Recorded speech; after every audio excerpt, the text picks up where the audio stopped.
Yeah. But in those days, that wasn't what it was. The word is literally to cut flesh. Which means, and there's something called the mule, you see, which is the dynamism of the Yoruba religion, way of doing things, culture. Now, when two people sign an agreement in blood, there is always a third party in that covenant. Guess who the third party is? Who is that? The ground. Yeah. Oh, yeah. That's true. That's why. That's why they call it imule. Ati dale. Omashi. So entoba dale ma bale lo. So we are all going to end up in the ground. So toba dale, the ground is going to reject you because it's going to witness against you in the end of days. Now, everything that the Creator has made is a witness. Even the blood of man, Adam, is also a witness. Which is why the Most High said to Cain, the blood of your brother is crying unto me from the ground. So the air is a witness. That's why the Most High cannot judge us without witnesses. Because his standard is that at the mouth of 2 or 3 witnesses, let everything be established. So if there are no human witnesses, he has created his creation to be able to be witnesses. This is where witchcraft got the idea of wargs from. So they can inhabit animals and see through the eyes of animals. And they use a lot of crows for that. Medieval Europe, this was rife in medieval Europe. So anything that has a presence or anything that he has made acts as a witness. So when he was talking to Abimelech, the conversation between him and Abimelech was sealed by the ground. In fact, if you go to Genesis 17, the interesting thing is this: when you circumcise, where does the blood land? On the ground. So the ground is testament to the fact that that person has been circumcised. So the Creator can say, all of creation is witness against a person. Interesting. That's quite interesting. So all these cultures is this delay is not letting me speak fluently? Yeah, you can. I'm still listening to you. Oh, okay, thanks. So when you look when you see this, the way the prophecies are structured, no prophecy of the Most High will fall to the ground. The Bible says that he treasures his word. He has elevated his word above his name. Now, that means that every prophecy that he has given through the mouth of a prophet must come to pass. Ezekiel 36 will talk to you about it. Jeremiah 16 will talk to you about it. Jeremiah 24 will tell you about it. It speaks of a time when the children of Israel will be scattered into all the nations of the earth. This is beyond the Assyrian capture. This is beyond the Babylonian captivity. This is basically when they left the land in 135 AD. A lot of people left in 70 AD due to the General Titus ransacking the place. The Maccabees was in BC, I think 145 BC. 135 is back. I'm talking about 145 AD. 135 AD. The Maccabees were brothers. Yeah, they revolted against the Greek Empire. So 135 will be Bar Kokhba revolt, isn't it?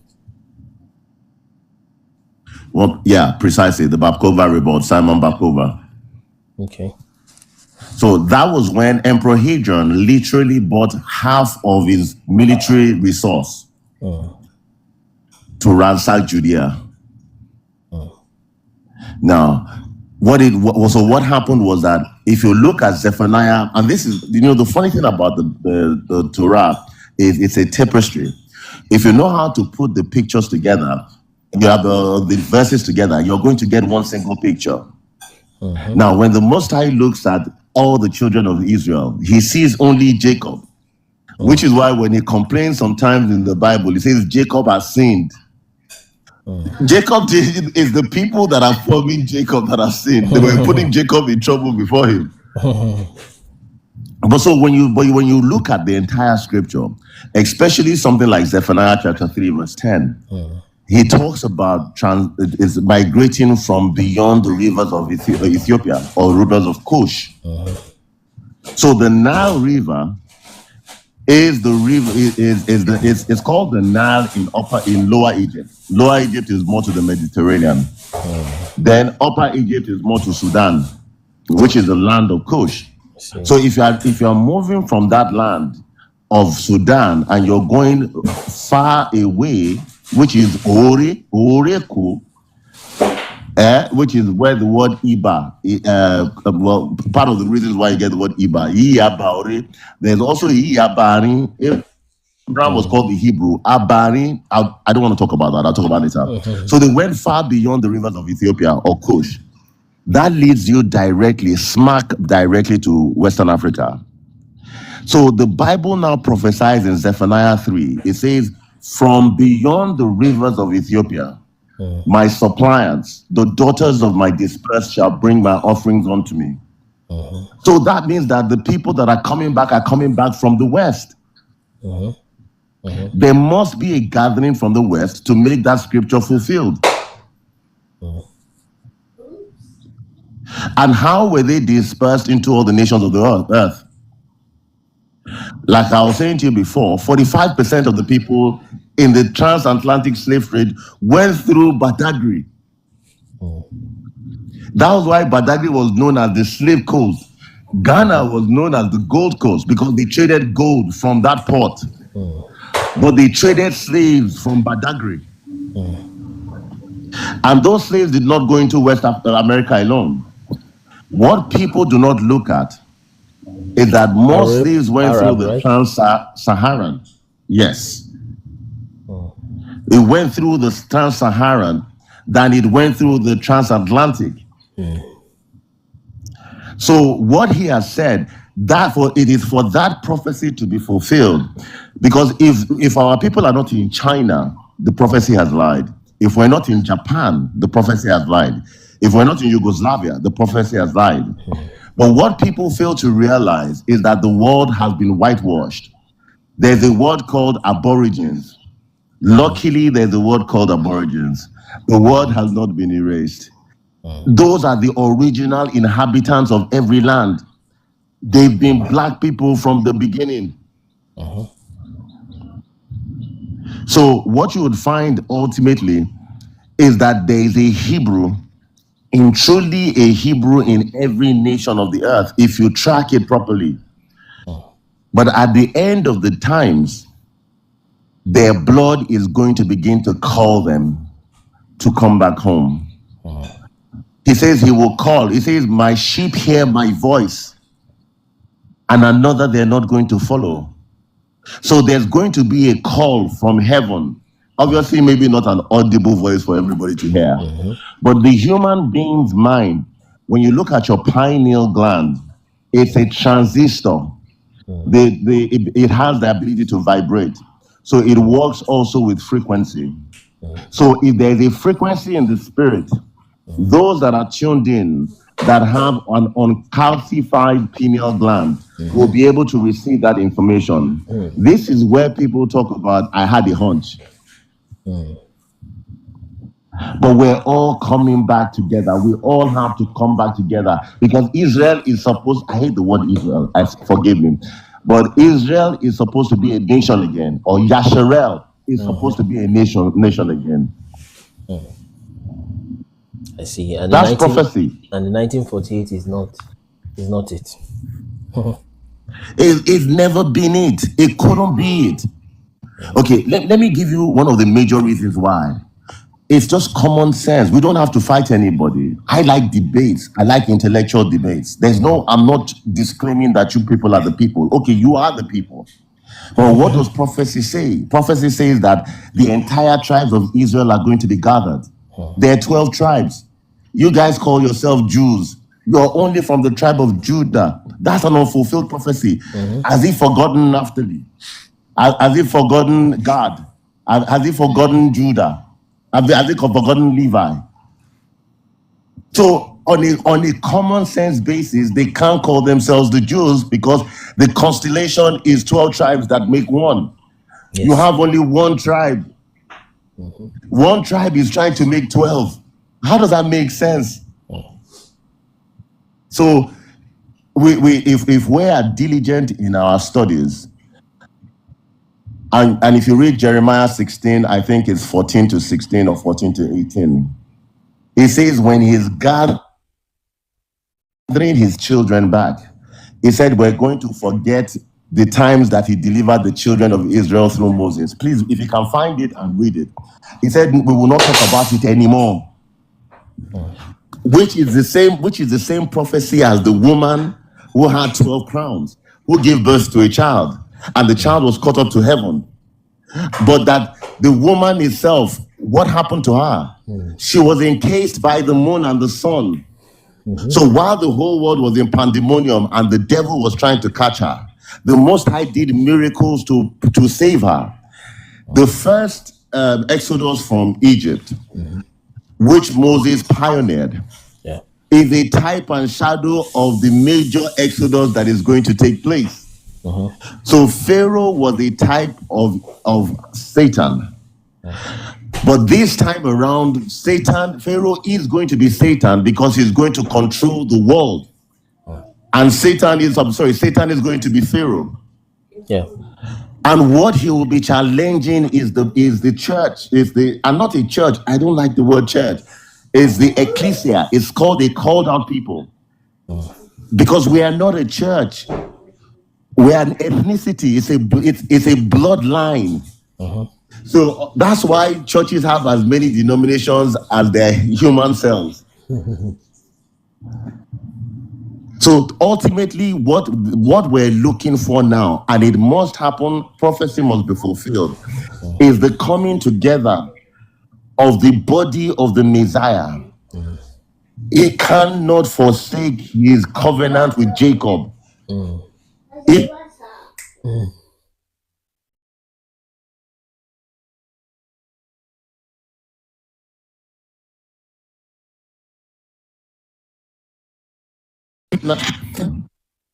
Oops.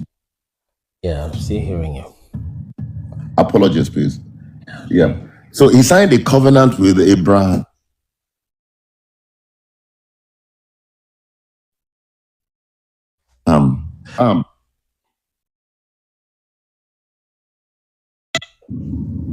Apologies, sorry, my phone kept ringing. So he signed a covenant with Abraham. The covenant was not for a time. It was not for a period. The word olam is oloamo. Oloamo means for as long as creation in Kota Moyi, this creation, for as long as it exists. So that's why the Messiah says that heaven and earth shall pass away, but the words of the Most High shall never pass away. There's not one title, not one jot or title will pass from the law. That's precisely why he made that statement. So the Most High's covenant cannot be erased. For as long as there's creation, his covenant cannot be erased. Now he has signed a perpetual covenant with Abraham. What the Messiah actually came to do is to renew that covenant. He did not come to destroy that covenant. Akaraogun, you're welcome. Sorry to interrupt, Ibini. Akaraogun is asking me to come do a second interview, but I'm struggling with the time. So I'm thinking if it's like I would dash you Ibini. I don't know if you see one Akaraogun. It's a Yoruba kind of group. So they are still staying with Yoruba spirituality, and they have not seen that connection. They think the reason why we are saying that this scripture is the same thing as Yoruba culture and extends towards some other sub-Saharan African groups like that. The thing is because there's a self-esteem problem, and we're trying to give ourselves some, you know, some I've encountered him before. Okay, do you know? Okay, you know Akarogun, right? I know him. I know him. So have you been to He's on a the group by a lady called MD. Nice guy. But I think I think in time they'll understand our perspective. yeah, a group by what? Sorry, you said a group by a lady called something. MD. There's a lady called MD. Oh, okay. So she has a group where the practitioners of Isheshe are. Okay. And I'm very fond of joining all manner of groups. If you are atheist, I'm going to join you guys. If you are Isheshe, I'm going to join you guys. If you are Krishna, I'm going to join you guys. The reason why is this: I believe that if your argument is strong, and if you know the tenets of your argument, you would stand in any situation in the world and you will stand tall. I think when people run away from arguments, especially arguments with atheists, I think they run away because they believe in God, but they don't know God. And the Bible says that they who know their Elohim shall be strong and do exploits. Yeah. So I like to be around these people. So we can start requesting for those that are there. There are some people that have been chatting me up, sending me mails, and some have sent it to our official mail. They've got some responses from the official thing. So if I've invited you over from email address, or someone has sent a mail to you to join the live this morning, just request so that we can have a conversation, because it's the easiest time. So one of the people is, hey, clean your mouth. Don't clean it on that place. So one of the people is someone who has shot a video of a king in Idonre. So I don't know if he has joined now. And who was talking about the Jephthah story. We'll still try to research into that to see the validity. Another one is someone who is talking about Insibidi script, which I spoke about in one interview, talking about how it belongs to the Bibio people into Cameroon, partly Igbo also. The other person is another Ada like that. So if I have invited you over from one of those platforms, either on our WhatsApp or you have email is sent to you, just request, and anybody else can request. So what we want to do is we want to have a first set of guests. So when we have the first set of guests, then we will then go to some scripture reading. So Ibini is our first guest today.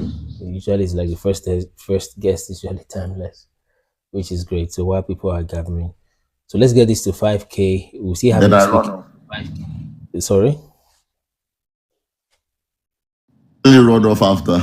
Okay. Like 15 minutes. Yeah, so we'll still have him speak maybe one more time before he leaves, because it's like he wants to leave us. So let's the request rolling now. We'll do a first set of requests, then we'll touch some scriptures. Then we have some more guests back and forth like that. So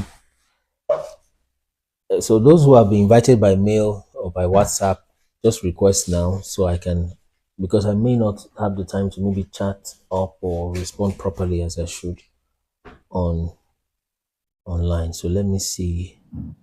Fikayo, okay. Fikayo should be. Can we do the Jeremiah 16? Oh, if you have it there, you can read it while we're when you're ready. Yeah, you can do it while we're padding up the request. Oh, Fikayo, you're welcome. Hello, good morning, good afternoon, good evening, everyone. Yeah, so Fikayo, are you the one that I don't think you are the NCBD person. What did we have a conversation? I know I've chatted you before. Yeah, that's about Idonre. Okay, yeah, Idonre. Okay, great. So you can push up your volume some more. So Okay. just hang on. We'll call you up shortly so we can have our chat. All right. Yeah. So Chikazo, you're welcome. So let's let me see. So if Ada is there, if the CBD person is there, whichever you can. join the request rather, not just stay in the comments. Can I ask him to finish that? Okay, let's see. Okay, so let's start the timer. So Ibini, please, you can do the Jeremiah you wanted to do so that you can tell us a little more Okay. about the prophecy that's to be fulfilled. Let me refresh that. All right. So Jeremiah 16:14. Therefore, see, the days are coming, declares Yah, when it is no longer said, Yah lives who brought up the children of Israel out of the land of Mizraim. That's verse 14. Verse 15 rather. But Yah lives who brought up the children of Israel from the land of the north and from the lands where he had driven them. For I shall bring them back into their land I gave to their fathers. See, I am sending for many fishermen, declares Yah, and they shall fish them. And after that I shall send for many hunters, and they shall hunt them from every mountain and every hill, and out of every hole of the rocks. For my eyes are on all their ways. They have not been hidden from my face, nor has their crookedness been hidden from my eyes. See. Wow. That's interesting. So he has to do that. That's the gathering. He has to bring us back together again. He's prophesied it. And he says that gone will be the days when people will be referring to, because the greatest story ever told is the deliverance of the children of Israel from Egypt, from Mizraim. That's the greatest story ever told. But he's saying that as great as that story is, it will pale in comparison to what he's going to do at the end of the days. I see. So I think that's where we are now. And I think that's why people like you are rising up, sending this information. It doesn't matter if people don't agree. It doesn't matter if people, for as long as they're listening, you're sowing a seed into their life. If you sow that seed, leave that seed, at some point it's going to germinate. That's wonderful. It is not to him that willeth, not to him that runneth, but of the Most High that showeth mercy. And he says, I shall have mercy upon Jacob. That's great. We're coming back again. That's great. That's wonderful to hear. So let me quickly have Fikayo. I may not set time for Fikayo because I've literally specially invited him. So Fikayo, good morning. Let me still set the time for you anyway. You get used to our time. Fikayo, good morning. Okay. So tell us Good morning. how we met, or just remind me also, please. Let's go. Okay. Thank you very much for inviting me here. My brother sent me a link, a short Instagram post, an interview that you had granted someone some 2-3 weeks ago or so. And I felt, what exactly is this talking about? First off, I've had questions around that before, because I remember from the scriptures, the Ethiopian eunuch, that man was baptized immediately. The Holy Spirit orchestrated his baptism. And at that point, there was no conversation about the gospel going to the Gentiles. So I was like, so if this guy was not a Gentile,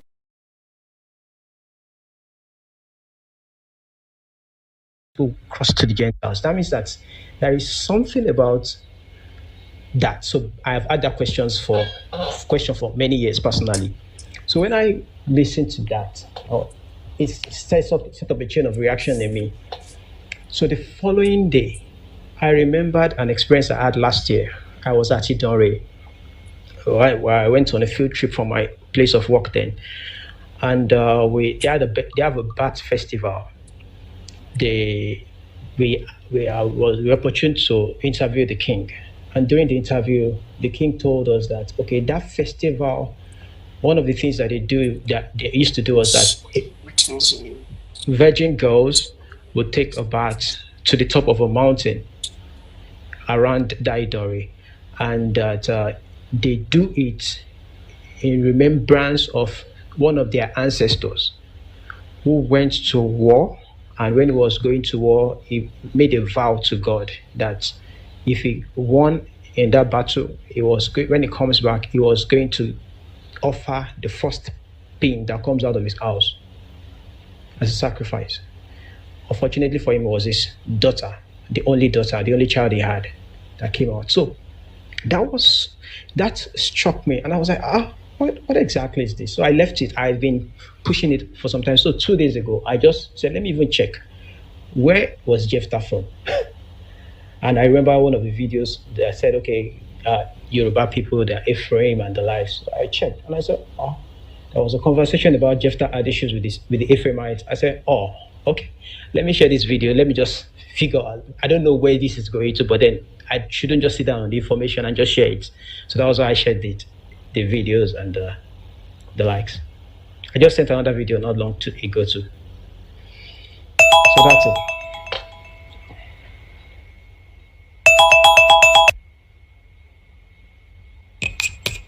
I cannot hear you, sir.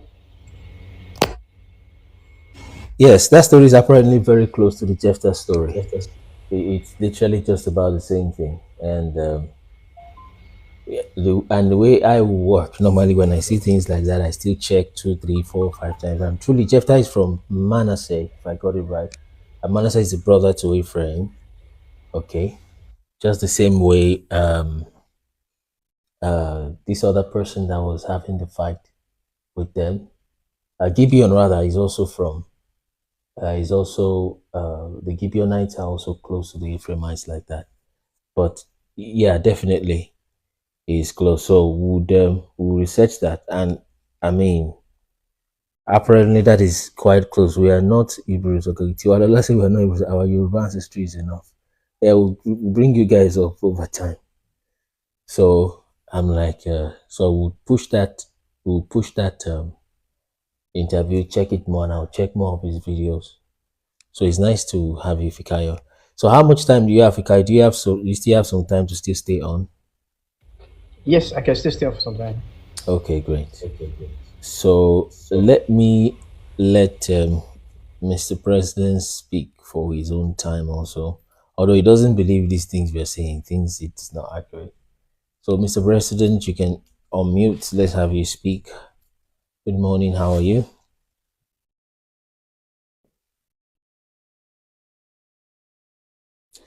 Oh, he's gone. Mr. President, you can come up so we can have a conversation. Maybe he left unknowingly. Morning, Chika. Let me still see if he's somewhere there. How is everything now? Good. Let me still see if he's there before we continue. Did he leave? Mr. President, can you type? What happened? Did you leave inadvertently, or let me try to arrange these? Okay, Tiwalola, you can also come up so that we can have a conversation to see if we can update our knowledge. And these things can be, they can be. Okay, let me just throw some light on some few things why a lot of people will not, mostly the Yoruba people will not believe they are Israelites. Now, the first thing is indoctrination. Let me set your time, Chika. Okay, yeah, set my time, no problem. Yeah, let's go. The first thing is indoctrination. What exactly they were told. You know, if I'm born into an Igbo family, it is the history they told me I will believe in. Just like everybody just believe, I'll be a Nigerian person now, I know if be Israelites. That's the mindset. But what were you before you became Nigerian? Nigeria is just how many years? Do you understand what I'm saying?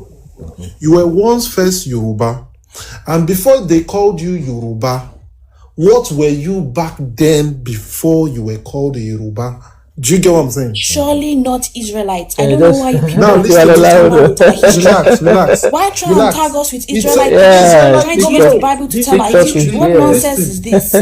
Listen. This is TikTok for It's you. not about Israelite. Israelite is just a name. I know you Igbos claim Israel. Please do not attach it to us, Yoruba. Don't try it. Okay? Yeah. We are not from any Israel. We are from Ile-Ife. We are trying to cook. We are trying to cook a soup. I discovered there's no pepper in the soup, so I just brought some pepper. That's what I did. Now listen.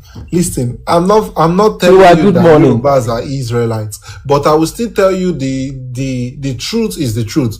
Bring a Yoruba man and bring an Igbo man. Go and do DNA test. Go and check their genealogy of the both. They are the same blood.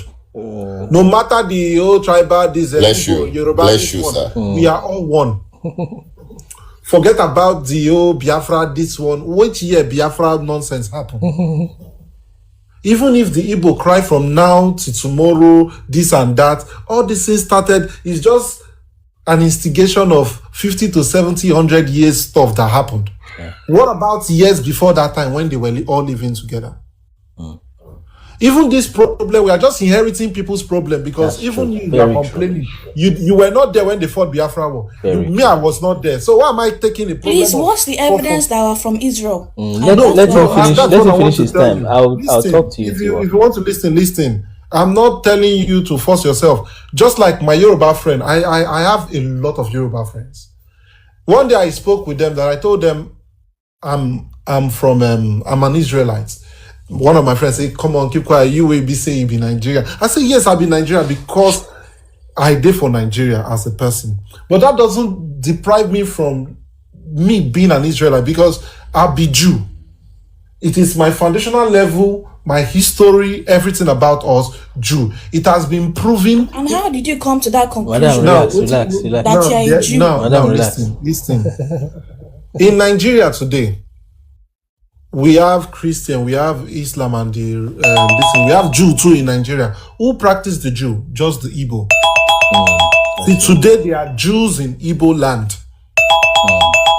See, today As a religion, do you practice it as a religion or you believe it's your ancestry? As a people, as a religion. No, seriously, do you practice as a religion yes, or as ancestry? Listen. Let's do it this way. As an ancestry, as a religion. Let's do it this way. The thing is, the truth is just Chikazo. So you believe you are ancestrally linked? They are linked. Israel. The truth is just that you know these truths are just coming out now. Chikazo. We've known that already. That we we know that already. Chikazo, let me give you 1 more minute so that you can wrap your.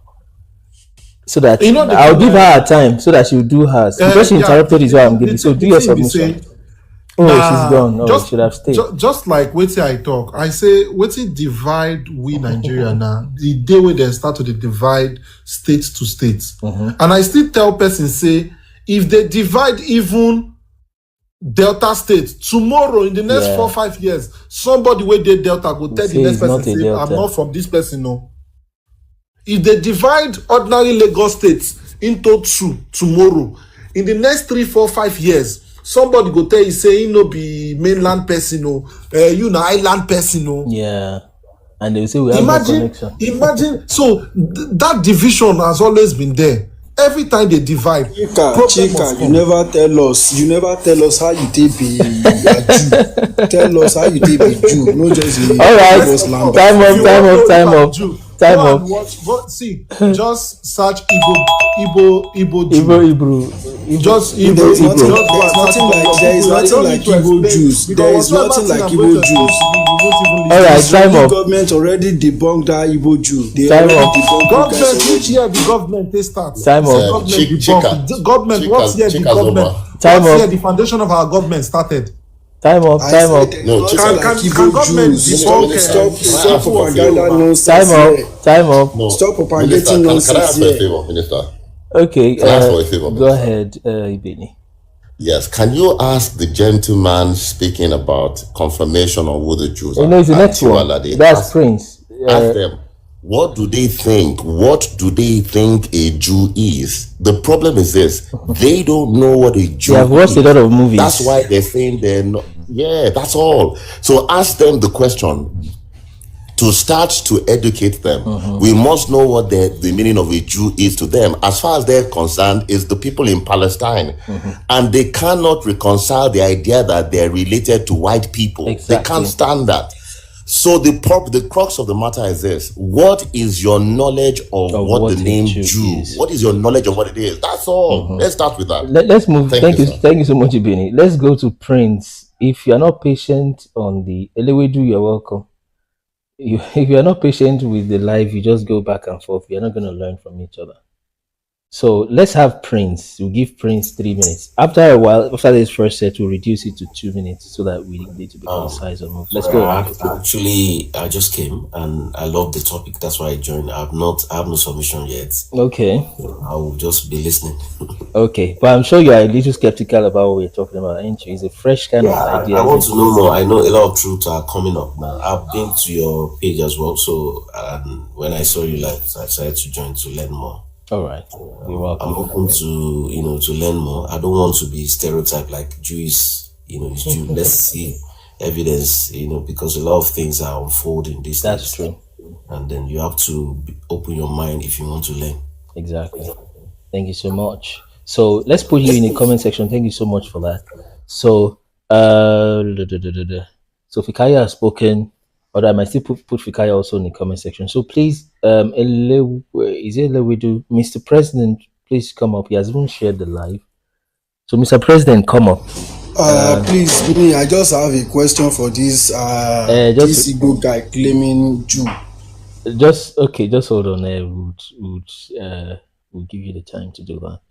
So let's have Mr. President. Mr. President, counting, going.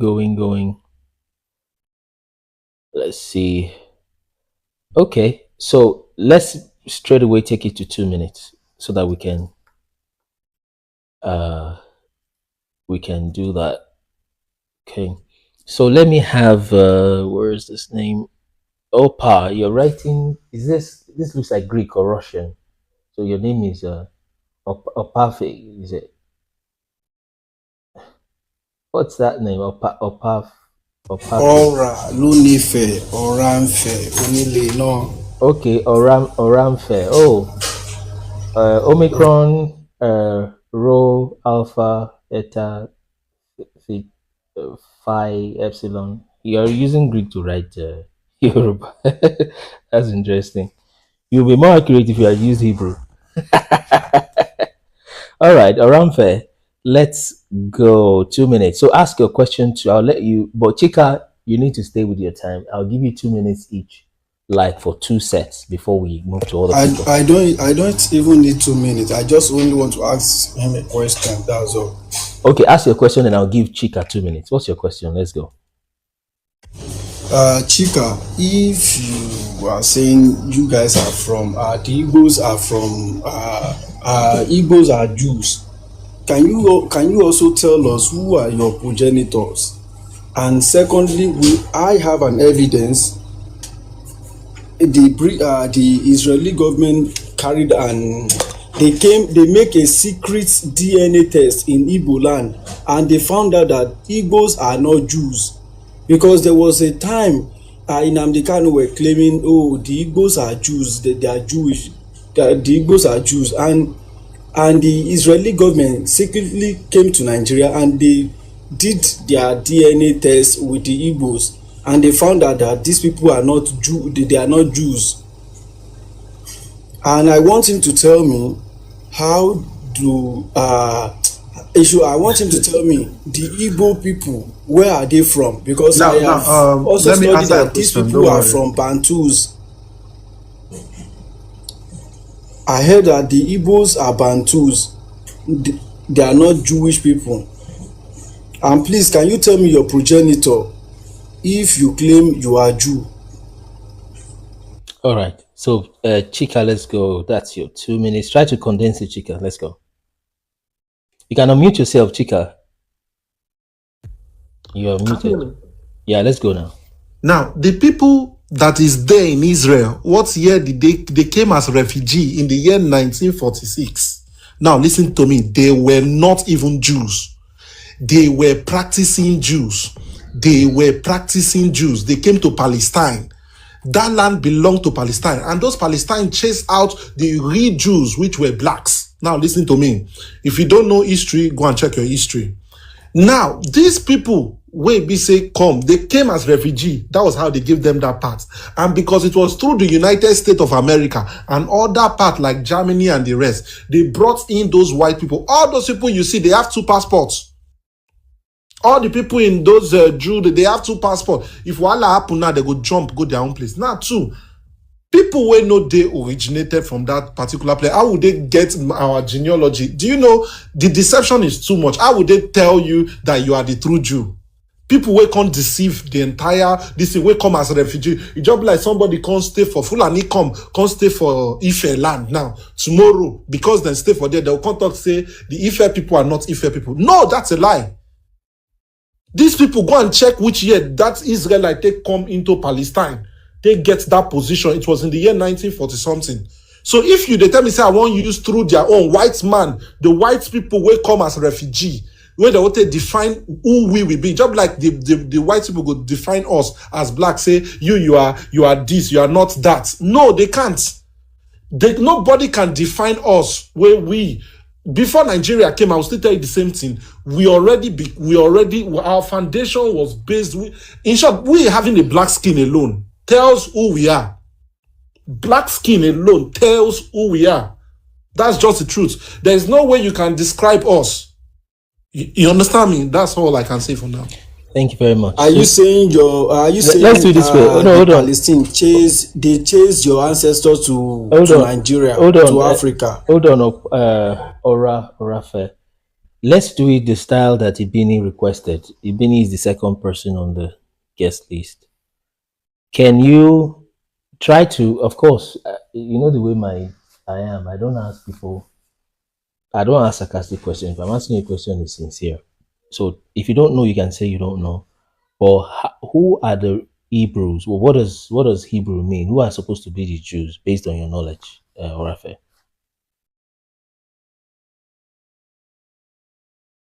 You are muted, Orafe.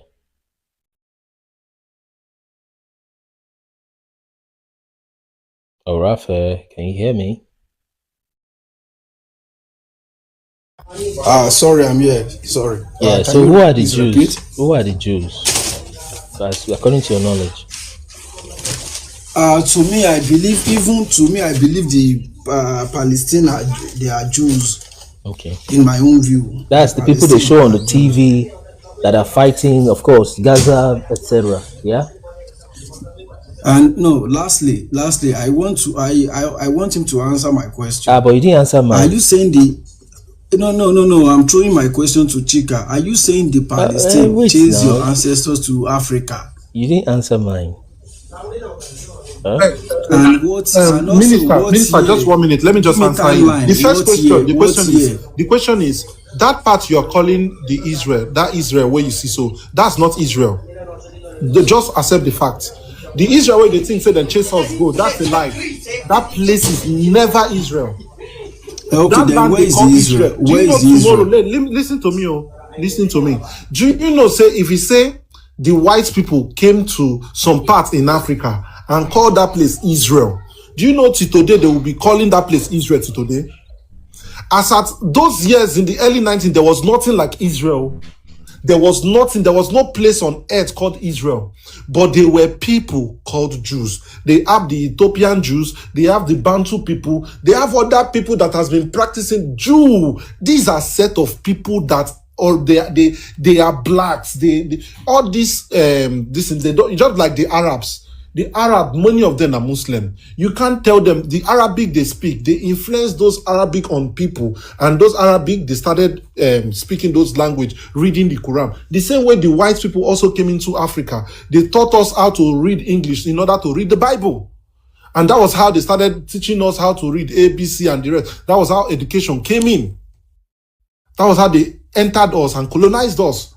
But the real thing when we personally they do, it doesn't change you from being a Yoruba person. It doesn't change you from being Chika, please, can you tell me the present day the Jews which place can you classify? Are you talking about the Egypt? The truth is just that the Jews, the Jews, no be one person, no be Jew. These people don't scatter all over. It just be like, if we see our air texture tells us a lot about who we are.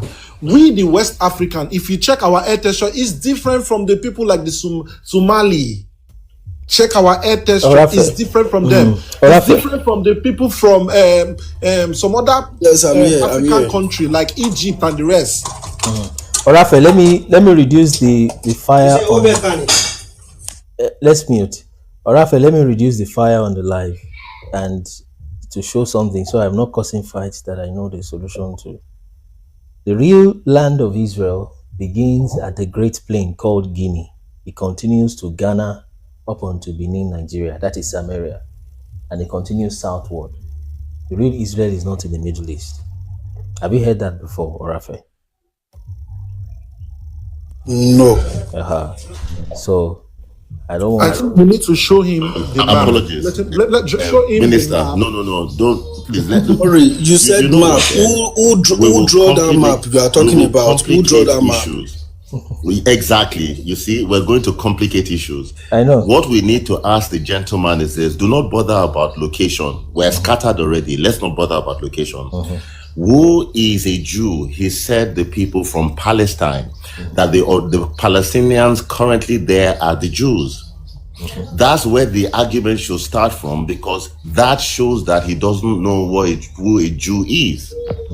The next question you want to ask him is this: are you conversant with the Torah, with the Old Testament?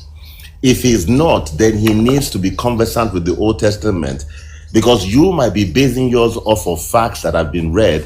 He might be basing it out of the fact that he just doesn't want to be a Jew. I can stand there and say I'm not a Yoruba person, even though I'm bloodline Yoruba. So he's never going to understand where you're coming from if you're showing him too much information.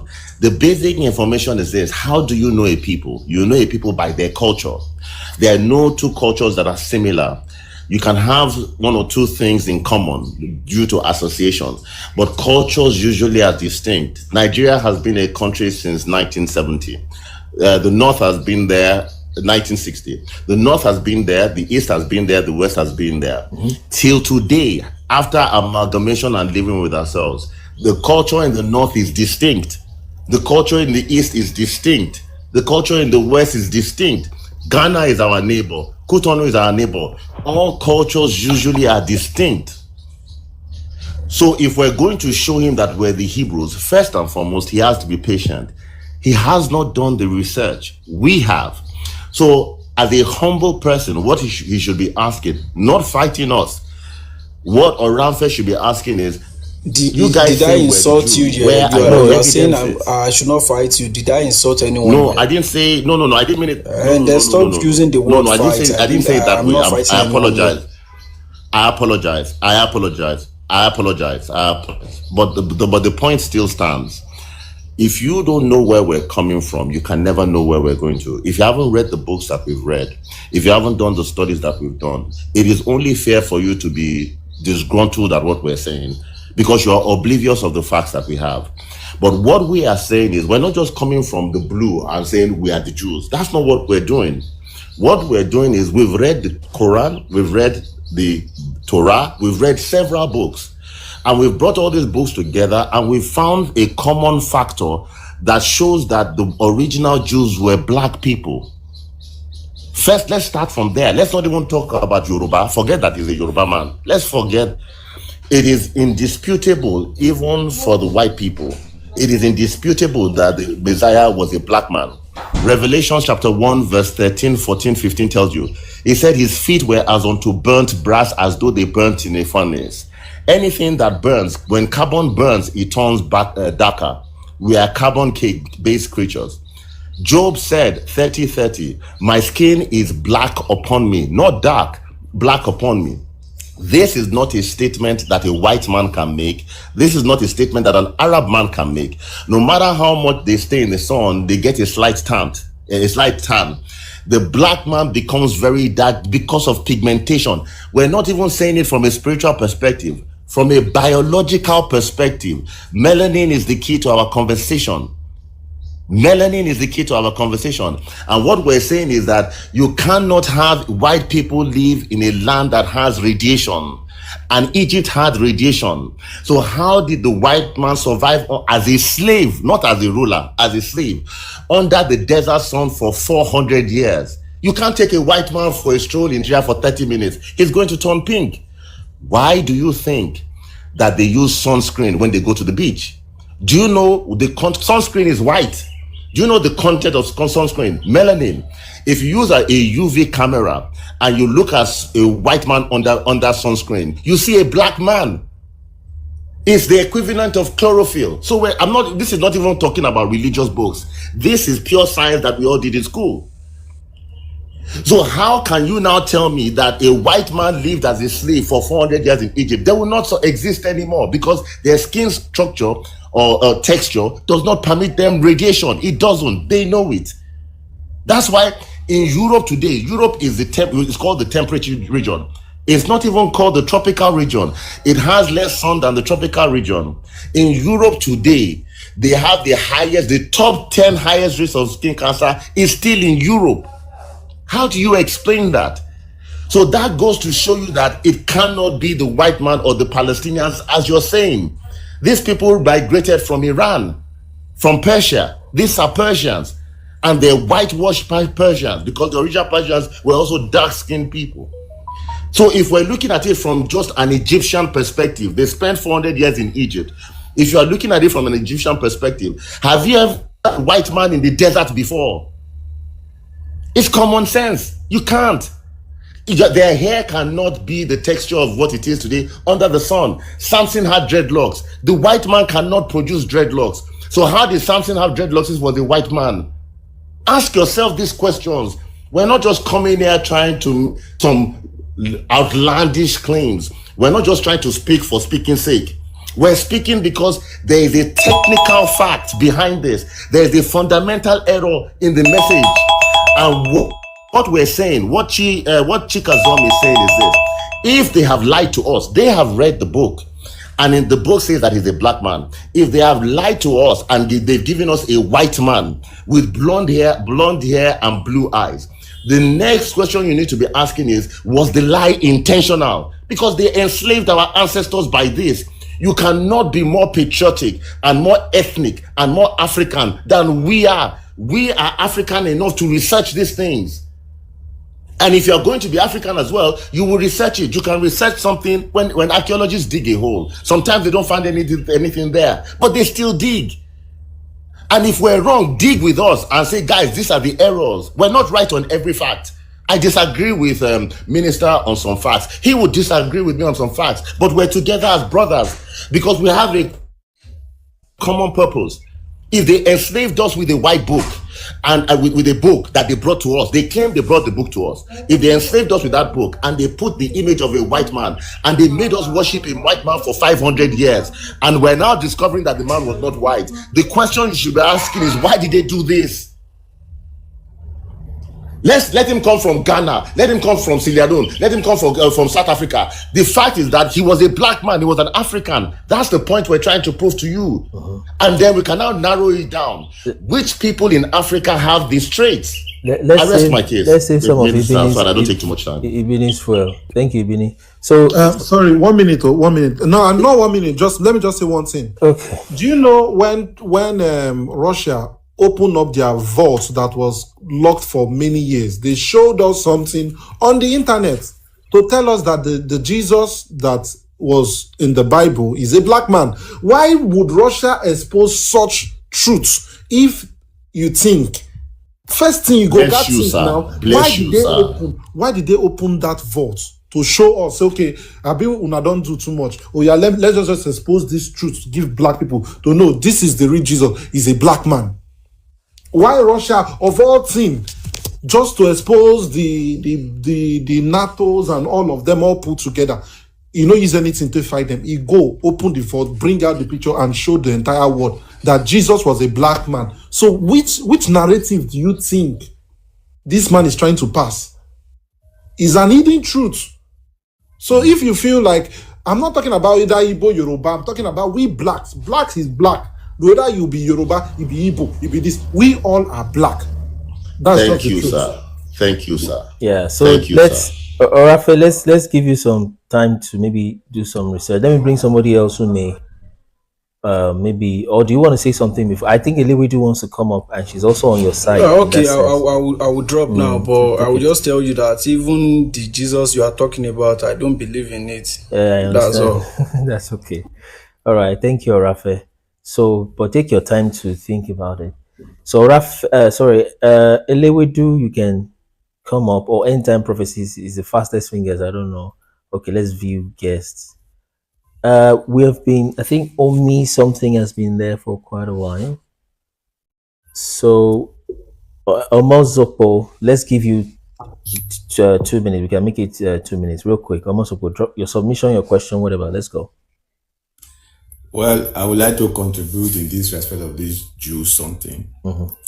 You see, the Jews today in Israel, they are Europeans. Mm-hmm. That is very clear.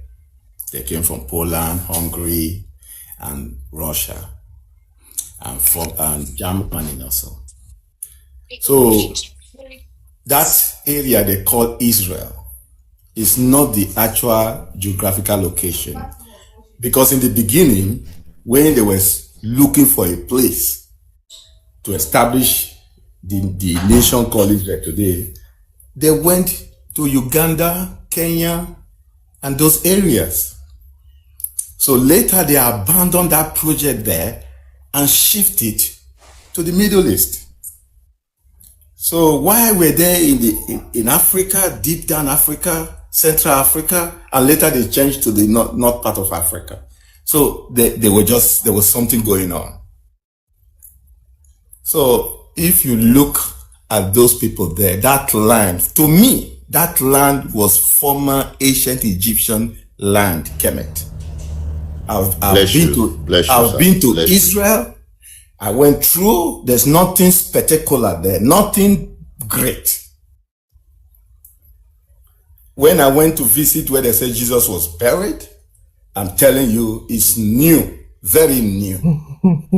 You can date it back to maybe 1960 or 70s.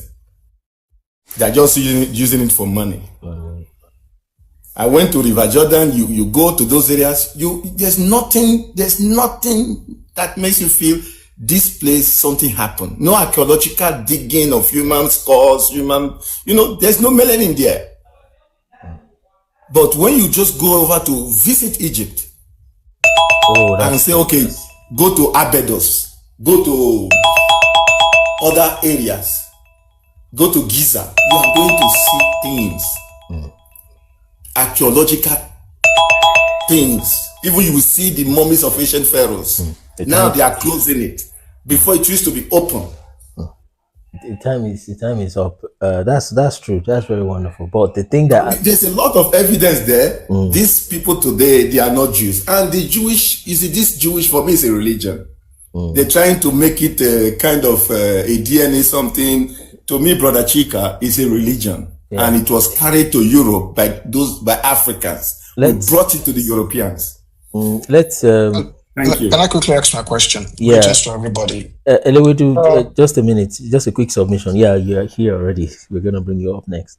So, yes, he's very right, about that Middle East Israel. Another thing is, one of the things that make people, and that's part of why those whitewashings had to happen, and they had to deceive using the Torah. It's a very devilish thing to do. Have to deceive people using the scripture. So, but then, when people go there by faith, in fact, first off, you have spent millions of whatever currency to go there, or thousands of pounds, and you want to believe what you have spent your money to go look at. So even when you know this thing is not adding up, you just try to, it's part of why the things are like that for the people that that go there too, and they don't really want to think about it at all. So Lewedu, let's have you. You're welcome. 2 minutes for your question. Yeah. Yeah. Thank you. I'm an atheist. Okay, you're an atheist or atheist? Atheist. Atheist, okay. So now, and I'm also a Yoruba man. Wonderful. Here's my question. Can you give me empirical evidences, archaeological findings that says that Africans or Yorubas, when you explain to a Christian like you can back it up with the Bible and whatnot. You know, for me, you can't use that because I can just tell you I don't believe that. No disrespect. You get me? Now, can you give me empirical evidence, theological findings, nothing related to your religion that proves this point that you are pushing Sub-Saharan Africans are the real Hebrews? I don't think this will be difficult because I'm sure you've heard from people who don't believe in this. Like, you know, it is important you are able to convince people like me with archaeological findings, evidence, empirical evidence. Thank you very much, sir. What's your response? All right. So who's gonna? Please, emphasis on no Bible verses. I don't want to hear that. Okay. Emphasis. So may I attempt, Minister? If you want me to go, I'm ready. I know you're ready. What we'll do now, just before I give you the go ahead, we want to have two people who, who are for this motion and two people who are not for the motion online at the same time, so that there's still two free spaces for juxtapose. So let me let you have that. So because of that, we may need to drop one person amongst the three that are within, that still believe the Middle East thing, and then the vice versa. But while we are thinking, so if you see that you are shuffled, don't mind, you can still request or whatever. Let's go, Ibini. Thank you. Okay, Mr. Brother Eliwedu, well, nice hearing from you. The first thing I'll say is, it's a paradox to find a Yoruba man that is an atheist. I've never heard that before. The Yorubas have never been an atheist. Well, having said that, I'm going to say some things to you. I'm not even talking about the Bible now. This is empirical evidence. It is impossible for this creation, this world that we're living in. Let's even imagine it's the Big Bang theory. There is a sun hanging in the sky. All of creation works with the sun. The sun has several rays. It's got gamma rays, it's got X-rays, it's got infrared rays, it's got visible light rays. The rays, the spectrum is wide, right? But the most important thing about the sun is it radiates. There's something called radiation with the sun. Now, you do not find any plant in all of creation using an umbrella. They bask in the sun and they glory in the sun. The reason why is this: they have chlorophyll. So chlorophyll protects them from the ultraviolet rays of the sun and the infrared rays of the sun, and also acts as a means of them producing sugar for their digestion, right? For them to feed. That's how they feed. So if all of creation, the animals in the forest, on a scientific level, most animals rise up with the sun and they set with the sun. Cold-blooded animals like the crocodile cannot do without the sun. They've got humps on their backs that act as radiators. So they usually can't hunt until they come into the sun and bask for like an hour so that their blood becomes warm enough for them to act. The muscles cannot work with their cold blood, so they need to warm their blood. What am I saying? You can't have creation and then have even the white scientists will tell you, you can't have creation, you can't have the sun. The sun is the key element here. And then have a being under the sun that doesn't have melanin. Now there's something, I'm going to take you into the world of alleles now, where you have dominant genes and recessive genes. Brown eyes is dominant genes, right?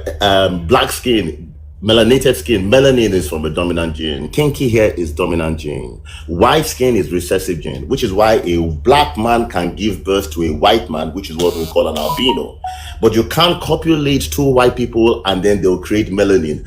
Melanin cannot be created. If you do not have melanin during birth or during conception, you're never going to have melanin.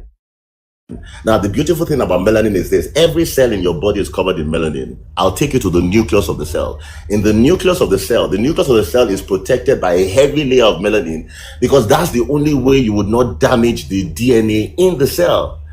If you don't want to damage DNA, you create a melanated structure around it so that the light rays that are coming into it don't damage it. If it is damaged, you're going to have mutations. And mutations are when you have people with six fingers, 4 ears, and all sorts of distortions on the body. Now, If we're looking at the sun and we're looking at the sun in correlation with creation, and we're finding that everything in creation has carbon, and the essence of carbon is simply to protect you from the ultraviolet rays of the sun, that means that the white man cannot be the dominant gene. It's just common sense. They've even done their research on it, and they call it alleles. A white man cannot be the dominant gene. He is the recessive gene because melanin is the dominant gene. And when you don't, you can lose melanin and gain melanin. You can lose melanosomes and gain melanosomes. But you can never produce melanin if you don't have melanin. The white man has 15% melanin. That's why they need to stay in concrete jungles. The only people in the world that have Neanderthal and Denisovan genes are the white people. You won't find Neanderthal and then the people in Papua New Guinea, the Aborigines in Papua New Guinea. And there's a reason for that. It's copulation. But nobody in Africa has the Neanderthal gene and the Denisovan genes. And the Neanderthals and Denisovans were known as cavemen, the Flintstones. So on that basis alone, black people are the origin of creation. Common sense. It's science. I've not talked about the Bible. You've not heard me mention the scriptures. Thank you. All right. You have used it. It's like your time 3 times over. So the man has not still answered my question. So no, wait, no, relax. The question is, relax. Wait, hold on. Hebrews. That's the question. Hold on. No. It makes no sense. I've been on TikTok for quite a while. I know how TikTok strategy works. It's easy for people to say things when your real name is not there, your face is not on camera, and I've heard this before. So relax first. So first, Ibini, thank you for your response. Let's follow this live channel so that you can know when we come up live next time. And then let's also keep the time so that it doesn't sound like we're being unfair to those who are spending less time. Now, you said he has not answered your question. I've done this many times before on lives and I waste my energy. Can you repeat to us what he has said, maybe in a 1-minute summary, Elewedu? What did he say? So that you can prove that he didn't answer your question or he did. Let's go. Telling me about how the Neanderthals, yeah. My question remains the same. If you can answer it, it's a simple start. No, you didn't get my own question. What he has spent 3 minutes to do, he even spent more than his time. What was it that he said? Can you summarize it in 30 seconds? Yes, take your water. So can you summarize what Ibini said in maybe 30 seconds? Or do you need him to still repeat it for you? Or can you first summarize what he took the time and energy to explain to you?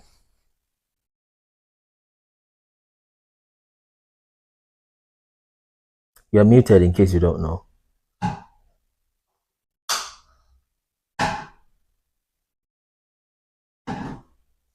Yeah, you said he didn't answer your question. I've read that, you've said it, but what did he say at all? Can you try to summarize it? You're muted. Okay. Let me assume that you are, okay, now you have changed to typing, but at least it's fair enough that you're not raising your voice or something. So take time, watch some of our videos, follow his channel. He's written some books on this topic. Read his books if you can. For me, I do videos. It's a lot easier to watch. So watch some of our videos, take your time, because it helps. I want to bring somebody else, so you can just go to the comment section so that somebody else that has your opinion can still come and also defend their own. Thank you, Ibini, for the time.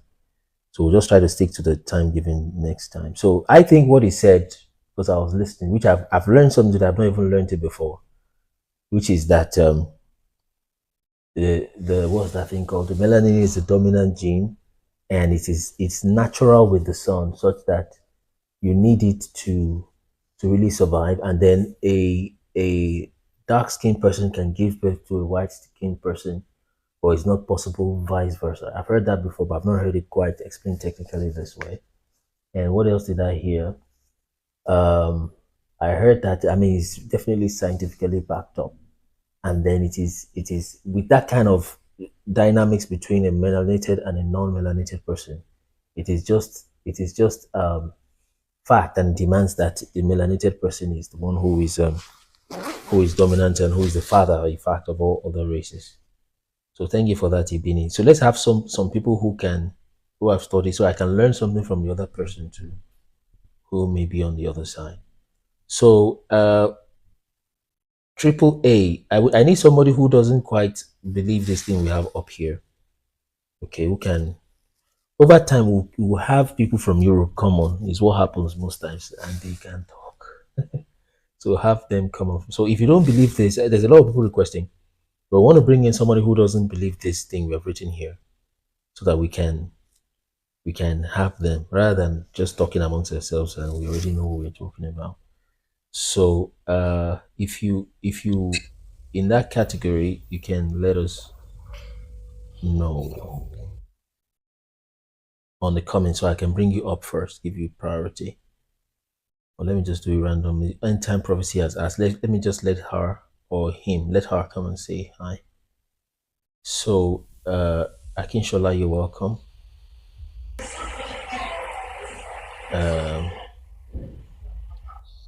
Let's see who else we can bring up. Do we still have more space? So yeah, so let's have Omo. Omo, can you Omo Zokpai? Can you give like your final submission? Because I saw you still have some more things to say. Let me give you a final, make your final submission. Then we can, if you don't mind, give your space to someone who wants to learn more, who has not seen these things, so we can cover more mileage. Omo Pai, yes. Yeah, go ahead. So, but for me, the issue of Jewishness is a religion. It's not a tribe. So it's something that was arranged, because if you look at the ancient text, if you go to the ancient Egyptian text, the coming forth of day and night, you will see the same story of Heru. You will see that Mary is Isis. You will not see Osiris. And you will see the Trinity there also, and the Virgin Belt. So the Christian religion of what we are trying to put up is a copy from this ancient text in Egypt. So once we go further, even before Christianity, we have it in the Bhagavad Gita, that Hare Krishna has the same story and virgin birth of Jesus. So for me, it's just a mythology. It has nothing to do with the real people. So the people today we call Jews, they are just convert.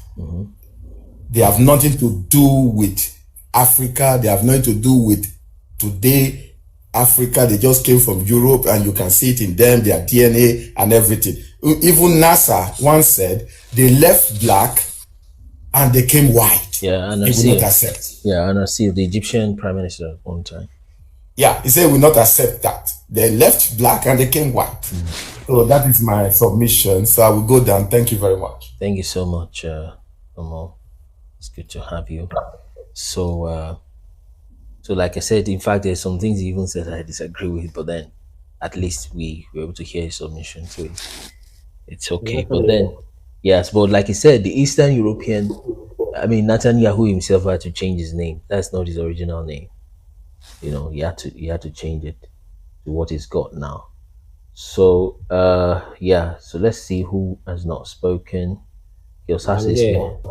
Sorry, who's that? End time. Is it Osas or End time speaking? Or Lord? Lord. Yeah. Okay, good. So let's give you 2 minutes. Submission, question, raking, whatever you want to do. Let's go. Okay. I'm Lord Listo. I'm from Ghana. It's nice to have you. Okay. What I want to say is, not necessarily all African, but we the West African, how we argue. Even, let me just quote more. In the Bible, Jesus Christ said, I came for my own, but you don't accept me. It's the same thing. When you are speaking the truth today, some will just reject it. Whatever the truth will be, not everybody can stand the truth. But you know the truth shall set you free from this mental slavery and everything. So what I want to just say is just a recommendation that don't do the good work and you will bless. Thank you. Okay, thank you so much, Lord List. It's good to have you.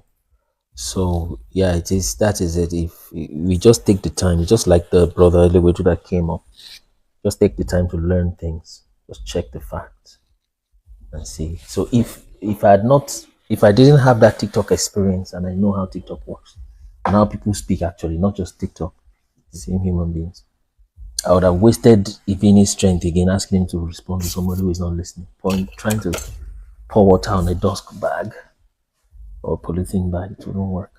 So thank you so much, Lord Listed. So Osas, can we have you 2 minutes? Are you ready, Osas? Is it Osas? Hello, hi, can you hear me? Osaho, is it? That is like an Edo name. Hello, can you hear me? Yes, I can hear you. Is it Osaho? That's correct, yes. Osaho. Good morning, everyone. Good morning, Minister. It's a privilege to actually come to your show.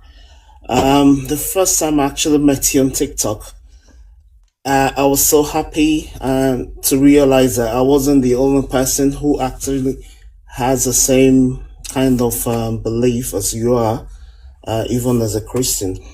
Just to respond to the gentleman who is an atheist regarding trying to prove that we, the actual Hebrew people. I'm not going to take so much of your time because I'm just on a short break at work. First and foremost, I'd like to point out the fact, even in the Bible, Nigeria, as from the region we come from, is an example of what the Tower of Babel actually originates from. There's nowhere in the world that actually possess the characteristics of so many people speaking so many languages at the same time. Secondly, I like to talk about the monuments and statues in Egypt. If you've noticed, all the Egyptian pharaohs who were actually dark skinned, the moment they've shown them to the world, you find out that all their nostrils, all their nose, they've been broken.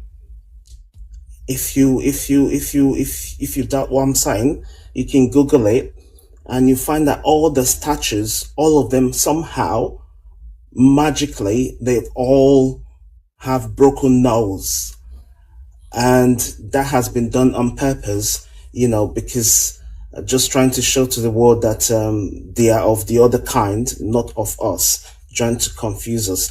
And the map of Africa, the map is actually upside down. So where the geographical Israel, the Garden of Eden, that is not actually where it is. It's actually in Africa, Southern Africa. And thirdly, I just like to portray this. Yeah, I think the alarm is because of your time. Yeah, I'll add more 30 seconds. Yeah, this is my last point. Mm-hmm. If you notice that we actually follow the law of Moses, every 7-day male child is born, they're circumcised. We're one of the people in Africa who actually do that ritual, and we've been following all sorts of things, like when a woman is on a period, cycle, the laws, and some other food that we're not supposed to eat, and the whole 10 commandments we've been following them. And also the people who actually casted the bronze were the Benin people in the Bible, till today. They're the only people who actually cast bronze in the world. And when the invaders came to the southern part of Nigeria, those artifacts were actually collected. I'll just, because of the time, I'll leave it there, and for other people to actually discuss about that as well. Thank you very much, Minister, for giving me the opportunity to speak on the platform. Thank you so much, Sahon. It's good to have you. So let's go to the next person. Let's refresh. Akinshola. Akinshola, are you ready? Akinshola Adejuwon. Okay. Let's have end time prophecy. Prophecy if Akinshola is still. End time, are you ready? Yeah, I'm ready. All right, let's go. Hello, everyone. Good morning. Good morning. So, first of all, I'm going to read the Bible. So, those that want to run away from the life can run away earlier. I'm reading from Revelations 2, verses 9. And it says, I know about your suffering and your poverty, but you are rich. I know the blasphemy of those opposing you. They say they are Jews, but they are not, because their synagogue belongs to Satan. And I'm going to read 3 verses 9, Revelations 3:9. God had to say it twice. Look, I will force those who belong to Satan's synagogue. What? Go ahead. Look, I will force those who belong to Satan's synagogue, those liars who say they are Jews but they are not, to come and bow down at your feet. They will acknowledge that you are the ones that I love. Now, who is this Bible? This is Revelations, which is the part of the Bible our generation will fulfill, in case anybody does not know. And God is saying it to what? The Israel over there. Because he already knows. He knows about them before whatever their plan to be at that side and claim what they are not.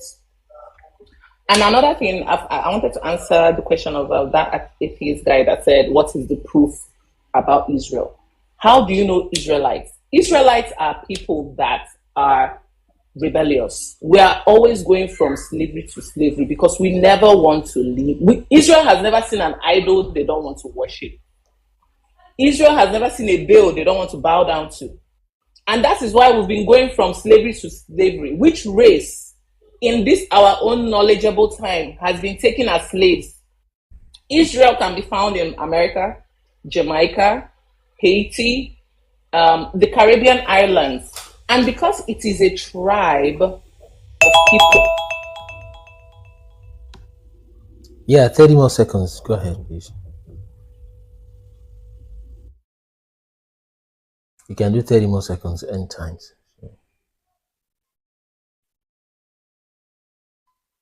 Oh, I think she's was it a network? Yeah, it's like she just left immediately at the time. Okay.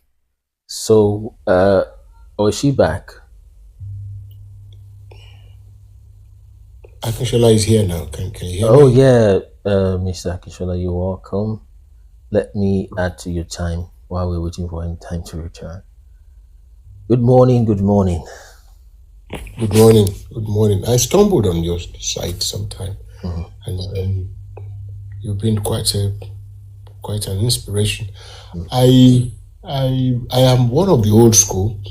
My contributions are quite, brief, and I just want to set them as a guide. We must establish all the convergences we are getting now. I've heard from Ibini, I've heard from you, and I know so many people are coming on. I'm excited because this is what I've been looking for since I read one book called The Bible Code by Michael Drosnin about 30 years ago. Evidential. I go with evidence because, like I said, I'm an artist, archaeological, art historian, so evidences are converging. Thank God for this, for technology as well. Everything is rallying to highlight one thing: the conspiracy of the last few centuries. In the last 500 years, there have been this conspiracy against the melanin skinned. And again, there is, I believe in a few theories, cyclical theory, like the Yoruba will say. The Yoruba believes in one continuum, that there is no distinction between the unborn, the born, and yet to be born. I mean, the ancestors that have gone. So it's a cycle, and the cycle is coming back. That convergence is one making me point out the things to you. There is, all the convergence have to be placed in time, that is time, in the time that is in context. Then number two, in space, where did they happen? And then the actors. We are now converging, even whites, even the Caucasians, white, so-called white skin. Nobody is white, like nobody is black as well. We are all, it's a spectrum, like the autism spectrum. You have maybe 1% and you have 99. So we are all one at the end, all come from black, from this darkest color. That is the charcoal described by Job, described by everybody. So we must try and put all those evidences as they come up. We have so much being done now with those evidences that are converging from everywhere. I think that's how the universe has designed it. It is our time in the cycle. I'm appealing to the young folks like you. Please permit me to call you young folks. Yes. A lot of you are young in age, but you are not young. You are oracles. Somebody like Minister, I haven't seen it, Bini, the way you guys have consumed information and education, it shows that you are not, this is not your first time in the cycle. You are much older than your age. I'm begging you, I'm appealing to you to please try and put your evidences in those compartments so that you can have understanding to deploy. When it was time for the Caucasians, they deployed. That was why they could hold us, the richest, the most powerful, to slavery in the last 500, 600 years. But it is turning. I'm excited to be here. Thank you very much. Thank you so much, sir. I would like Ibini to respond. He's also within Fantastic. I just followed Pa Akishola. I like it when I see adults that support us, The Yoruba say, Tebaro moditun sokuta to sokuta. Agbalagba wa lẹ́yìn ẹ̀ tó ń folókòtà ẹ̀ láti sọ. We can't do these things by ourselves. And Mr. Akinshola, usually Yorubas will say, Moju bayin o, mo kin sa o. For those that are not Yoruba, please give me time to pay my respects to my elders. Moju bayin mo kin idobale ni mo wa o. We've done a documentary. I wanted Minister to also mention that, a 1-hour documentary on these things that I've been speaking about. I met the minister online, and I met him because I realized one of the things that I like is, regardless of what, I don't care what you researched on. I like people that have researched, and I find people that have researched extensively more contemplative. And I dove my heart to him for the research that he's done. I'm not saying that I agree with everything. I'm sure he doesn't agree with everything that I'm saying. But a researcher, like a general, always respects a general. I'm not a general, but I said that to say that a researcher would always respect a researcher. We're actually honing up, we're actually honing up a lot of things. We're putting a lot of things together, because I'm one person that is not just talk. I don't like talking. And that's why I don't have a live. And that's why I'm not interested. I'm not on any social media platform except from TikTok, basically. I'm not on Facebook. I don't do anything anywhere else, because I believe in real-time stuff, and we're trying to do a lot of real-time stuff. And with men like you, elderly men like you behind us, I believe that you are our wisdom and we are your strength. We can do a lot together. I'm up for this. This is my life's work. Our people are going to be redeemed. They're going to be reorientated. There's nothing going to stop it. There's nothing going to stop it. And the reason why is not because I'm not boastful. I'm not saying it because I have something to say or because I've been given the free will to hold a mic. I'm saying it because of the research that I've done. It's beyond us to bring it to pass. If he uses us to bring it to pass, then that's fine. This is prophecy. Prophecy means that the words of the Creator will not fail. So if we align with it, he will bring it to pass through us. But it is going to come to pass without us or with us. That's certain. All right. Thank you so much, Ibini. It's good to have you. So, Eshiongo, Baba Akinshola, thank you for coming on live. I'll just put in one short word. Another thing that you need to add to this, it breaks my heart. Because it's coming up again in every research, every research, that you have no contest when your language is not your currency. Every discussion around here would have been from place of superiority. Your superiority would have been established without you saying a word if we were discussing in our original language. And you know what I'm talking about. What I had people talking about Bantu, the Guinea sectors and all that. We had a language. Every inspiration, every power, apart from that melanin that cannot be taken out, everything we have done had been with our language. But you are speaking such fluent English now, and you are operating at 1% of your capacity. No matter how brilliant, Ibini, you're so completely fluid, And when I heard Minister with the young lady conversation, interviewer over, so a couple of months ago when I started, I thought these guys were well spoken. But I feel sad because your currency is not what you're using. So you will never be able to repay this loan that you have not taken and you are paying. You will never be able.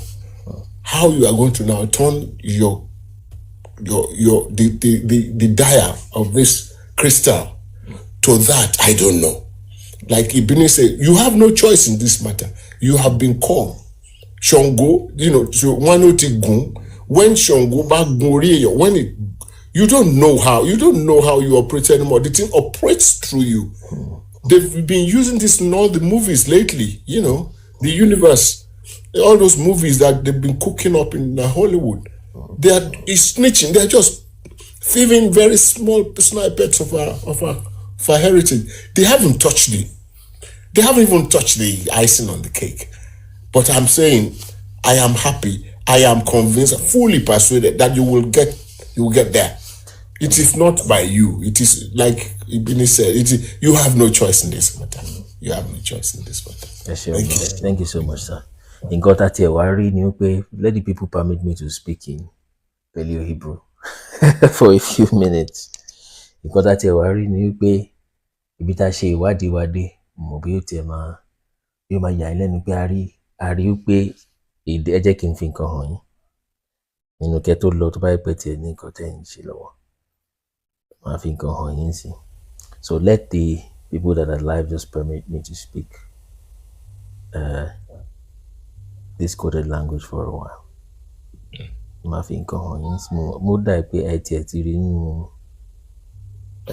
àwọn nǹkan náà àwọn fọ́nrán tá a ṣe tẹ́lẹ̀.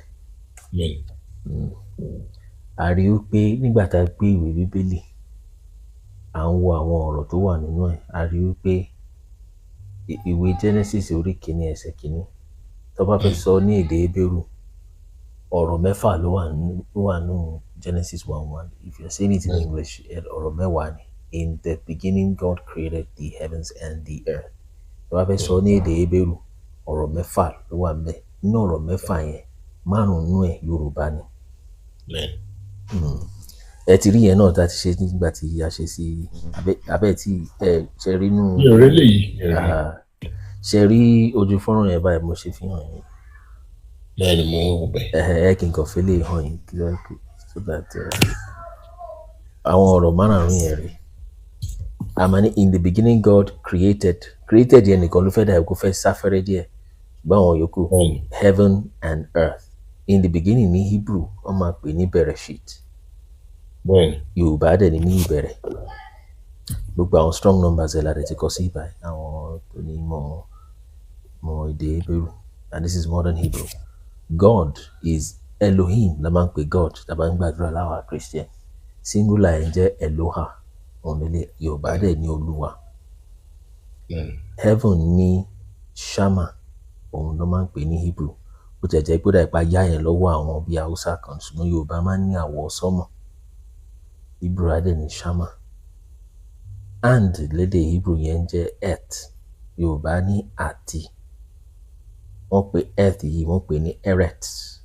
Yorùbá ilẹ̀ tó wà ńlẹ̀ nígbà tí Ọlọ́run ní tí Olúwa ní kí omi wá sí apá kan ilẹ̀ yẹn fún ìgbà díẹ̀ àti ẹ̀sìn fẹ́ dàbí ẹrẹ̀ náà òun gangan gẹ́lẹ́ òun nìkan tó ń pè ní eret níbà òun dẹ̀ ló wà níbi tá à ń pè lẹ́rẹ̀ lédè Yorùbá.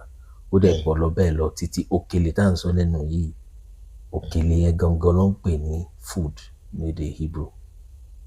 Àbá yìí tí ẹ ṣe pọ̀ àbá àbá gangan tiẹ̀ làwọn aráàlú òkè máa ń sọ tó máa ní àbá èyí, that is Abba Father. Abba mi yá. Abba mi, bẹ́ẹ̀ ni. Àkókò lèmi ti wá ń tèmi. Ó sì máa jọ ẹ́ lójú, ó máa jọ ẹ́ lójú. Last, ó máa jọ ẹ́ lójú. So like that, bá lélẹ́yìí ọ̀bọ̀ ló ń pè é, ẹlẹ́yìn wá dẹ̀ ní Kaabo, àbẹ̀lẹ́yìn ọ̀bọ̀ láti ibì kan. Ó lọ bẹ́ẹ̀ lọ títí wọ́n ní rà ní Hebrew, ní Yorùbá wọ́n ní nǹkan rà àbújẹrà.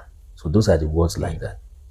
So ẹni igbákejì mi yẹn náà tó dẹ̀sẹ̀ lọ yẹn, àwọn tiẹ̀ ti wá kó gbogbo Genesis 1:1, àwọn ti fẹ́ yìí sí padà sí Yorùbá tán, picking from this Paleo-Hebrew. So it's nǹkan ìyàlẹ́nu ló jẹ́. Sorry minister, mi ò fẹ́ sọ̀rọ̀, ṣó mọ̀ pé ọ̀rọ̀ awo ni. Ọ̀rọ̀ àǹfẹ̀, ó dùn mí pé ọ̀rọ̀ àǹfẹ̀ ó dà kó ti lọ.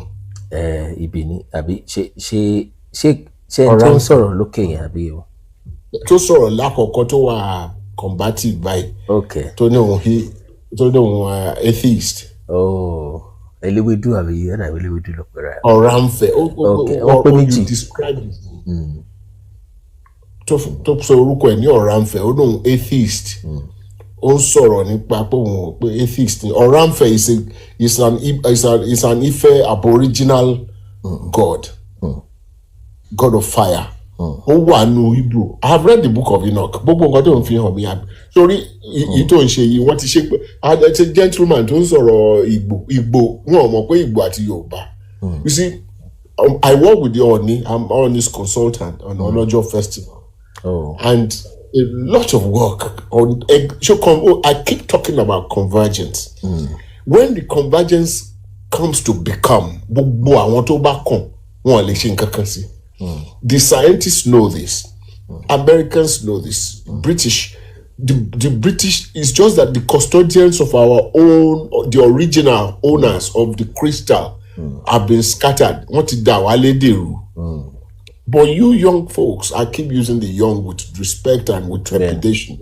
You, because it's not about age now. Look in the muffin so. Àwọn tó jẹ́ olórí àjẹ́ ní Òkè Mẹ́sì, when my father who died last year was his friend was the Oba of Òkè Mẹ́sì.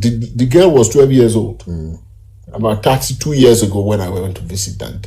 She was just 12 years old. Ẹ lè fi Yorùbá yẹn náà sọ àgbàdùn Yorùbá yẹn, mo ti sọ fún ọ pé. Torí àwọn tí ò gbọ́. Nǹkan tí mo fẹ́ fàyọ ni pé gbogbo ibi tẹ́ bá jù sókè sí ìgbà pẹlẹbẹ ló máa fi balẹ̀. So gbogbo nǹkan tẹ́ ń ṣe yìí already ti wà, ó wà nínú cloud, ó wà nínú afẹ́fẹ́. Ẹ ní òṣùgbà tẹ́ fi gbà lọ́wọ́lọ́wọ́ ní ìsìn ni.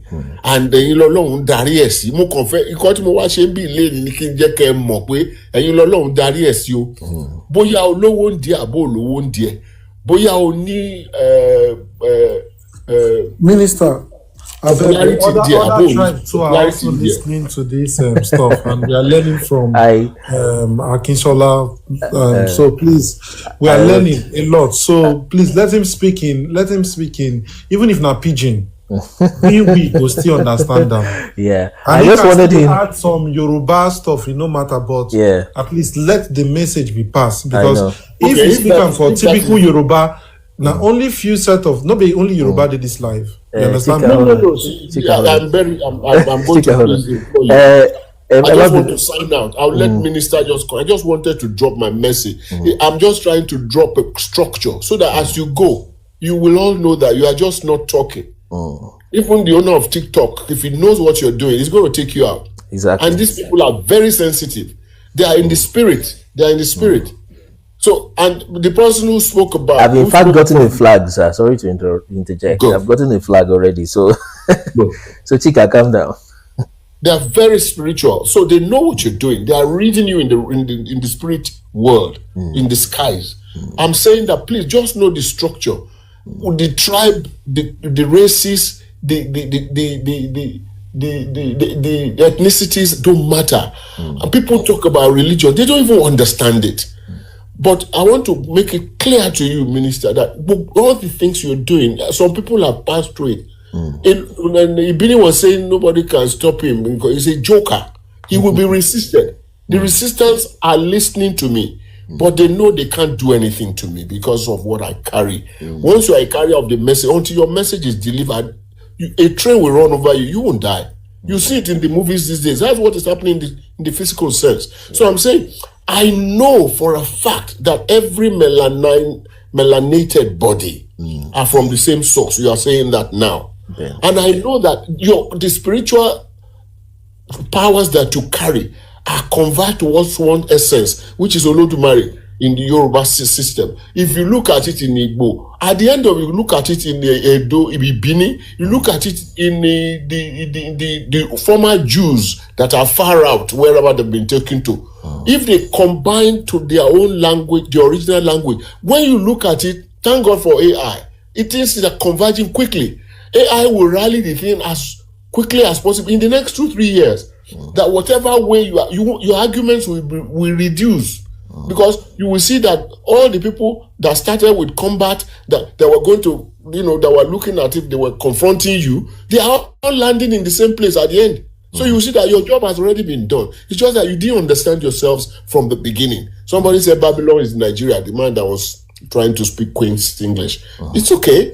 At the end of the day, you realize that, and once you realize that, then you will be able to do the deliverance. It's time. In the cycle, I kept Ibn Khaldun from Tunisia or up from Morocco in the early 17th centuries designed that cyclical theory so much. When it comes to your time, nothing can stop you, and that's what I wanted to register. You are working on space, in the spatial, in the time, and in the actor. On those 3 levels, you are well located, and you say you are from Akoko. I want to let you know. At the end of the day, you will discover the aboriginal, the essence of the melanin. Everywhere you go, the thickest part that causes, let me say, Toban Shogun, Ewe Kotokute Mafinje, Awon are the aboriginal areas, Ekiti. Those places that were there before the Oduduwa Ife started. They don't speak English. If you go to Akoko, witches still fly in the afternoon as we speak. In Ile-Ife, we told Oniano, the buyer of Oniano, when the accident that happened in 1986 or so, that consumed lives at the toll gate in Ife, when it was going to happen, one woman came to the Oni. I was there when it was testified. He said, if they do this, there's going to be an accident if a person will not be consumed. Over 100 and something people burnt in that accident. No single Ife was there because the 82 was done. These people she was a school teacher. They went after that to look for her. They couldn't find her. It was a 23-year-old thereabout aged lady that came to meet the on Nishijuade. So you say you are Agoko as if Agoko somebody somewhere that is not known. I hear you. You will soon see that the real essence of the melanin are hidden in very dark and secret and unusual places. At the end of the day, AI or whatever they call it in the next 5 to 10 years will unearth everything. May God help you and help all of us. Thank you so much, sir. So those in the house, permit me. You know the way our culture is as Hebrews. We have this respect for our elders. That's why I've not set time for him. If you don't mind. So Eshongo, I've multi-follow channel that is the Ateronse Kekere si Esho. Amasoro. All right, thank you.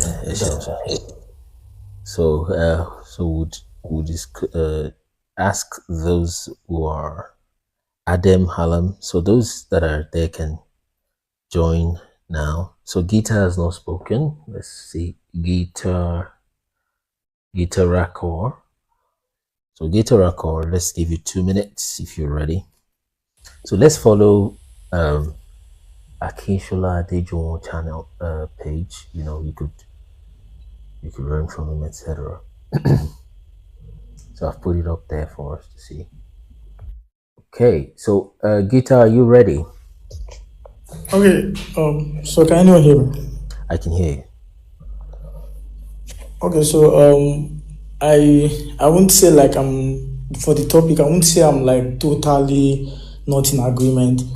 However, I would say like actually like the essence of the melanin and like our like special nature I think it's something that I acknowledge, like even without like referencing the Bible or not.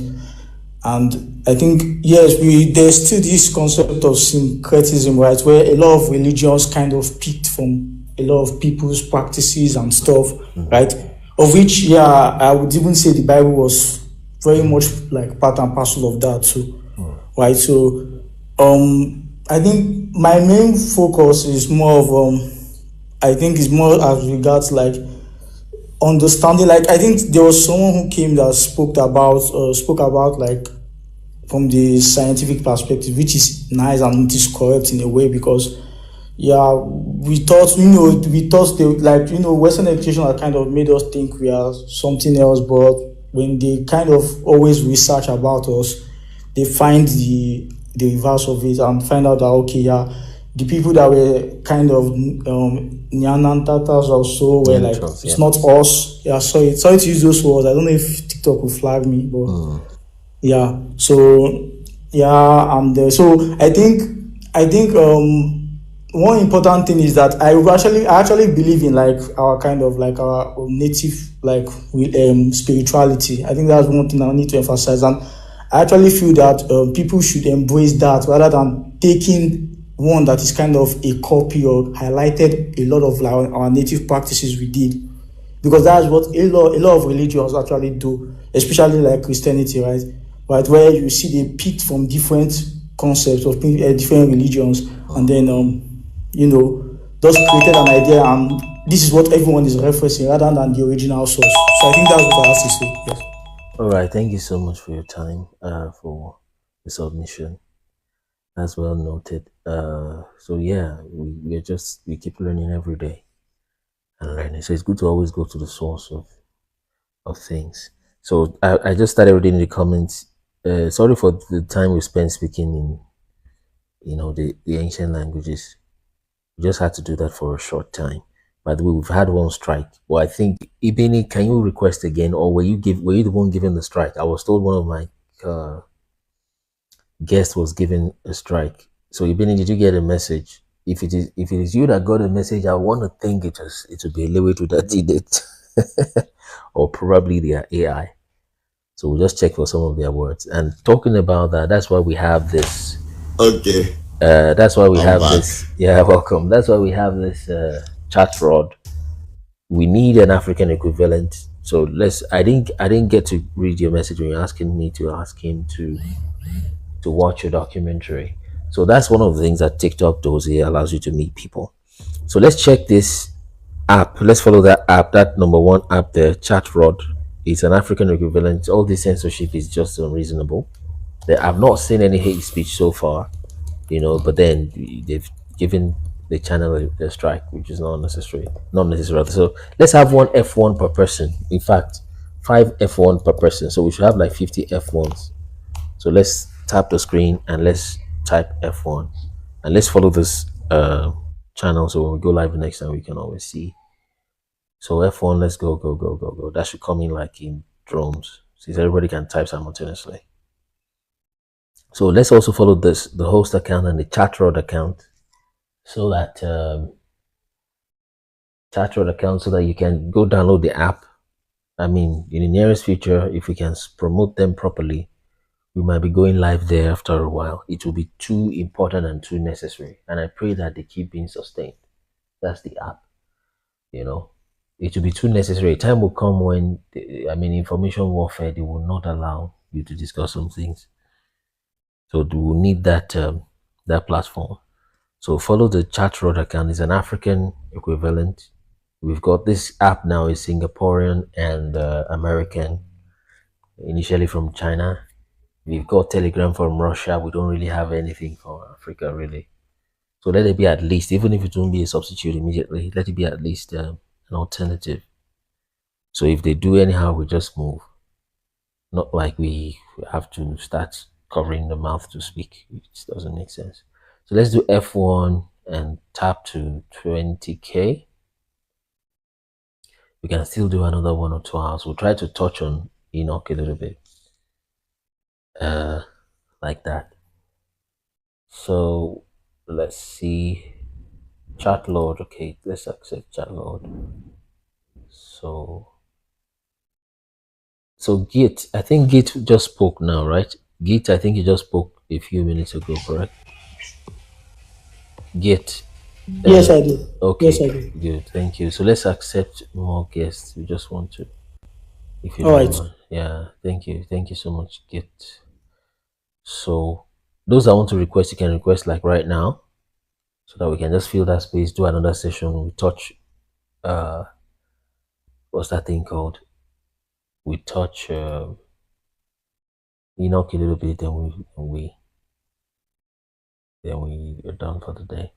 Endurance, Yamo, you're welcome.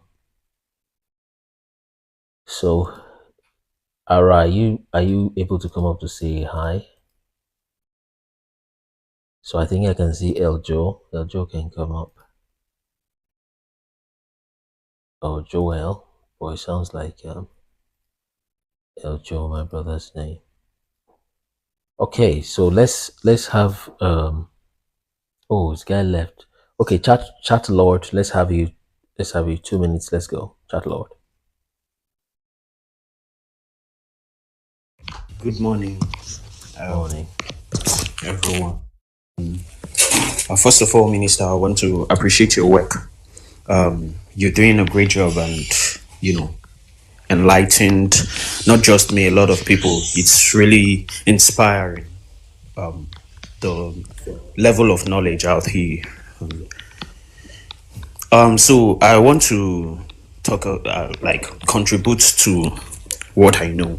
If you look at the biblical recording of the Jewish people, their beliefs, how they believe in the spiritual more than the physical, you'd relate it to how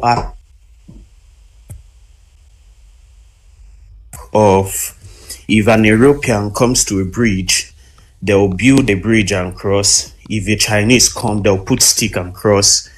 And if an African come, they'll have to pray to God for God to, help them cross the bridge.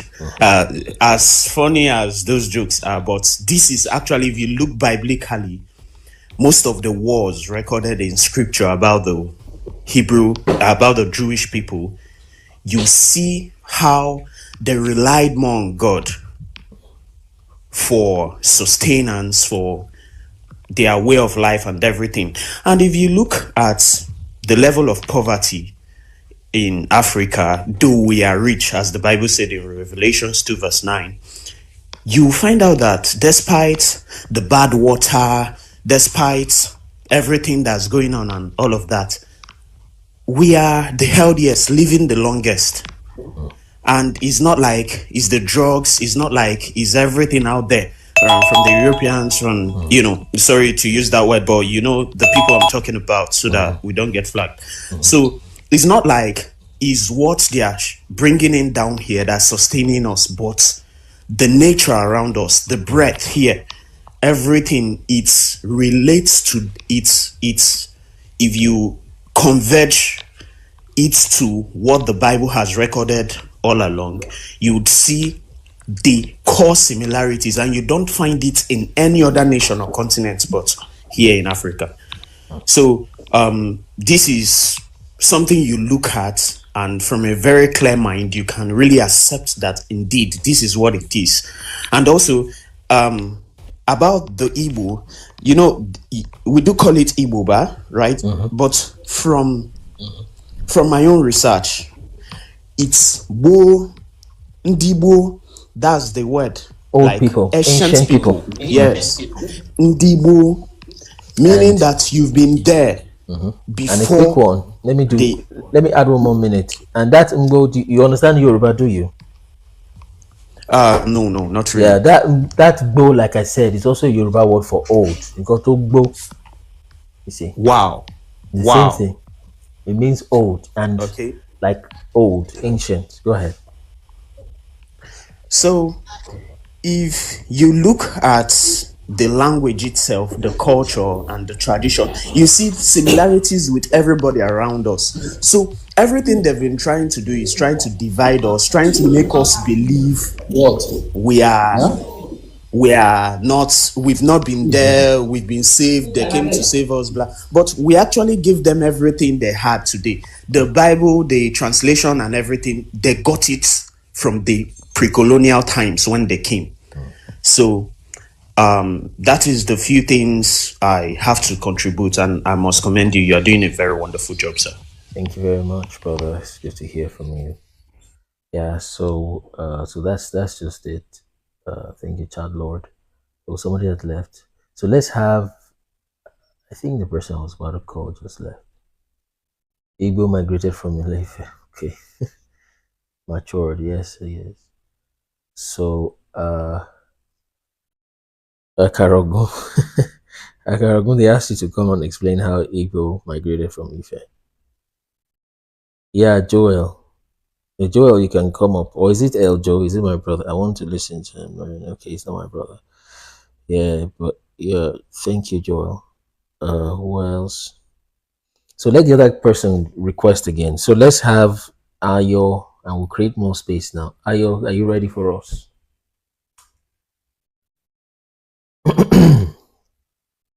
Ayo, are you ready?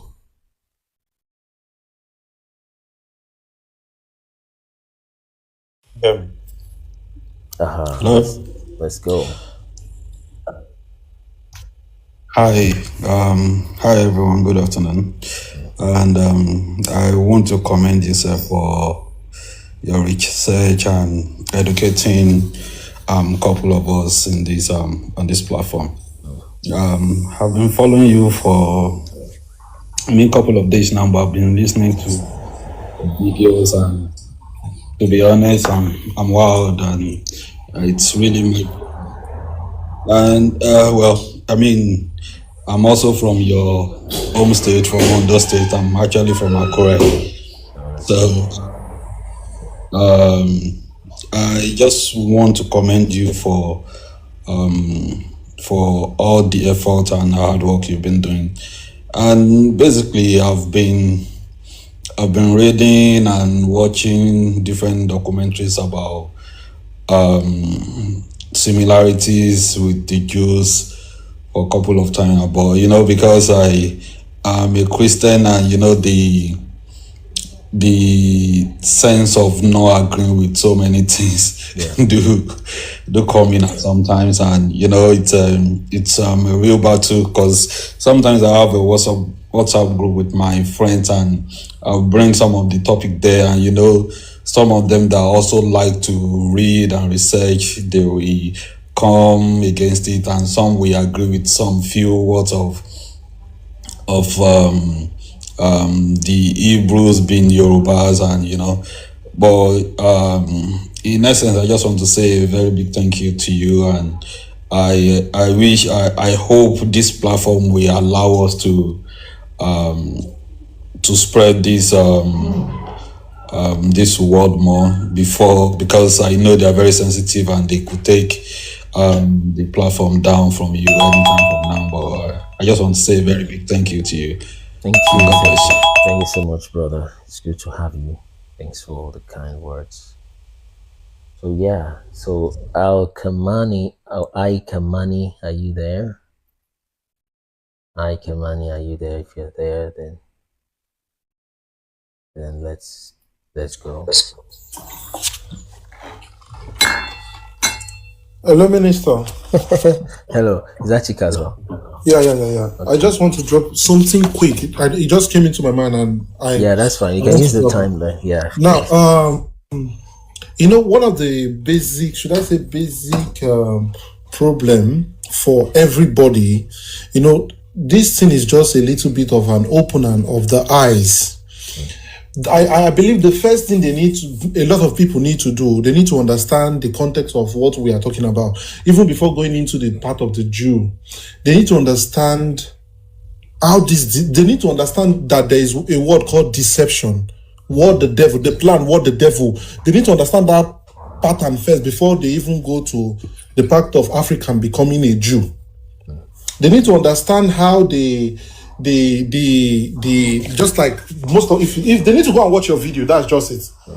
They need to go and watch that video and understand like take more time to understand that video properly.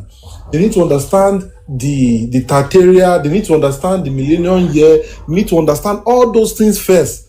Then they will now understand the reason why the devil took our this thing, our should I say our own culture, our everything, took it away from us, gave us a new name. Why did they choose to give us name? They need to understand that part, that the devil gave us a new name, colonize us, change everything about us, and divide us. So if they understand the beginning of the genesis of that part from the scripture first, before they can understand the fact why the devil wants to destroy everything about the Israelites. So if they don't understand that part, if we are dragging about this, these people are Jew, this one is not Jew, no, they will not get it. They need to first start from the Bible, understand the part where you're teaching, because what you're doing is a movement. They need to get that idea. Like that other guy that said he's an atheist, no problem. Go and watch your video, that's all. Let him watch the video. If he believes, no problem. It's choice. You understand me? So that's the only thing I can say. Anybody that don't understand, for now, it's common for you not to understand. You are just coming to a new idea, and it will take a lot of time to consume this information because it is too much for some people now. It will affect their brain. They'll say, why this person will say will be this thing? How Igbo man will say it will be this one? How Yoruba man will say it will be this? So this thing, they need to go and understand first. Watch those videos. That's the only thing I can say for now. So anybody that they don't understand, just tell them to watch your video. Let them watch and understand the context of the whole thing entirely. Yeah. Thank you. Yeah, thanks so much for your submission, Chick, as well. So very important. So it's quite important. You guys can just go check some videos. In fact, if you have disagreements, questions, we can always have a look at it and modify, or update the things that we know. That's why we learn.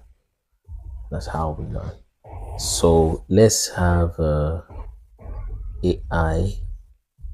It's AI Kamani. I think AI Kamani. Hello. Yeah, hello. Hi. Hi, thanks for having me. I appreciate the channel and the topic today. The topic is why I really want to contribute the Sub-Saharan Africa Hebrew issues, because I appreciate these points because I've seen your videos on YouTube as well. So, like the previous speaker said, people should look at those videos to get like a background, because it's very important when it comes to this topic, particularly that people have a background first, because when you just start coming in like this, because I've been into this almost forever. So I always tell people my journey started from when I was a child at the age of 9. That's when I sat down, I heard my uncle spoke about how we used to live in Nineveh. And he's a priest, an Oromila priest in where I come from. He spoke about this story, how we used to live in Nineveh. At the age of 9, I sat there listening to him say it. Nineveh is Assyria. Is that the capital of Assyria? Yeah. So, and that's around Borno State and all those regions. I don't know if somebody that's from there that's confirmed it. So, my conversation today, I just want to please beg anybody that is on this platform or that is into all this topic. I've done it for years, but I think it's about time we start trying to take it out of this platform issue. Special thanks for you and others that are doing it, because in anything in life, it's the leadership that leads.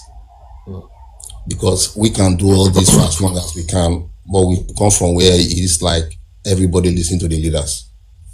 So if the leaders don't start speaking these things out of their mouth or from their own platform or from their own palaces or offices, it will be very difficult for people to take it in. I've been told by my own family to go and join Jewish people if I want to leave. So that's how bad it is. So people will never accept these things except somebody said something before I want to make a point on as well. We can actually find traces of who the tribes are all over the place. You just have to look at what they say and how they do their culture and their traditions. So I think this is where we need to try and make our traditional leaders see where they need to come in and we need to put this information in front of them. I know a lot of archaeological sites in our land that we can go to and use archaeology to verify these things. That no? You know, so I think that is the next step I think we should take. I'm trying to see how I can do my own part, because I don't think talking to just, I don't want to use the word common people, I'm not really talking down on anybody, but I think trying to convince common people is going to take a longer time. Yes, it will. So I think when we start to give this information, I have a lot of information that I've documented and pinpoint places that will put this thing in front of our leaders. Let them look into it. Undeniable information, indelible truth that they can see and that can be proven, like archaeological sites. Then take it from there. And when they start to speak about it, I think then people will have greater number of people not change their mind immediately, maybe start to look at these things from a clearer mindset, other than, like I said, I've had people in my own family tell me, go and join these people and go your way, since you want to be like Jewish people. You know, so people still have that mindset. So it will take longer for those people to change. Even people don't even have watch your programs on YouTube and you talk about Bible, and I'll be praying that people actually go and read the verses you are talking about. I'll be praying in my heart. But I know it's very difficult. People will still read it and still have doubt. I tell people that the word Benin is in the Bible. You can find names that will sound like Yoruba names in the Bible, Igala names, Ijaw names, name it. They're all in the Bible, they're all over the place. But they will still find it difficult to go and read it. You know, so I appreciate your effort and other people as well. And I hope people key into this and do more research. Don't take this at face value, because if somebody comes to your platform and you think you are doing it just for platform's sake, if people go to my platform and I don't have anything on it anymore, I've been doing this for the past 10, 15 years. So I think at the moment I want to try to take it to another level, which is try and put this information in front of our leaders. Thank you very much. Yeah, great. So we are on that also, on my own end and on Ibini end. I'm sure he'll be excited to hear this also. So that's basically the next thing, such that things get a little quite more official. But what part of Africa do you come from? What part of Nigeria do you come from? Sorry? Is that in South? Is that in Benin? Yes. Benin, okay. Yeah. Yeah, so that's great, that's wonderful. And I usually tell people to put aside this Yoruba, Benin, Igbo, that is like a narrow view of this thing. It's broader than that. It's a lot bigger than that. You know.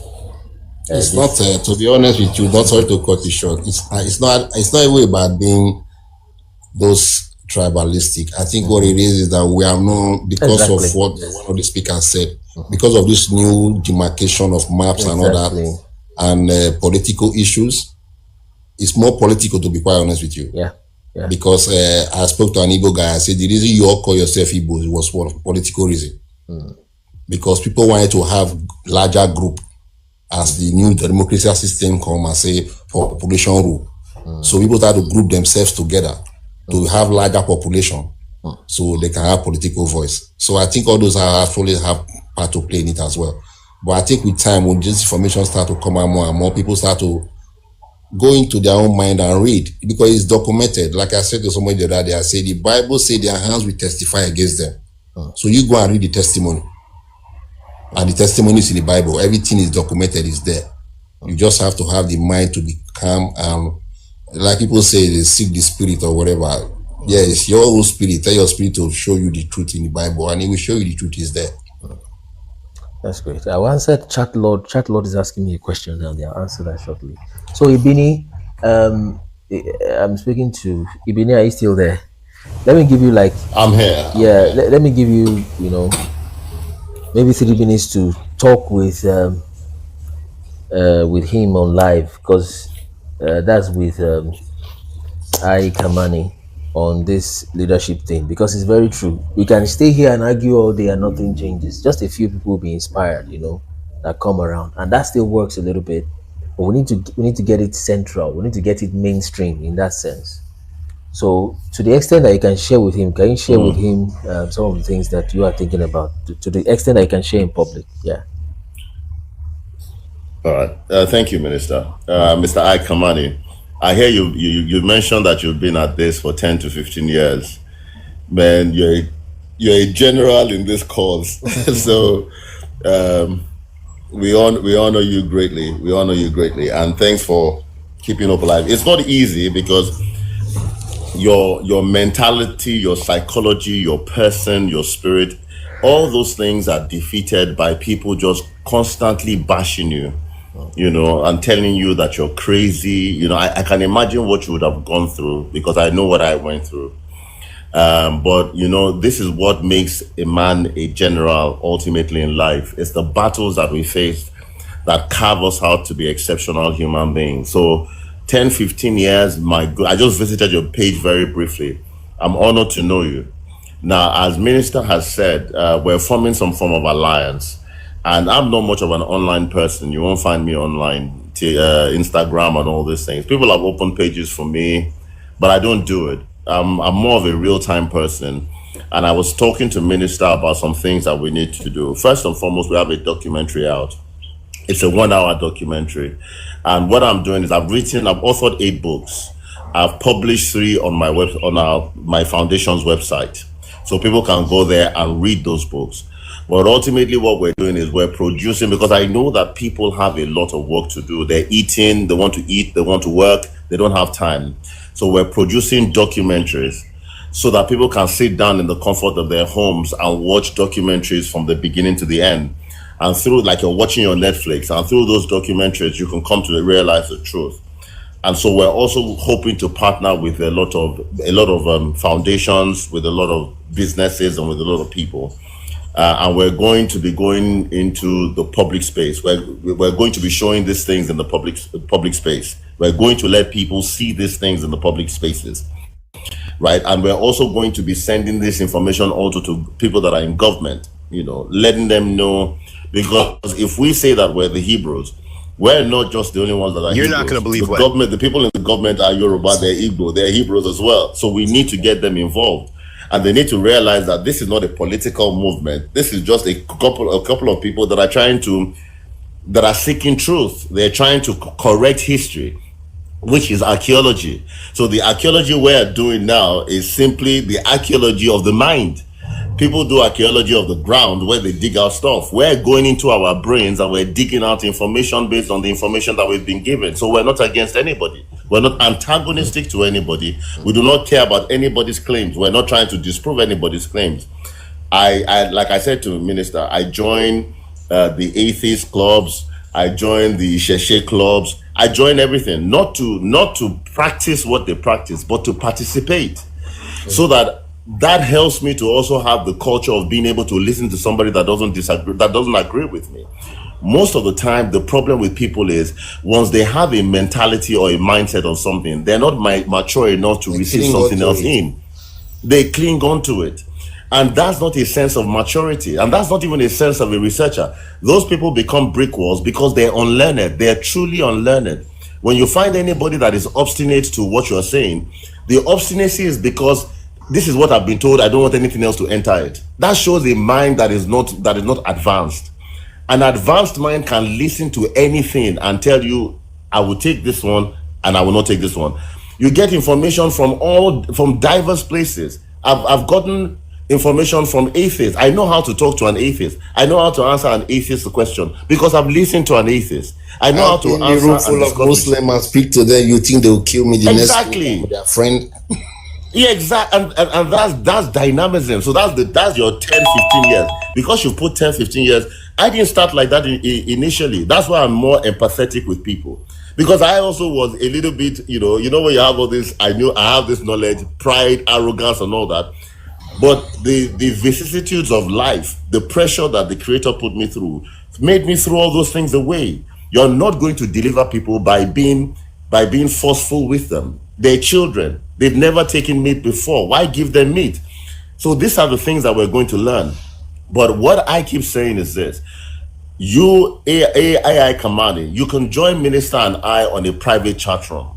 Let's begin to build a think tank. Men that can sit down and look at their own theology and change their theology based on new information, because we cannot expect people that are joining us to change their information based on what we're telling them if we are not also dynamic enough to change our information.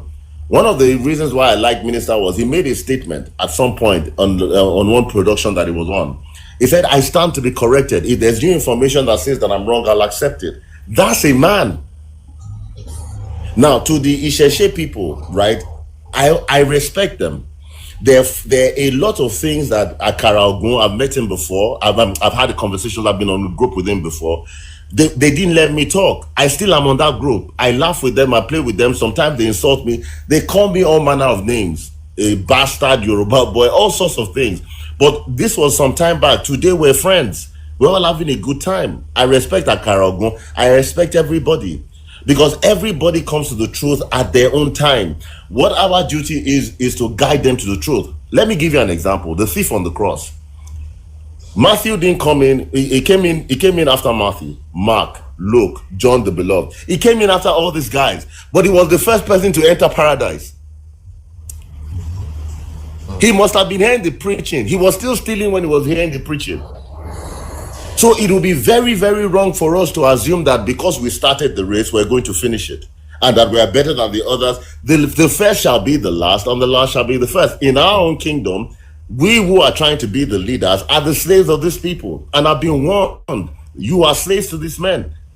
So they will annoy you, they will irritate you. Remember that you serve me. If you serve me, you can only serve me appropriately by serving them. And that perspective changed my interactions with people. Insult me, abuse me, I will be hurt by it, but I'll come back. I don't want to come back, but I'll come back. So if Kamani, if you can find a way of me having a conversation with Minister on a private level, we can sit down outside TikTok and begin to cut out the meat of this, because all these things that we're doing is just the milk. It's still the milk.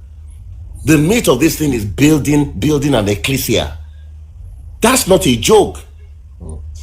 The 10,000 men can build it. And he says, I will build my ecclesia, not church. I will build my ecclesia, and the gates of hell shall not prevail against it. That's the valley of the dry bones. We are the valley of the dry bones. The idea of the dry bones is that we were dead in our consciousness. We did not know who we were. That's why the Bible says that where they were not called the people, there shall they be called the sons of Elohim. And that's happening now. But it takes men that can make things happen to come together. We have to come together. If they've taken these things away from us, if we're going to get it back, we have to come together and strategize. When the Creator deals with me, or he keeps on asking me questions, what would you do? He doesn't spoon feed you. He's not a father that will spoon feed you. He'll tell you, go and sort it out. And then I sort it out. If I fail, I come back. I think it didn't work. So go and sort it out again. And then I've started to learn to be independent, not independent of him, dependent on his wisdom, but independent in knowing that if I know how to connect with him, everything has been given to us from before the foundations of the world. We are men. That's why we are men. So I yield. And nice to meet you, sir. I appreciate you. I appreciate Yeah. Thank you. So just to give a little snippet, he is working, Ibini is working on, public-private partnership where at least there can be some of the ancient sites will be revived as real tourist centers, unlike the fake thing they're doing in the Middle East. So some things like that. So you can just do a Can I DM. just add, please, to what you said before I forget? Tradition our tradition will play a big role in all this. Yeah. Because most of what we do as tradition, the ancient past is encoded in it, and even the people that are doing the tradition don't even know it. Mm-hmm. Because I could tell from some traditional people that I know, there are some things they do, but there are bits and bits of things of this kind inside that they practice. But like, for example, from Edo State, the name in Israel that you call priest is Kohen. In Benin, a priest is Ohen. So if you remove the K, you have Ohen.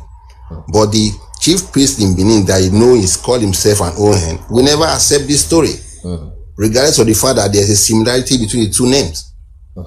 So those kind of people, we need to enter them with this information and leave information with them that they will go and dissect on their own. and they will see the evidences for themselves.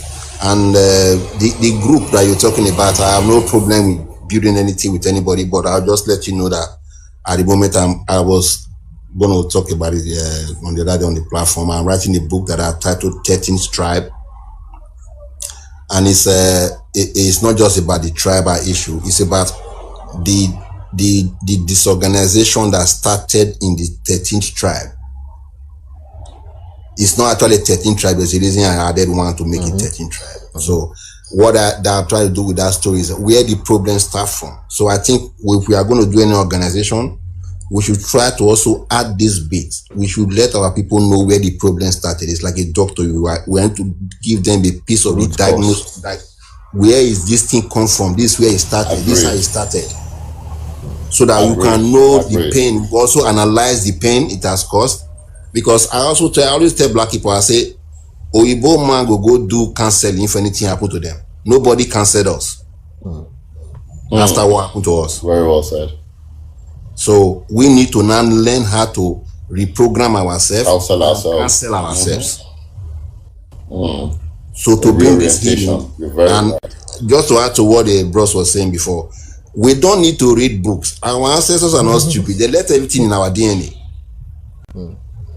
There's this new research I found out recently. It's called ghost DNA in West Africa. They don't know where this DNA in West Africa come from. So our ancestors, I read it, I was laughing. I said, "Nothing, so go smart past our people. I never knew anything." So because when many of us give, I was telling to somebody the other day, you must have known about if any of you have kids. When you have a child here, the top of your child here, it looks like he's breathing. I don't know anybody here know. Yeah. So if you must know, you can encode things through that means, through that place, into a child's DNA. It's just words. You can encode words through that place into a child's DNA.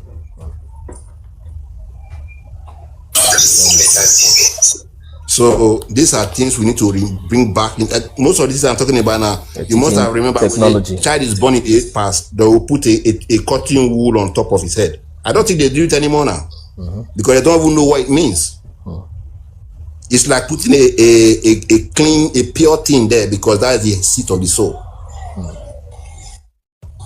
But I don't think many people know why they do it. So all those things, we need to know where it comes from. Like I said, the healing need to come by way reconciling ourselves. And this information, like I said, is coded in our DNA.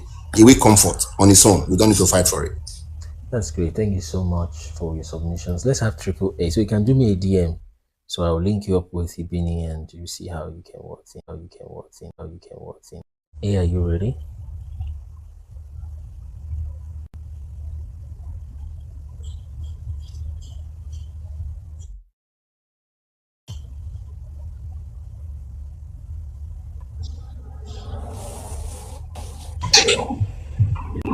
Hello, Minister. You want me to talk or?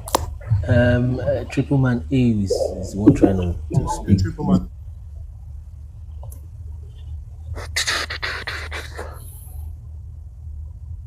I think it's just the network. Okay, I want us to read at least, if possible, just one chapter before. But maybe Triple Man just wants to listen also. But Chikazo, if you're ready, if you have something to say, let's go. 2.5 minutes. So that we'll just touch scripture a little bit.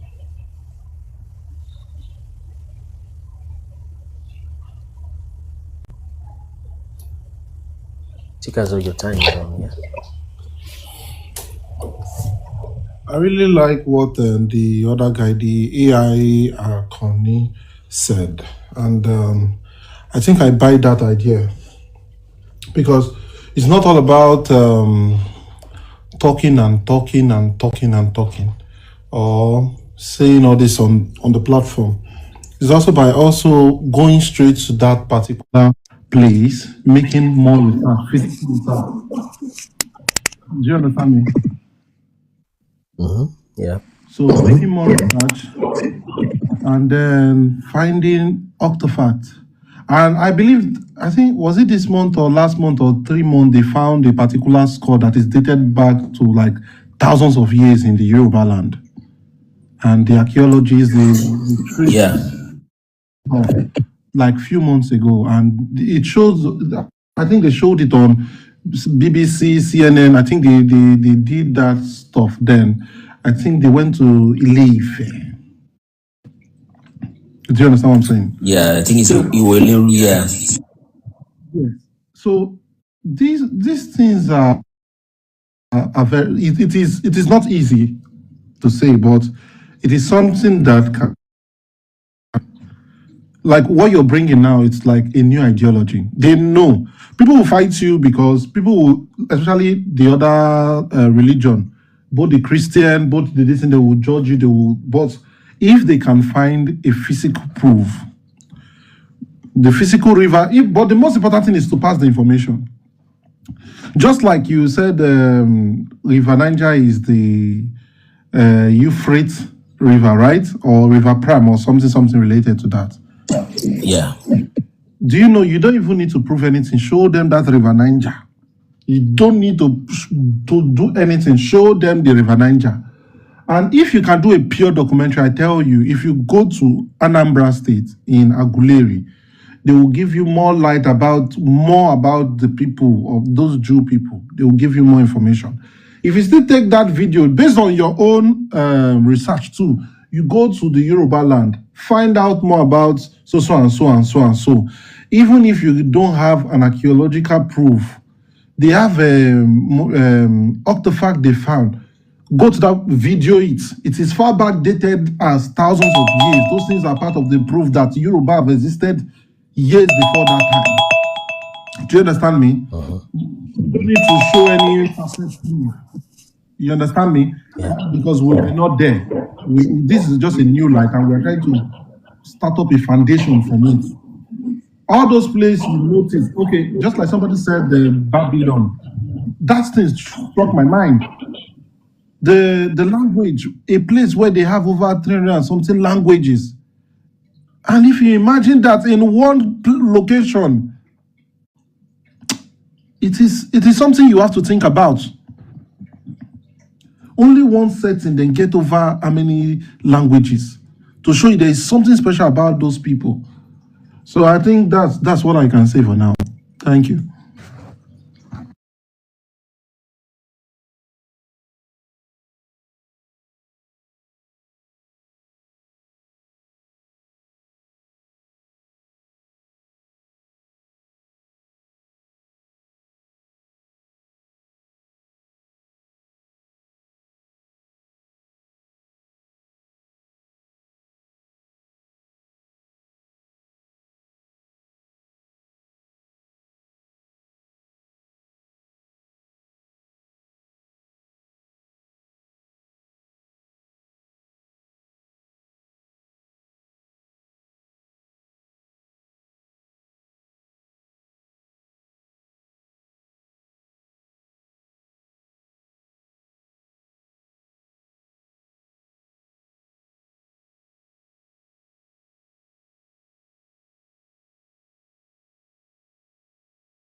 Oh, okay, yes. We're about to just read.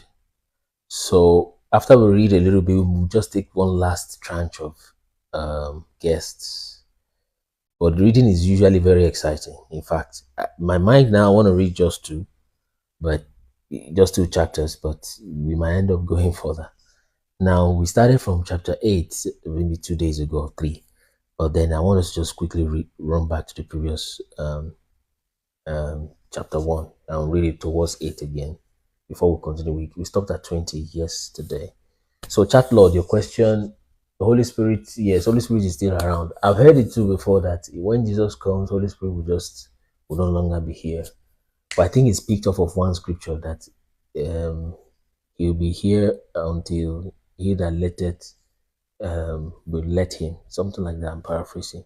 So, but then there's no other scripture of which they had to almost interpret from that scripture to come to that.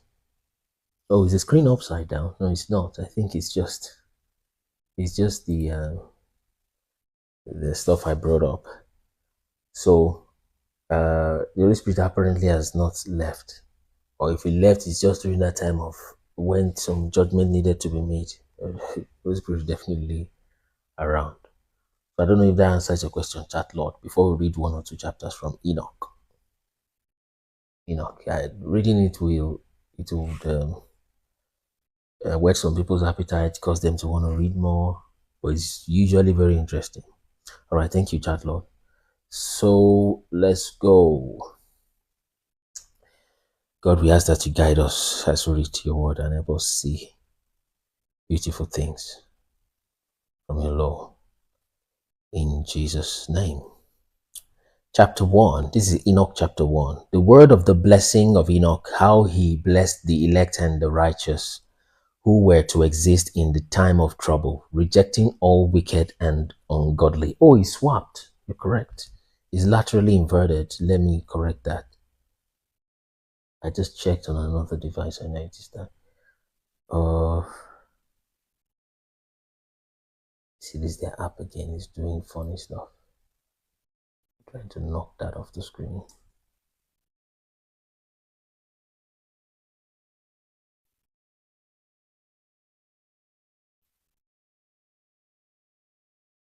Is it so hot or why is it going on? Okay, so I'll try to correct the lateral inversion.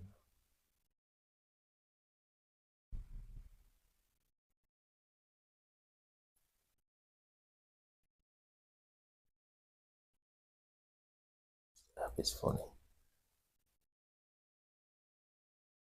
Okay, Control Alt arrow. Okay, let's try that. See if that works. Before that, let me see the effect. Control Alt arrow. Let's see. Okay. Oh, maybe because I'm not on that page. Let me do it on the TikTok page.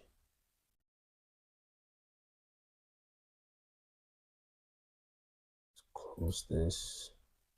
Okay, corrected yet? Not yet.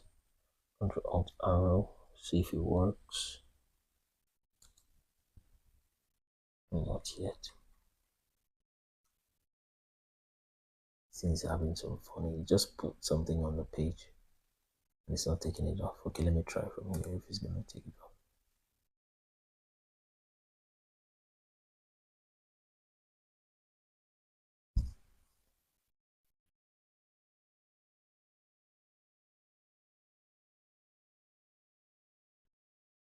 Okay, let me do it from here. Center to screen, rotate, flip. Okay, let's see if it's corrected yet. Not yet. I found out to correct it to be result in a few moments now. Flip horizontally. Okay, I think it's corrected now. Okay, thank you for the comments that showed us. So usually it's interesting. Sometimes it may be boring. Please, I want to add something very important. Unique Aralite. I'll ask you a question real quick. Unique Aralite. Okay, thank you so much, Ibini. It would be great to have you again later. Thank you so much. So let's see. Unique Aralite. Ask your questions. You can type it or you just request real quick.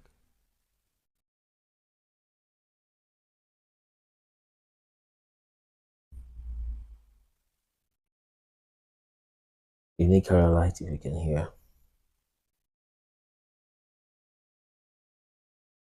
The word of the blessing of Enoch, how he blessed the elect and the righteous who were to exist in the time of trouble, rejecting all the wicked and ungodly. Enoch, a righteous man who was with God, answered and spoke while his eyes were open. So we are reading the book of Enoch to everybody to hear, to see. And this is verse chapter 1, verse 1. And while he saw a holy vision in the heavens, this the angels showed me too. From them I heard all things and understood. Now he's the one speaking, I believe.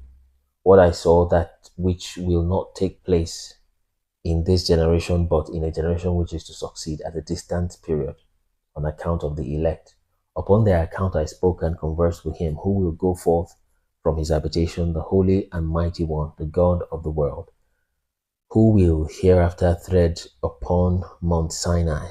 So that mountain has had that name for as long as Enoch's time. Appear with his, let's keep reading. Appear with his host and be manifest in the strength of his power from heaven. All shall be afraid, and the watchers be terrified. Great fear and trembling shall seize them in the ends of the earth. The lofty mountains shall be troubled, and the exalted hills depressed, melting like a honeycomb in the flame. The earth shall be immerged, and all things which are in it perish, while judgment shall come upon all, even upon all the righteous. But to them shall he give peace. He shall preserve the elect, and towards them exercise clemency. Then shall all belong to God, be happy and blessed, and the splendor of the Godhead shall illuminate them. Chapter 2. Behold, he comes with 10,000s of his saints. Now, this is the part of the book of Enoch that is in the book of Jude.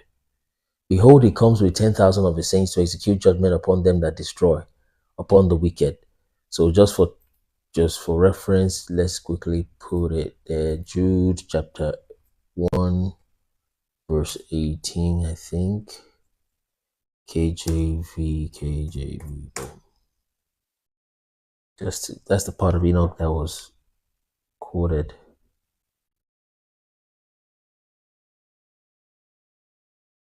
Want to ask, you can ask your question. Just drop your question.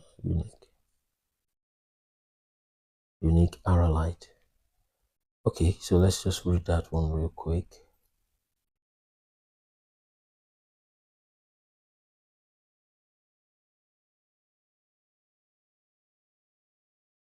So look at verse 14 here.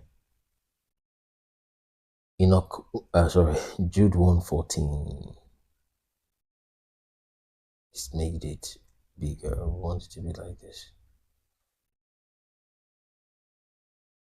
And Enoch also, the seventh from Adam, prophesied these things, saying, Behold, the Lord cometh with 10,000s of his saints. So this is that part that is quoted in Enoch and Jude. Sorry, that's why most people usually would accept the book of Enoch as scripture. So that's that part that was quoted before. To execute judgment upon all, and to convince all that are ungodly among them of their ungodly deeds which they have ungodly committed, and all their hard speeches which ungodly sinners have spoken against him. So I think this is a part of the Bible that has the highest number of ungodly in one verse. But if anybody asks you what was that, it's in Enoch chapter 2, verse 1, is where was quoted in the book of Jude 1:14. It's Enoch 2:1. Behold, the Lord cometh with 10,000 of his saints to execute judgment upon them, and destroy the wicked, and reprove all carnal for everything which the sinful and ungodly have done and committed against him. Chapter 3. And all who are in the heaven shall know what is transacted there. They know that the heavenly luminaries change not in their paths, that each rises and sets regularly, everyone at its proper period, without transgressing the commands which they have received. They behold the earth and understand what is there transacted from the beginning to the end of it. They see that every work of God is invariable in the period of its appearance. They behold summer and winter, perceiving that the whole earth is full of water, and the cloud and dew and rain refresheth it. Chapter 4. They considered and behold every tree, how it appears to wither, and every leaf to fall, except of the 14 trees. So someone can drop the chapter and verse we're reading, so that people that are just joining will know. My first question is, what is the real name of Christ in our Hebrew language? It is Yahusha. Okay, it's Yahusha. But then the name Jesus seemed to be the new name he had gotten because of the wonders we see that name performing. Okay, and also because of the way we see timeline. Apparently, Jesus must have returned when he said he will, which is just a few decades at most after the time when he resurrected.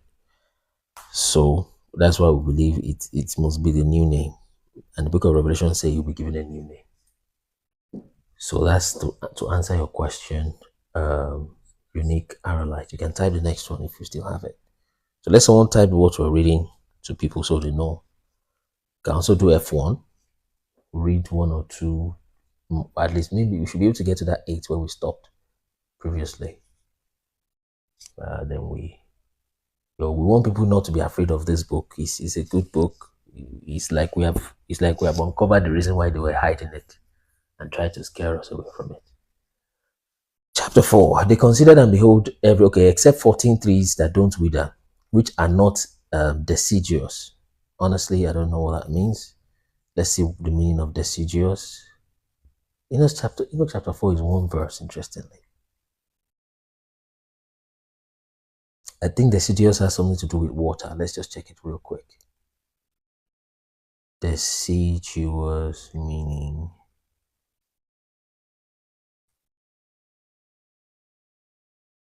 Of a tree or shrub.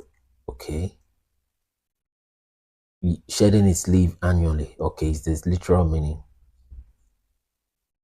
That means a tree that sheds its leaf annually is called deciduous. So he's saying those trees are not deciduous. Okay. It's good to know the meaning of what deciduous means. Okay. So which are not deciduous, which wait from the old to the appearance of the new leaf for 2 or 3 winters. Okay. Chapter 5. I'm moving real quick. Again, they consider the days of summer that the sun is upon it. See, yeah, the sun is upon it. Its very beginning, while you seek for a covered and shady spot on account of the burning of the sun. In other words, summer is hot. You need to stay in the shade. While the earth is scorched up with fervent heat, and you become incapable of walking either upon the ground or upon the rocks in consequence of that heat. If you have walked in Africa, you know sometimes the ground can get that hot. You can't walk outside in public.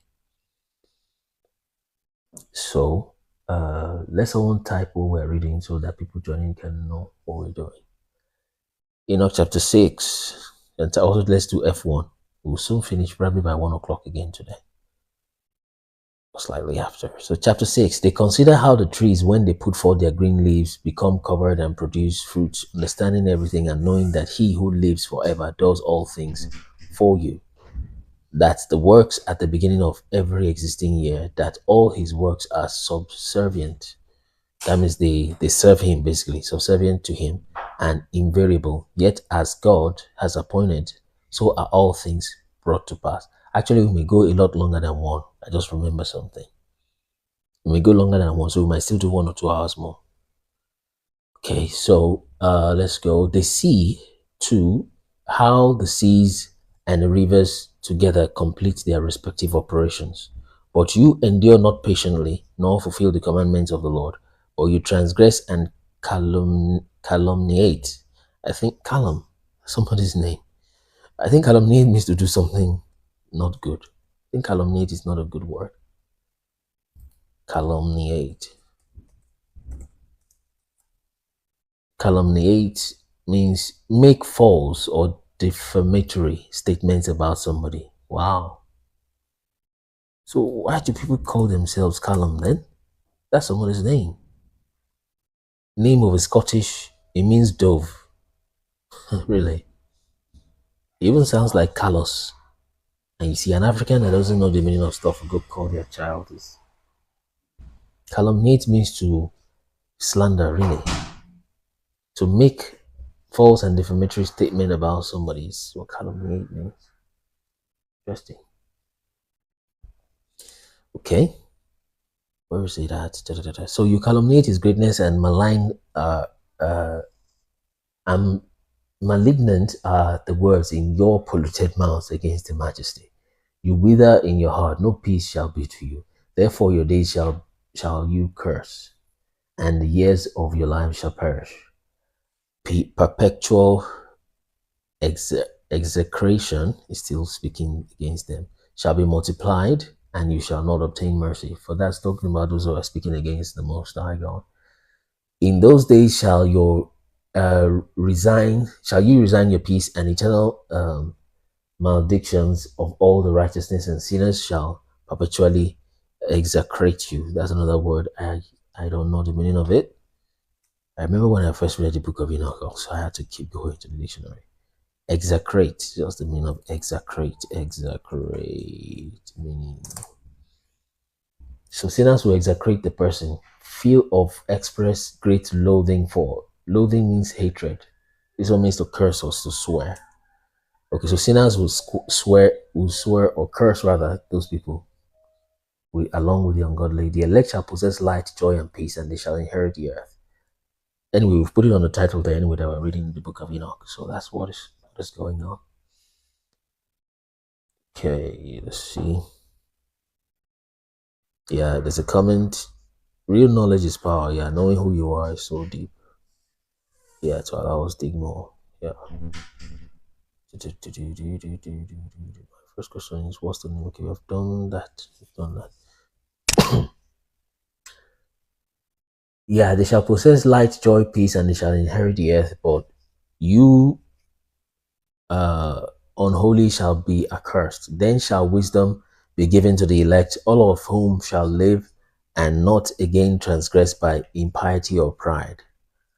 Wisdom will be given to the elect, and all of whom shall live not again transgress by impiety or pride, but shall humble themselves, possessing prudence, and shall not repeat transgression. They shall not be condemned the whole period of their lives, nor not die in torment and indignation, but the sum of their days shall be completed, and they shall grow old in peace, while the years of their happiness shall be multiplied with joy and with peace forever, and the whole duration of their existence. So it's like we literally start from the fun part. Chapter 8 is so fun that we couldn't stop till. So we'll still read into chapter 8 before we jump to 20, probably. 7. It happened after the sons of men had multiplied in those days. Aha, it started. So this is the interesting. By the way, I want to quickly check something if you guys don't mind. What's in chapter 1? It keeps saying some people are the words of the blessing of Enoch is system trouble rejected. God answered and spoke, while his eyes were open and while he saw a holy vision. Okay, that's Enoch. For from them I heard all things and understood what I saw. Okay, upon the account I spoke. Okay. So let's get to the interesting part. 7. With fear and trembling shall seize them. Shall seize who? And the watchers shall be terrified. Okay, it's talking about the watchers. Okay. Oh, so those watchers are actually the people he was talking to, that they are cursed and the way they have spoken against God. So they started to curse God. And you see demons usually do that. They curse the Most High. They hate human beings. They hate the sons of Adam. They hate Africans. See? And they curse the name of God. That's a terrible thing. 7. Okay. It happened after the sons of men were multiplied in those days that the daughters were born unto them. This is Genesis 6. It's in Enoch 7. So those daughters, those women were elegant and beautiful. And of course, they're dark skinned, by the way. And when the angels or the watchers, the sons of heaven, beheld them, they become enamored of them. Enamored, you can even pick it from the French. It means to like somebody, maybe actually sexually altogether. But amour is a French word for love. So enamored, they started being liking them. But let's check what it means so we don't assume. Real quick, enamored. Copy, paste that here. What's the meaning of enamored? Old English, yeah? To be filled with love for somebody. Yeah, so it's the same thing. They were filled with love for the daughters of men. Okay, so let's go. So they were, but then I don't think it was the fault of the daughters of men. They were just beautiful. I mean, there was nothing you could do about that. But God sent the watchers to do something else, not to come start having them. So they were enamored by them. Let's keep going.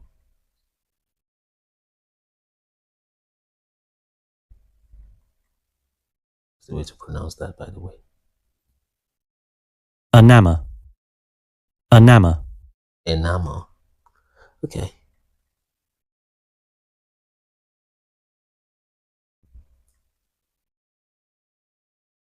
Okay.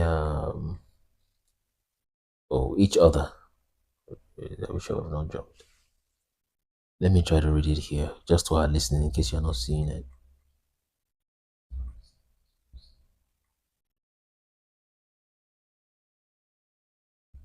Okay, they were enamored by them, saying to one another, that's where one another came, saying to one another, come, let us select for ourselves wives from the progeny of men. Let us beget children. And their leader, Samyaza,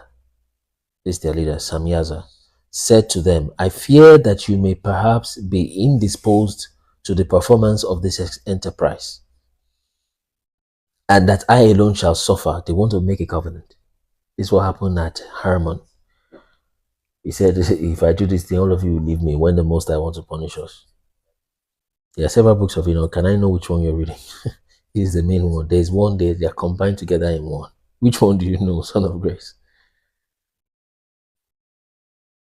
Tell us the one you know. It's the main one. It's just one, really. But it's merged into three. You have 105 chapters in this one I'm reading. So he said, you guys will leave me alone if we do this. So their leader Samyaza said to them, I fear that you guys will be indisposed to the performance of this enterprise. Verse 4. And that I alone shall suffer for so grievous a crime. So they are aware. They know what they're doing. But they answered him and said, we all swear. In other words, they will swear, they will make a covenant and bind ourselves by mutual excretions. What does that mean? So that's the meaning of that.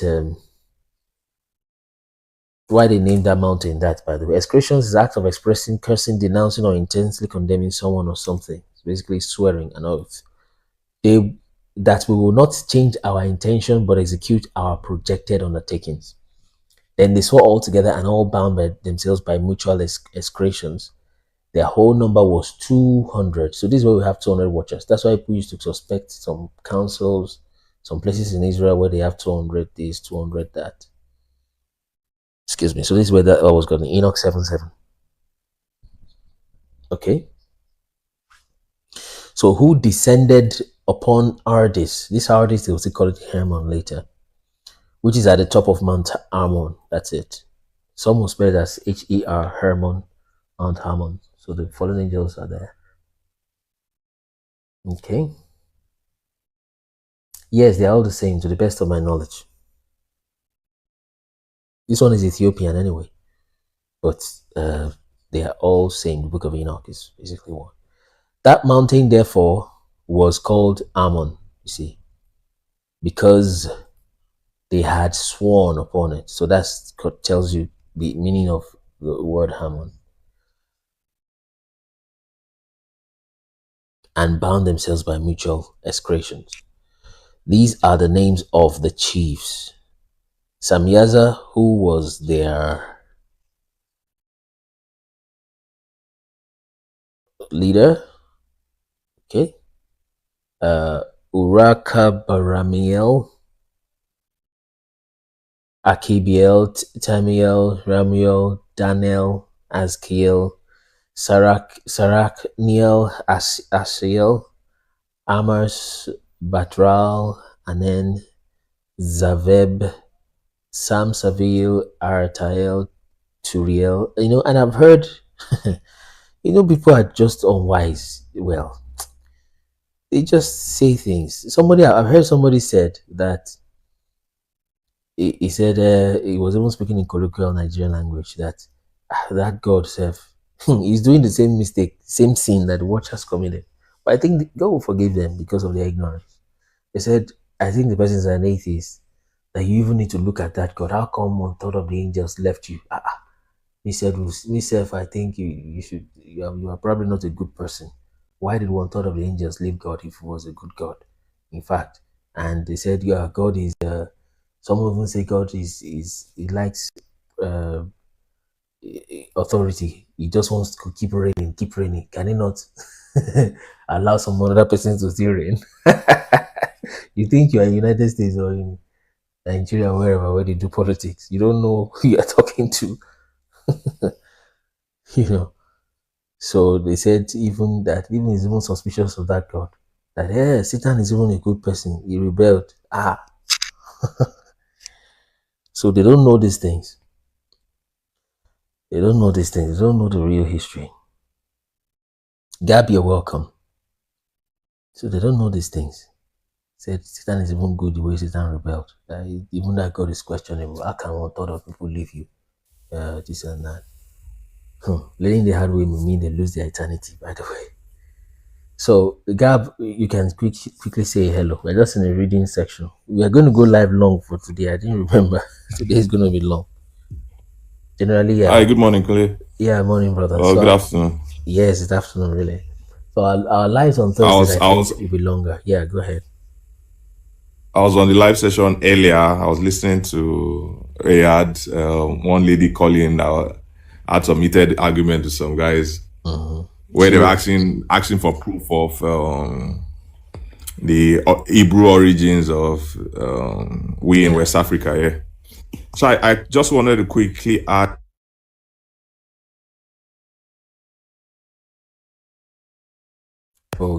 Actually, there are several historical accounts, and I would also say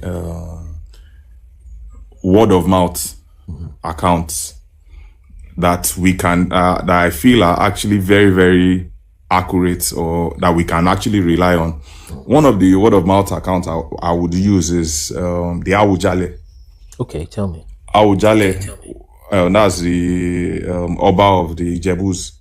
Okay. Yeah, so the Awujale actually claims that, or states that, according to their oral history, the Jebus' oral history and the royal family's oral history, that they actually originate from Noah. So they don't even trace their own origins to Jerusalem, per se. They trace it to that they are from the daughter of Noah. Okay. Yeah. Wow. So the first time I heard it, I thought that was a wild statement. Like, why would you say such? So, but I'd heard about certain. I've heard it from several other people where they have actually mentioned and where they went into details of. So in my own research, I now started checking, and I found out that, in this 16th, 17th century maps of Africa, where they have like the Negro land, and they stated like Kingdom of Judah, all this stuff. In the present area of where the Jebus are right now, is actually stated as the Kingdom of Jabu. Jabu, yes, like Jabushite or something. I've seen it. Yes. Then now, if you now also go back to the origin of Israel or Jerusalem as it is, the Jebusites actually precedes the Jerusalem that we know of right now. There were people that were living in that area before King David came and conquered them. That they were known as the Jebusites. And they had lived there, and they traced their origin also to Noah, sons of Noah. So you see that it actually tallies with what the Awujale said. Although the Awujale said daughter of Noah, but the Jebusites actually have their history as the sons of Noah, the Canaanites. Wow. You get now. Back to what I was discussing with you last week when I told you of how my grandmom told me that Ijebubu come from Egypt, that they came from Egypt, and I've always just had that idea that okay, I'm from Egypt. Okay. So then I also I've listened to other historians talk about the migration pattern of the Ijebu people and how they came from the southern Sudan area, which is like Egypt per se, because that whole area was like Sudan, Egypt were together. They migrated from that way down to present West Africa here. So you see that there's actually very, very strong evidence, historical evidence, and we can put the biblical evidence too, because the Bible states about the Jebusites, but nobody knows where they are anymore. So, but there's Abu Jale now, who is a Jebu man, claiming that they came from there. So by the time you put it together, you see that it's almost foolproof. Like it's almost 100%. You can actually just lay by the time you join everything, I see that this actually makes perfect sense. So for people doubting that, okay, the truth is that people have been stating it. Oni of Ife has stated it several times that they came from like the King David and stuff. He stated it several times, but people think that he's just making some wild allegations. But there's actually truth in what these guys are saying, because if you think about it, this royal thrones actually have very, very rich oral history that may not even be known to the public. Yes. But will be known to the Obas per se, and other people very close to the throne. So if the Oni can come out and make such wild statements, there is actually some truth in it. He knows what he's saying. He actually has reasons to state those things based on what he knows. You understand? Then I also want to speak about, okay, if by the time we all know that, okay, we are the Hebrew people, what are we supposed to do with that information? I think that it's not about the location per se. It's about what is inside us, our DNA. Our DNA holds our past and holds our future. Everything about us is already inside us. The melanin is there. It's inside us. So we should the fact that we are knowing that we can trace our past now, we seem to be wanting to trace our past now, should also let us know that we actually have what is inside us to make our future better. So because some people may just be wondering why, okay, if we are the Igbo people, what are we going to do with that? Are we going to now make ourselves the holiest people in the world? No, but it's just to let us know that we are not a lost people. We're actually the greatest people in the world. And we should build our future based on that, based on the power God has given us. I don't want to go into some other spiritual stuff here, but with this knowledge, I think people should be able to build gather their strength from inside and make the future better. Because we may keep talking, and nothing will come out of this. But personally, there are some other spiritual stuff I think we will discuss later, Sha. But for this discussion, let me leave it at that. All right, thank you so much for submission. So while you're talking, I was just pulling up some of those maps. Can you still hear me? Yes, I am. Oh yes. So just pulling up some of those maps for people to still see some more. So it's just interesting. So this is a 1603 map. That is Biafra there in 1603. That's Benin. So you need to begin to remove this idea of Nigeria a little bit. You know, they all learned the hard way. Yeah. It's reported one King Solomon Queen rests in Jebu. Yes, that's Queen of Sheba. Is in Ijebu. Yeah, wisdom. So that's Queen of Sheba in Ijebu. So that's Biafra there. Borno is still there. 1600. Borno has been there. So Borno Lagos. So sorry, can you point back to that Queen of Sheba stuff? No, it's not on this map. Someone mentioned it. Okay. Yeah. Someone mentioned in the comment. So let's continue the reading. So let's remove the background noise. What else? Yeah, but before the reading, let's still watch or see some more maps. I was also showing us this one. I think this one should have that Jebu you spoke about. So, but then at least that is Yariba that people usually like to say. Just one of those names. So that's that Yariba there. So I think that is Sokoto there, Sokoto. That's Borno. And this map is 1870. Fairly recent. So I'll try for maybe 60 more seconds. Let me see if I can get one that has Jabu. I don't know. Or do you remember the year of the map? I can try to pull it up. You know the year. You're muted.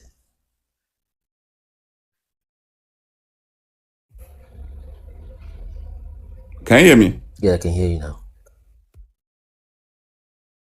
You know the year, I can try to, it's easier for me to find it.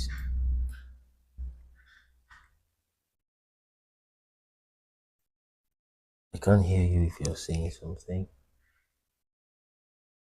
You're muted. You are gone off your phone to another page. If you maybe it's okay, maybe you're trying to look for the year. So you say they keep Christian Sabbath here.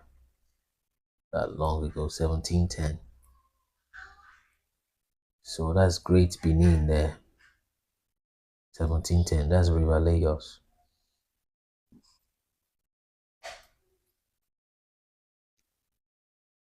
The other one says Biasa. So I'm trying to look for that.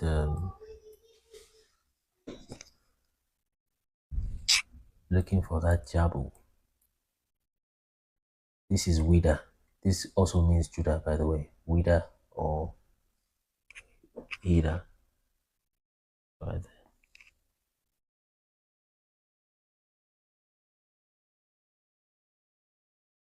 Yeah, New Heaven and Earth. So that is Wida right there. Same thing as Judah. Okay. Okay, that's not that. Let me check here for the Jabu. Abraham, Ottilius. Maybe here.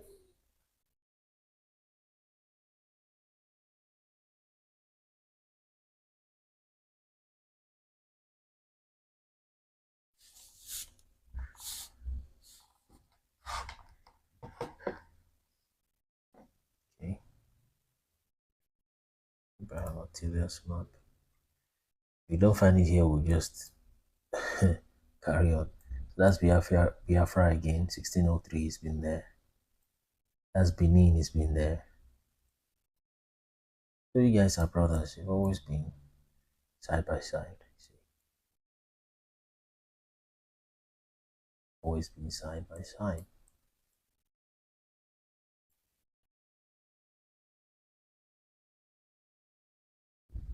Still Niger River. That's Zamfara there. Madinga is Fulani. Fulani there. Zeg is Zamfara. Bono Lake. That's Kano, spelled with a C. And all these things are on our website. You find it there. So I'm asking us to check their own regions too. So if you're from Guinea, you can check your area if you have any area there. Cameroon. See Cameroon and Biafra. In fact, they even put Cameroon to the left of Biafra to show that it's one people. It's one people. There's one of those maps that has Tiletoko in it. Be surprised. Yeah, okay, that's it. If you understand that old Hebrew language, if you understand Yoruba, just type yes. Let's have 2 or 3 people. Yes. So I can show you. Easy, you're welcome. If you're there and you understand Yoruba, you can type yes. So that I'm not just talking to myself. I'll show you till it go here. There's still any way to understand it.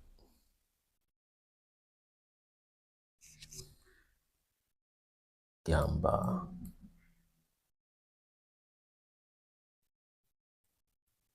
Okay, I think the Jabu is here. You are still there. Oh, he's gone. So this is Jabu we're looking for.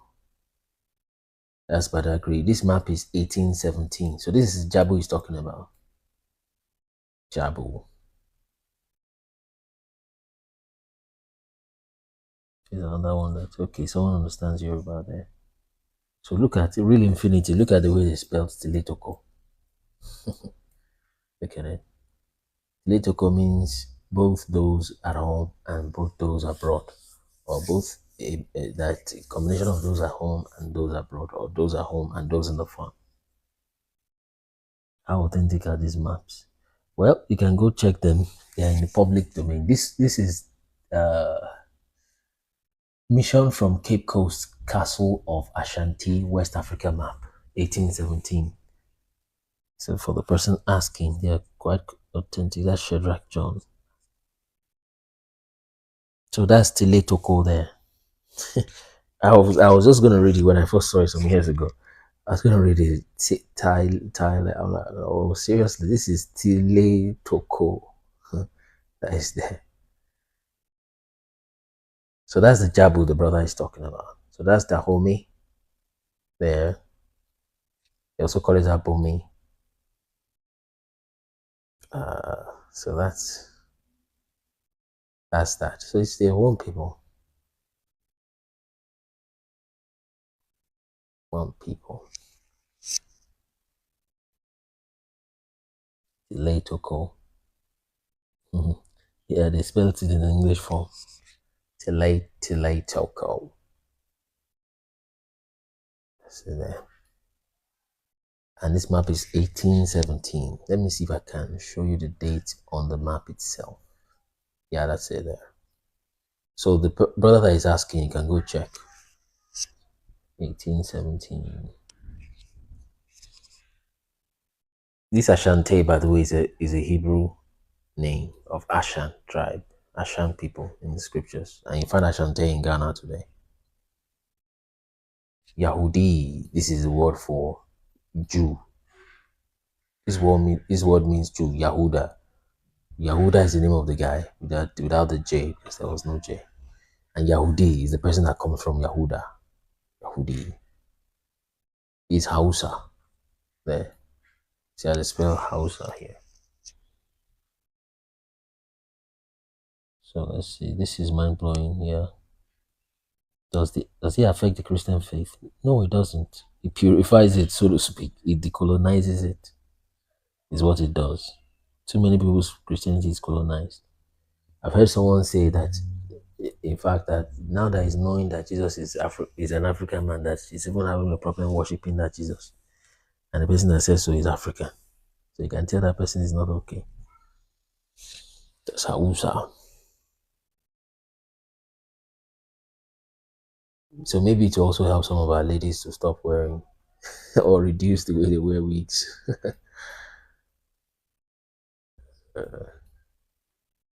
Barabadi has been Cassina. So it is possible, if I'm not mistaken, that this Cassina is probably just that variation of Katsina we know today. It's Cassina there. Gambaru River. We'll see, go back to scriptures shortly. Madingo. So who's Bahuri? Moisa, Sauri, Dankara. So Ashanta. Okay, Ahanta. Axim. Abradi. Asin. So the maps are on our website. This one, we'll make this one the last one before we go to continue our reading, Book of Enoch. While that is loading, so this will show you another, although we didn't even reference this, because we think that they are taken from the book From Babylon to Timbuktu. Some of it is why we didn't reference it. So this map just points out to you all the places you find Jews. Okay, I think the book is literally from the book that is called From Babylon to Timbuktu, is where this map came from. So that's why you still see Ben Ephraim there. Ben means son, sons of Ephraim. That's Western Nigeria. Azin, Ashanti are in Ghana. Yep. So that's that. You can drop what part of the world it came from, or part of Africa it came from, so you can search Help you search. This is Dahomey Jews. Jewish traces are still here. Says, okay.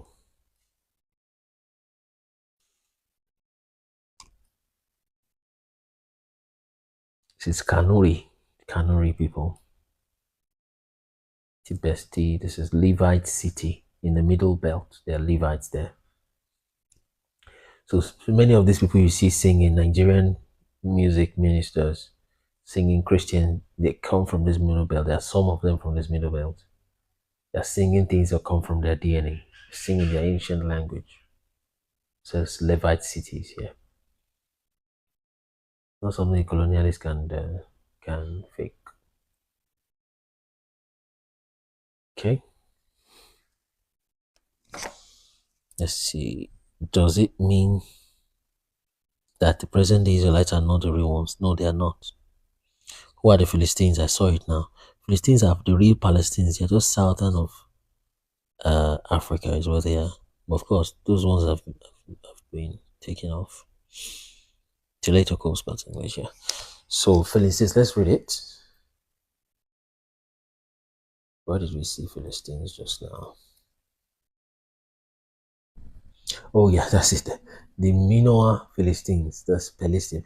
The compiler of Genesis 10:14 knew that Palestine and other Cretans were in strong oasis strongholds, Karuhim, controlled by Egypt, Kasluim, okay, out of which came Palestine, yes, and Kaftorim.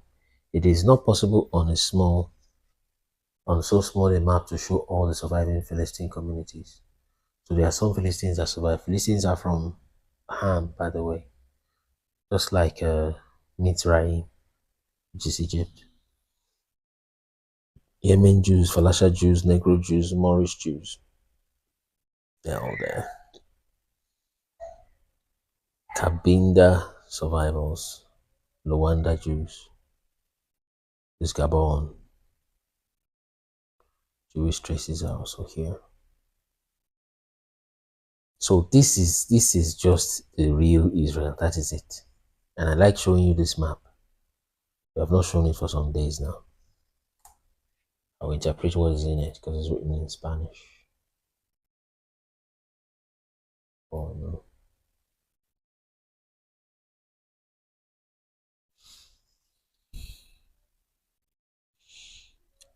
Quality Store UK, you're welcome. Bode Nathaniel, you're welcome. So they are black as well, Philistines. Yes, I mean the whole world was black at a point. Anybody that has the white skin is not something that was known to Adam. So technically, you find that in the book of Enoch. Technically, the white skin is not Adamic in nature. It comes from a strange place. Okay, so I think this is open. So look at it. That's why I'm telling you all that place you see is the land of the Hebrews. So again, so look at it here. This map is in Spanish. El Puerto de Ofir y la Antigua Derrota de Tarsis. It's saying the port of Ophir. Ophir is in southern Africa here where you have gold and all there.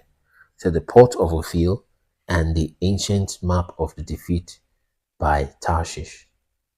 Okay. Now this is Tarshish. It's present day Spain. All right. And they draw this La Islas means the islands. Okay, that's Sidon, that's Joppa. You see, they didn't even write. You see, they didn't write Jerusalem here. This map is from 1754. But this is the key. I'm trying to show you. The Asians, uncle. Asians are mostly Hamites, but something happened to them also. They started going white. They probably were invaded also and were populated that way. But tribe of Ham, land of Shem, that isn't towards the eastern part of the world. In fact, you can even find that on the internet. So ask yourself, where are all the 12 tribes of Israel? That's true.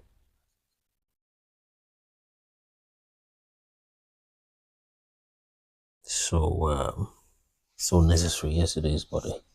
So this is the key I want to show you in this map. Derotadlos. Look at this. Check if it's visible. Yeah, it's visible. Derotadlos Tyrios Yebrios. And what that means is the defeat of the tyrants. The tyrants are still part of somewhere in Sahel here. And the Hebrews. You see? And they were defeated by Tarshish. And look at where he puts it. Exactly the same place where Josephus said that from Guinea is where Samaria starts from. Derotadlos Tyrios Yebrios. Let me pop it onto you on the translator. Let's see if we can get it. Yeah, translate Spanish to English.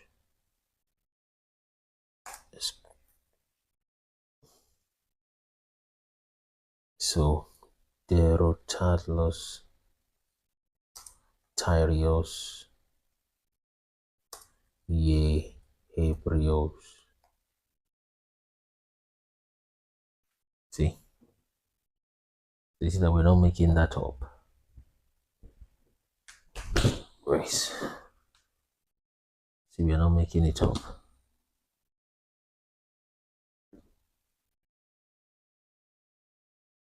Can't make that up.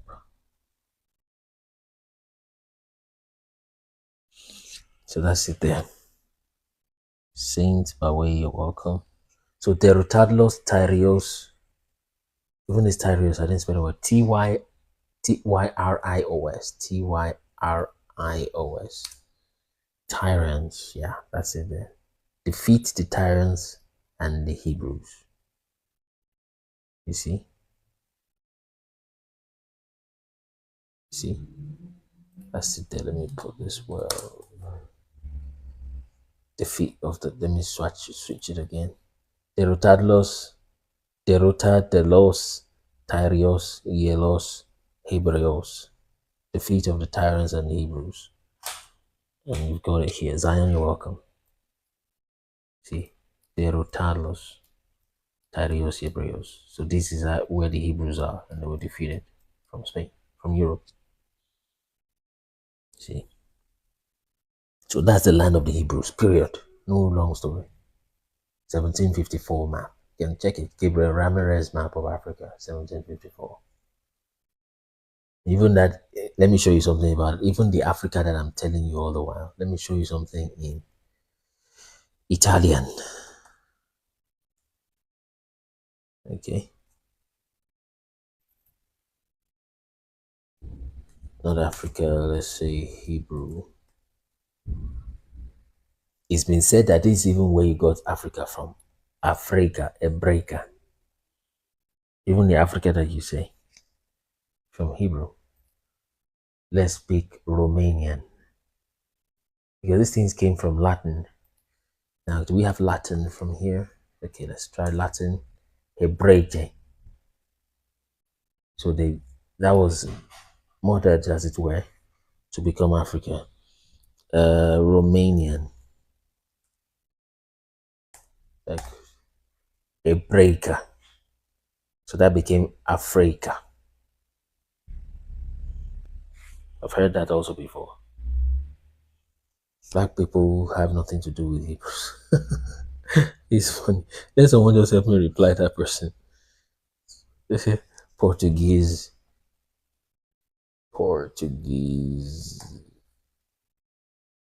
Hebraica. You're correct. Hebraico. Oh, but then it just brings back the H and the B, almost like English. Or in Hebrew, it's Evre. Let's read scripture. Let's just continue our scriptural reading. Let's close those pages. Let's create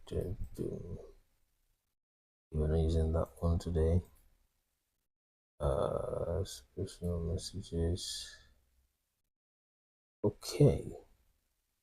Let's continue the reading. We'll keep going. I still have maybe 1 more hour to go. So it's telling us the name of those fallen angels. They descended and they fell. Asael, Armar, Patrol. This is Enoch chapter 9, chapter 7, sorry, we're reading, for those that don't know. Okay. Saverbe, Sam Saviel, Artael, these are the ones that took that oath. Let me get this lower deal off so that it's not distracting. Okay. Yeah, Shadrach, you're welcome. Watch one of the interviews. What if I'm mistaken? You said the rapture has happened. Yes, that's Shadrach. Yes. This is what Jesus said. I'm repeating. People are actually the source. Has everything to do with it. Yeah. So Shadrach, that's what we are seeing. You make your research. I'm on it too. Yes, everybody was shocked when we saw it. But then you then begin to think, but Jesus told you people this thing. Why didn't you believe him? He said, I'm coming soon. But because you have gone to school, they have taught you science. You said, let me help Jesus using science.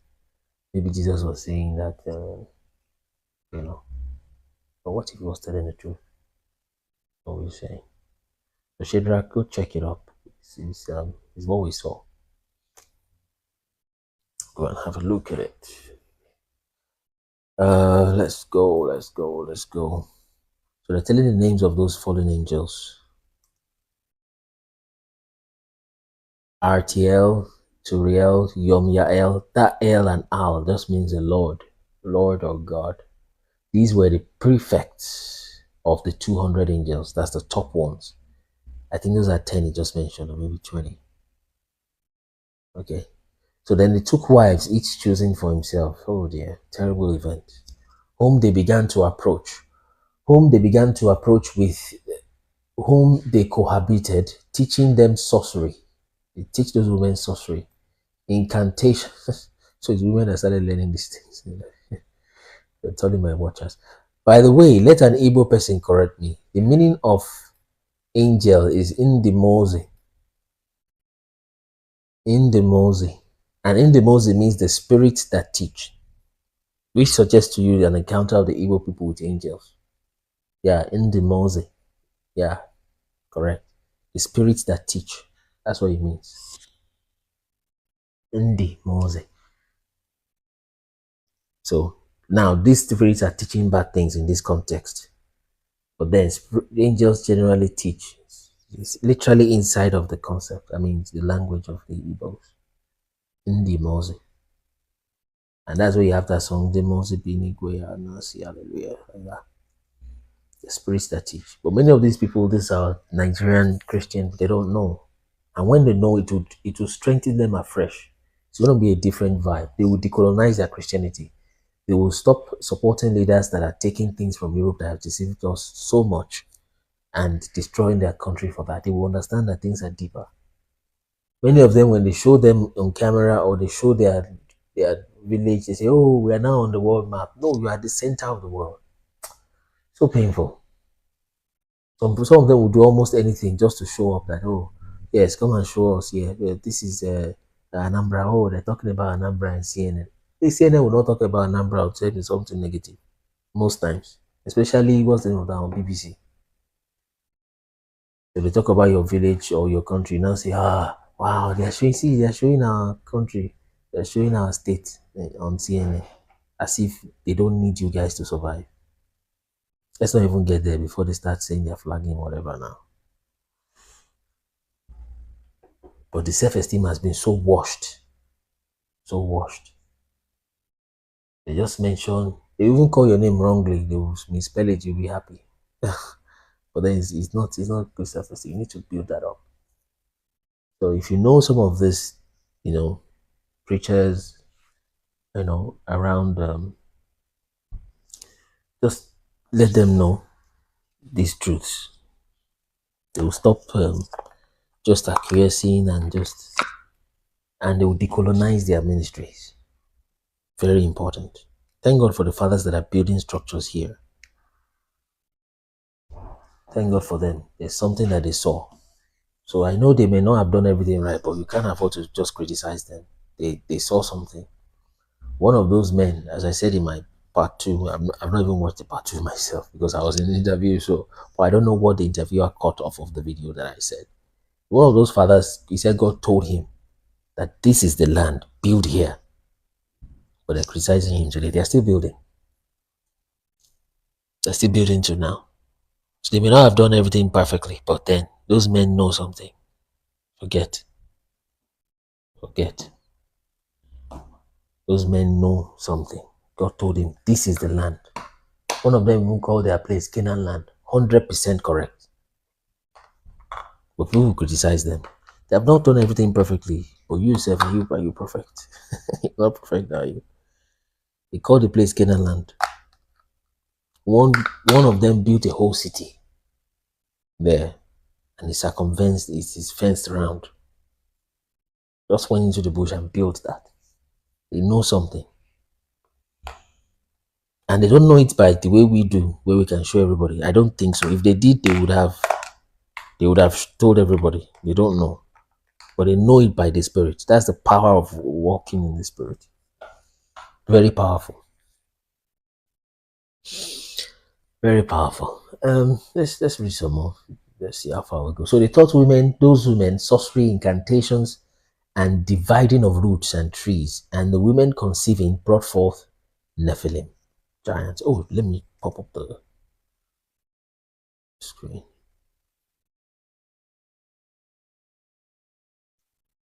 And the women conceiving brought forth giants.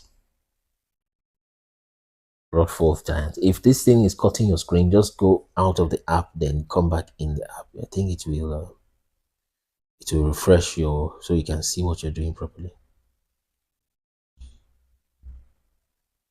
So let's see.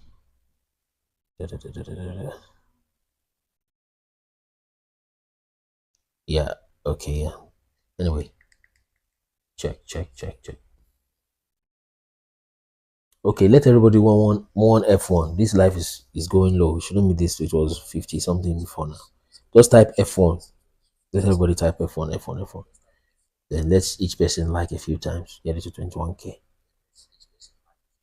Then let's share. Just let them know he's alive. F1. Let's go. So, and the women conceiving brought forth giants, whose stature was each. I'll show you something here. Whose stature was each 300 cubits. We're entering the interesting part.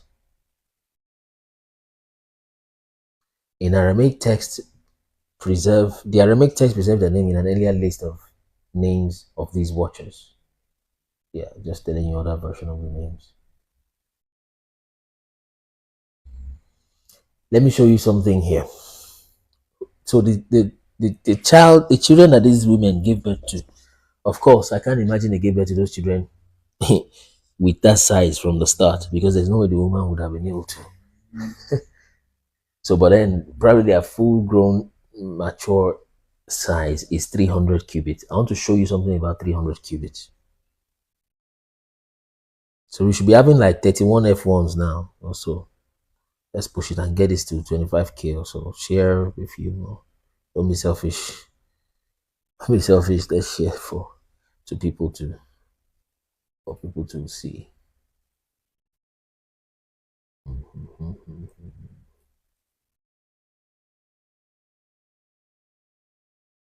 Like this. So just share it a few more times to get to 25 shares, then 25K or so likes.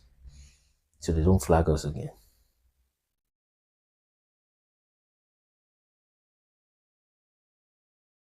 All right, where were we? So let me show you something about 300 cubits. Now, it said the stature is 300 cubits. Let me show you something. I've shown it. Those that have watched our world history series, they would have seen it. But look at, I want to show you a mystery. 300 cubits in meters.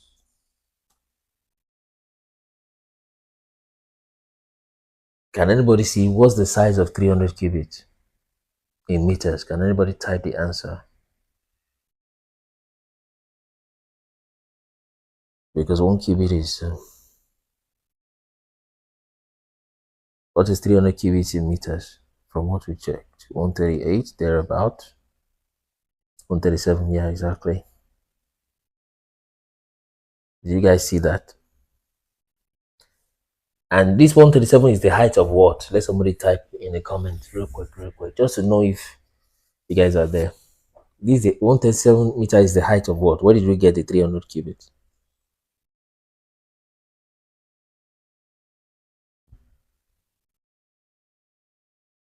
Is the height of who?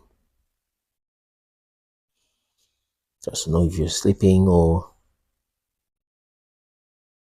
you're awake. Height of the giants, correct. So this is where we got that from, 300 cubits. Whose stature, he said, the women conceiving brought forth giants whose stature was each 300 cubits, and devoured all which the labor of men produced, until it became impossible to feed them. Big giants. They were eating everything that human beings were producing. So they were also lazy, by the way, is what that means. Because with that kind of size, you should be able to work on the farm. I mean, even help human beings or whatever, but they're evil from their heart because of the way they were born. So there are 300 cubits. Let me show you something now. Let's go. Let's open a new tab. Height of the tallest pyramid. What's the height of the tallest pyramid? Can somebody check on the screen? In fact, let me show you a list. This is the tallest by height. These two. Pyramid of Giza, Pyramid of Khafre. They are both in Egypt. What is the height? 138. So 136 and 138. In fact, the two tallest is 136 and 138. Exactly. So what's the height of the Nephilim? 137. Exactly in between the tallest and the next tallest. So it suggests very strongly, give you an idea who built those pyramids. Just an idea. Or, I mean, why is it exactly spot on like that? By the way, if you keep reading Enoch or the book of Jubilees, I think it's Jubilees, to tell you there was a young man who found some writings that were carved on some stones, and they were writings of watchers. And pyramids also built of stones. So you see that. Exactly, almost to the last 1 meter accuracy. Greatest pyramids are 136, 138. This is meters on the top, M meters.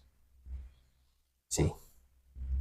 So these are some of the things you see in some of these books. So those giants built the pyramids, very likely.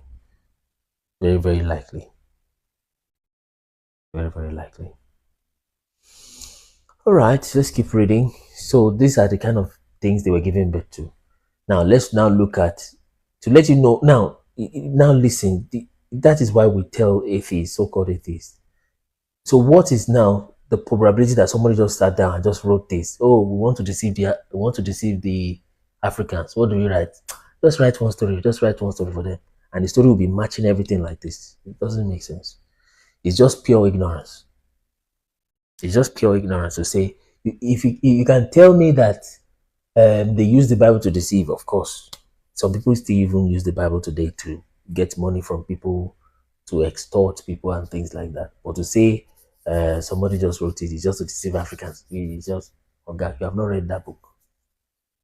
You have not read it. So that is spot on. Okay, I can't even remember how I saw that. I can't remember again. I just know I saw it incidentally. But that's God's spirit and God's grace helping. So it was impossible to feed the giants. Let's go. Now look at what the giants began to do. When they turned themselves against men in order to devour them. Let me check if you have not missed anything. Where is it?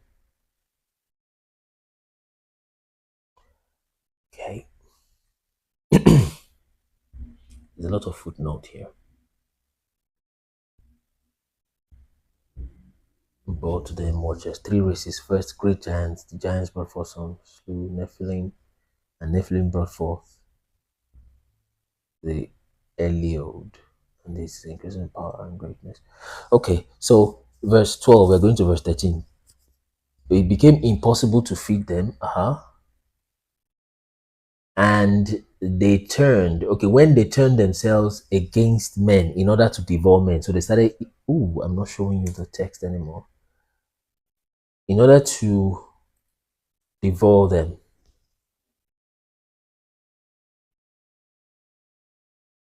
And began to injure birds and beasts and reptiles and fish, and to eat their flesh one after the other with the blood, exactly, and to drink their blood, as if I knew. Well, I knew I've read it before. Then the earth reproved the unrighteous to eat the animals like that. Just bite it and eat it. Anyway, let's keep reading. Moreover, Azazel, so this is where we started the other 2 days ago. Moreover, Azazel taught men to make swords and knives. Now they're teaching them atomic bombs, shields and breastplates, the fabrication of mirrors, the workmanship of bracelets, ornaments, the use of paint to beautify eyebrows, the use of stones.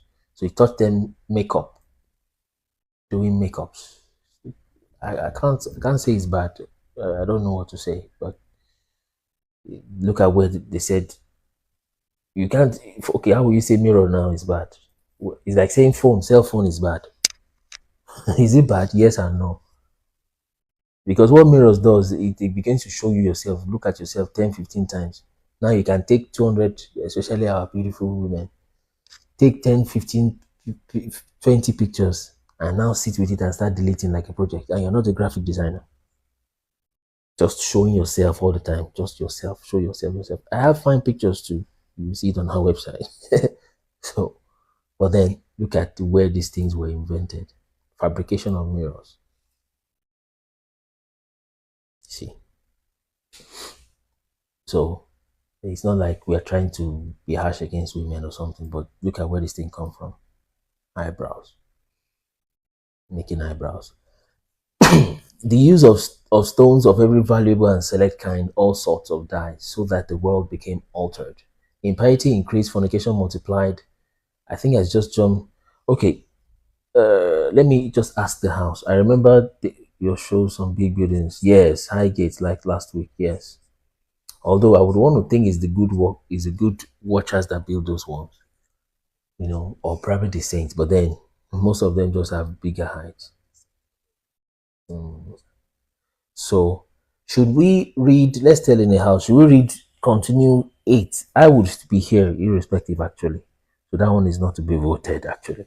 But should we read 8 or we jump to 20? We have read 8 to 20, I think, yesterday. Or maybe between the last 2 days. So should we continue from this 8? Or we jump to 21, where we stopped? So type 8 or 21. Let's have a quick vote. So we run. Okay, I've got one vote. Yes, what? But yes, what? Type 8 or 21. I don't want me say 21. Maybe he was here yesterday. Vote. 21. Vote. I think it's equal now. 21. Okay, I think Will was also here. Vote more. There's 26 people here. So let's have more vote. Some people don't like to participate in life. They just want to enjoy. Someone said 8. Someone said 21. Let's vote some more. If you are in the comment section, vote. Otherwise, we'll just jump you and pass. Jump and pass. Let's have some more votes. They are there and they're not typing anything. Don't get the moderator angry. He can block you if you're not participating. In fact, they might think you are from CIA or something. How to vote? No, just type number is what I mean by vote, actually. We are saying, should we continue verse 8, chapter 8 rather, or we jump to 21 where we stopped yesterday?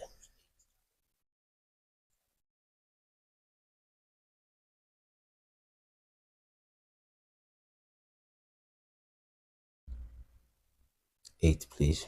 Okay, we'll read it fast. I think it is almost a tie. So we'll read it fast.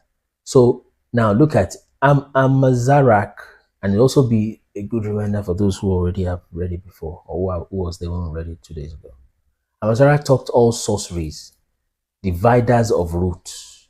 Amas taught solution of sorcery. Barakiel taught observers of stars. That's astrology. Akibiel taught signs. That is zodiac signs.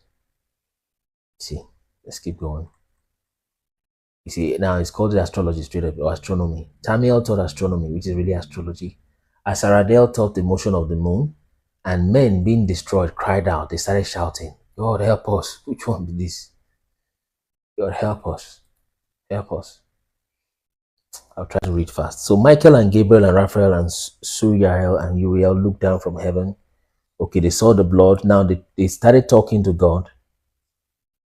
Okay, oh you holy one. So these angels, these 4 angels started praying to God, talking to God, and look at what the other angels have done to the sons of men.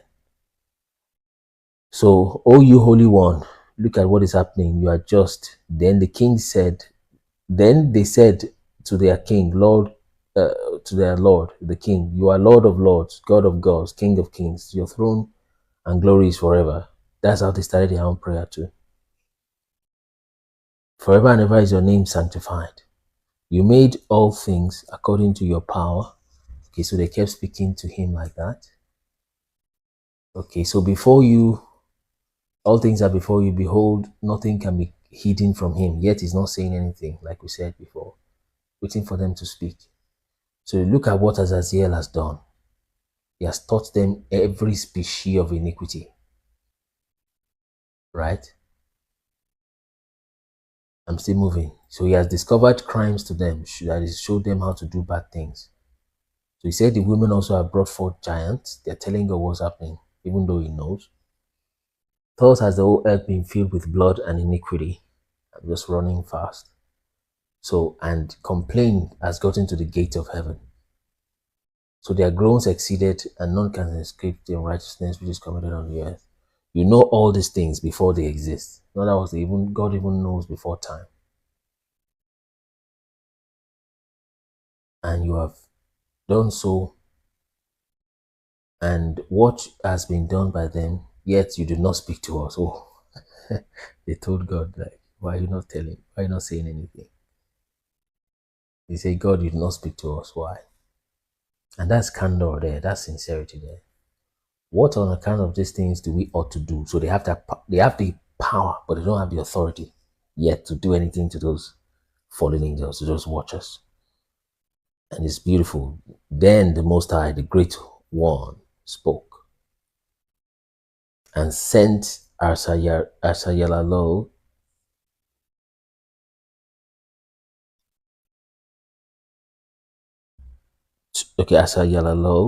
to Lord, to the son of Lamech. Who is the son of Lamech? That is Noah. He sent him to Noah. Okay? Saying, say unto him, in my name. Wow. Conceal thyself. See, this is a risky thing to say in church. But many times when you hear God, sometimes angels speaking to you, but those angels are literally channeled by God because they are fully, completely given to him. So they yield to the Holy Spirit. It's still the same Holy Spirit. They yield to the Holy Spirit 100%. Unlike human beings that can still be jumping up and down. So Ara, thank you. I'll go from 8. Ara's been with us for a long time, by the way. So towards the end, we'll get some of these quiet people to come up and talk. They just stay there and they enjoy the thing. And we'll bring them up. Fikayo is still here also. Thank you. So look at this. So sometimes when you hear God from this and maybe other scriptures, but this one removes one more layer from what is going on in the spirit, is what the book of Enoch does, and the book of Jasher also. You will notice in the whole of Old Testament as we know it in the Bible, you hardly hear about activities of demons. It's just in 2-3 places Satan even himself was mentioned, or any demon. Number 1 is Ezekiel when he said, I will exalt my throne, O Lucifer. That Lucifer place, exalt my throne above the throne of God. That's one. The second one is Isaiah when he's saying something similar, that you dwelt in the garden of God. Then the third one is when he said he moved Satan to number Israel. After that, nothing else. Maybe Job, yes, the fourth one. Satan also came amongst them. After that, nothing else about Satan. Meanwhile, he was there. Oh my God. If you read Joshua, you will know. Just like we're reading Enoch. He was there, tempting people, pushing people, causing trouble. So those books, the thing with them is they open one extra layer or even two extra layers off of the physical dimension. Literally in their explanation of what it does. Yeah, you're welcome, Mar. So is what it does. It opens like two dimensions off, so you see what is going on. But the way the scriptures, conventional scriptures that we know does it, it just tells you what's happening outside. Then maybe what God is doing. It doesn't tell you what Satan and his wicked hosts are doing against those people of God. Just the same way we are seeing Nigeria now going the way it's going. Who know their demons working on that, causing some of those terrible things. Anyway. So say to him, in my name, conceal yourself. So when this, by the way, I think this is the Gabriel. It should tell you in the footnote that this is probably Gabriel. This Asayara Lord. So when that Asayara Lord comes, it won't say I am Asayara Lord. Forget it. If an angel tells you that, maybe you cast him out. It's very unlikely. Okay, that they tell you their names. So, but when he appears to that Enoch now, the son of Lamech, he's going to tell him, I am the Lord. Do this, do this. Oh, what am I even saying? Just go to the book of Genesis. You will find it there. And say, and the Lord said to this, and the Lord said to Noah, and Noah did everything the Lord told him. But this is the person speaking to him at the background. You see, the added book directly linked to Christ. Yeah, the link to Christ. Why do you think some of the books were removed? Is that apparent? Because it opens up the African people. Yeah, they kept it out of the Bible. Yeah, kept it. Interesting. So when we read, of course, the book of book of Genesis, you just say God said to Noah. God said to Noah. This guy is telling us who is behind that the vessel that God used to speak. So it tells you some level of logistics involved in that communication. So it's not the Most High One, because the Most High One is so powerful. He's very, very, very, very far from us.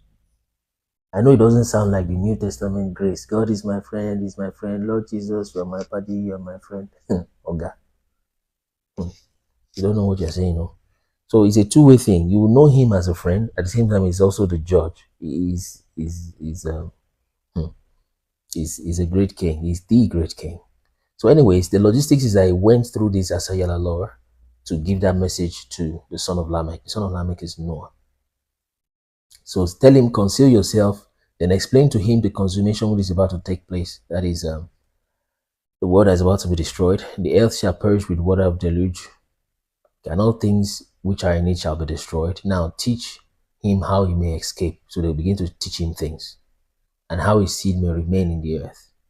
And the Lord said to Raphael, that's the second angel given an instruction, bind Azazel, hands and foot, cast him into darkness. Okay, put him, he said, you cover him under the earth. You see, cover him with pointed stones. There will he remain forever, and he will not see light. So until the great day of judgment, let him be cast into the fire. So restore the earth, still speaking to Raphael, restore the earth which the angels have corrupted. Okay, that's another assignment for Raphael. And so you see that there's nothing evil in this book. It just shows you some just slightly more details. And like I like to tell people that the book of Revelation is a lot more scary than this. Wow, wow, that's powerful. Look at this. We read it the other day also. Look at how he told him to restore the earth. Restore the earth, talking to Raphael.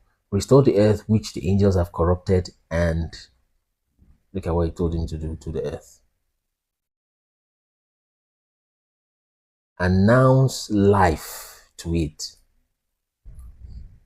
So do you see the power of proclamation? When they're asking you to pray, declare this, declare that, declare this in the name of Jesus, declare that. announce life to the earth.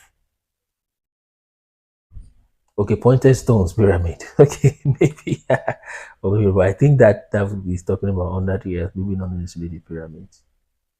Maybe not. But then it's not impossible, you see.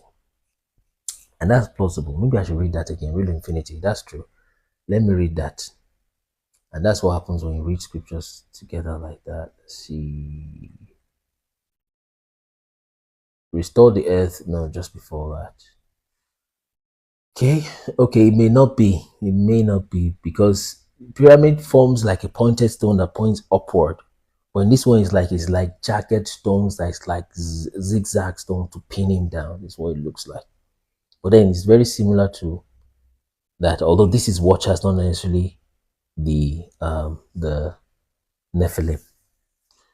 And let me be a little graphic, by the way, just for a few minutes. So let me be a little graphic. It's very likely that the watchers are the same size as humans then. Now, humans themselves might have not have been even 6 feet. They might have been 10 feet, maybe 13 feet. I don't know. But it's likely, logically speaking, from a human point of view, it's likely that the watchers, the one that had relations with the women, were the same physical size with the women. Very likely. Before the logistics of coitus and all that. So it's very possible they were the same size. So, but then maybe somehow, supernaturally, of course, the children they gave birth to just blew up to 300. But if the watchers themselves were like 300 feet, 300 cubits rather, that's 137 that we saw. Logistically, it sounds like it would be difficult for them to have relations with the women, generally speaking. So the watchers might have been the same size and like that. All right, so those are just speculations, things that makes sense. So this may not be the pyramid because it's the watchers is actually binding, not the Nephilim yet. Nephilims were literally destroyed. Okay, let's see. Where is it?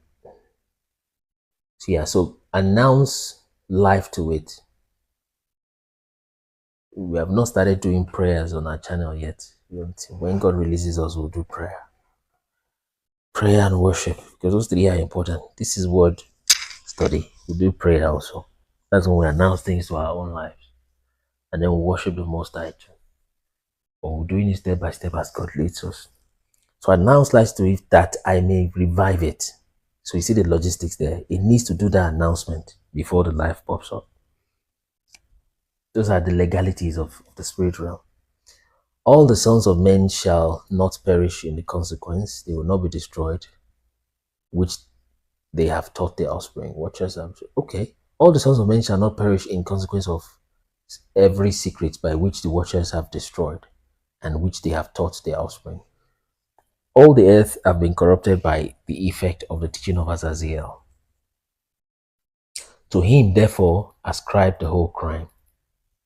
So it's like the offense is more than those who just had that relations with the woman. To Gabriel, this is the third angel is instructing. To Uriah, not yet. We are still busy.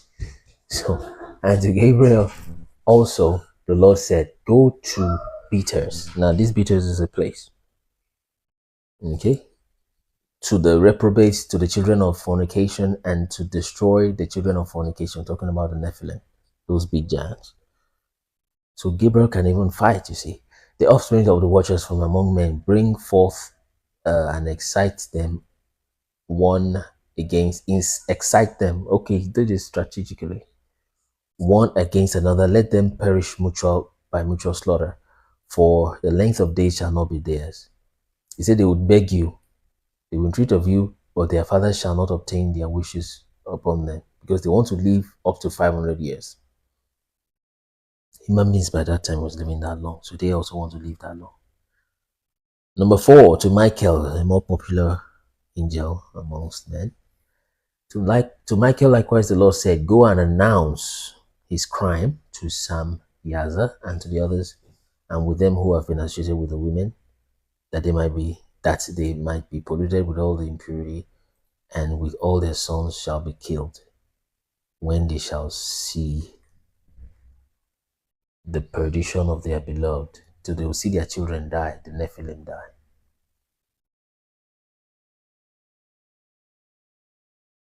Of their beloved.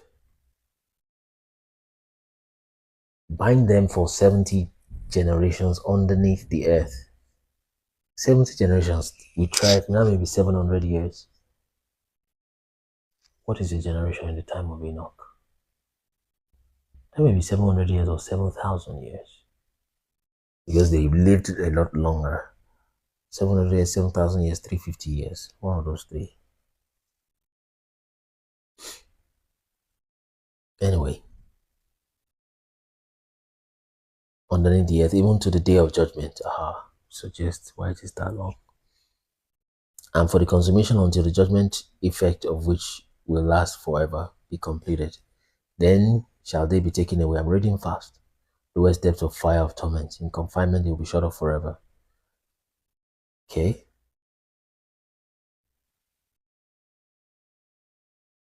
Immediately after this shall be together with them burned and perished. They shall be bound unto the consummation of many generations. Destroy all the souls addicted with the lions. The lions is fornication, an offspring of watchers, and they have tyrannized over mankind. Let every oppressor perish from the face of the earth. The plant of righteousness, rectitude will appear to become a blessing. I think he's talking about Noah. Righteousness and rectitude shall be forever planted with delight, and then shall all the saints give thanks and live until they have begotten 1,000 generations, 1,000 children, while the whole period of the youth and their Sabbath shall be, let's see what this is, shall be completed in peace. In those days all the earth shall be cultivated in righteousness, and every tree shall be planted in it, and in it shall the vines be planted, and for 1 measure 1,000, 1 measure olive shall produce. So that's food coming back. Purify the earth from all oppression, from all injustice, exterminate them from the earth. Then shall all the children of men be righteous, and all nations shall pay me divine honors, and bless me, and all shall adore me. And I can imagine why God doesn't allow angels interact with men so much anymore. I mean, to the point where they know their names, etc. No more middlemen, just go through Yeshua, Yahushua. Pray in the name of Jesus. The earth shall be cleansed from all corruption, from every crime, from all punishment, from all suffering. There will be a deluge, which is the Noah's flood, upon it. Okay, saying after that deluge, neither will I again send a deluge upon it from generation to generation forever. In those days I'll open the treasures of the blessings which are in heaven. Peace and equity shall associate with the sons of men all the days of the world, in generations of it. Next, chapter 12. Before all these things, Enoch was concealed, and nor did anyone know of the sons of men know where he was concealed, where he had been, and what had happened, you see. So they don't know where Enoch was. He was just gone. He was walking with God. He was wholly engaged with the holy ones, you see, and with the watchers in his day. I, Enoch, was blessing the great Lord of peace, and behold, the watchers called me Enoch the scribe. And the Lord said to me, Enoch, scribe of righteousness, go tell the watchers of heaven who have deserted the lofty sky, as the one that sinned, and have polluted the women, or who have been polluted with women, and have done as the sons of men do, taking to themselves wives. Okay? And have been greatly corrupted on the earth. Behold, we will slaughter their beloved. The same thing he told the angels. He said they will not obtain mercy. Okay? Let's read real quick. A great sentence is gone before them. Neither shall they receive mercy, and supplication be yours on account of the oppression which you have taught, and on my account of every act of blasphemy, tyranny, sin, which you have opened or discovered to the children of men. Then departing from him, I spoke to them together. So he went to deliver the message to the angels. That's Noah now, Enoch, the seventh from Adam, speaking to the watchers.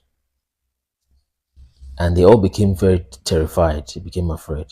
Now, they now started begging him to write a prayer for them. And he actually did.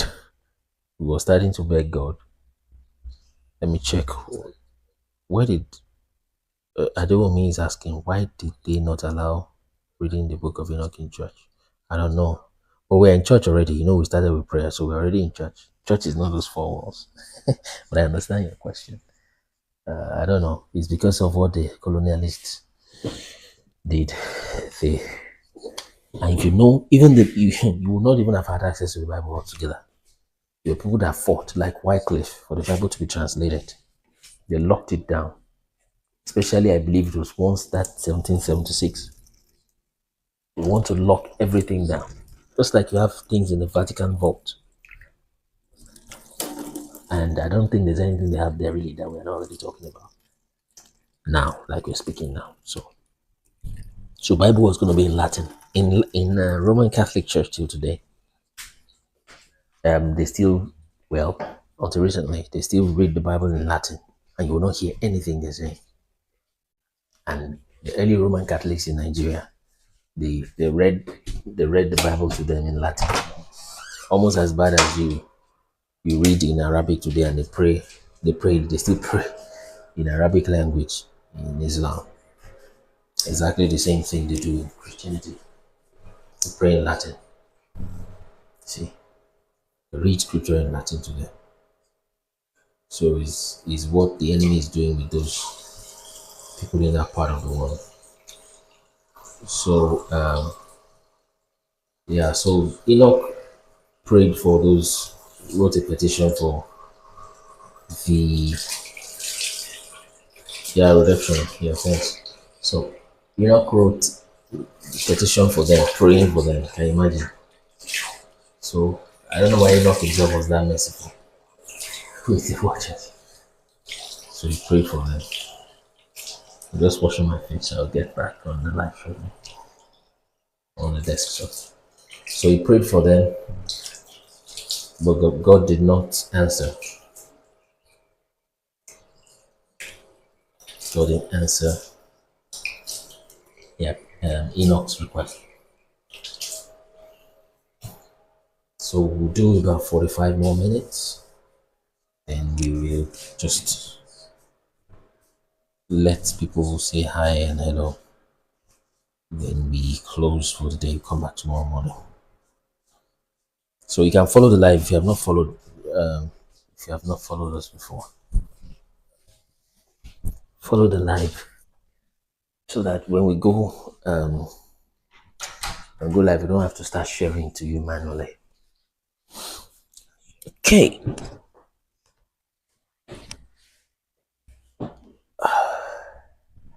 I've been live for about 5 hours actually. So now raise up their eyes to heaven. On account of, okay, now the watchers could not even look up to God anymore.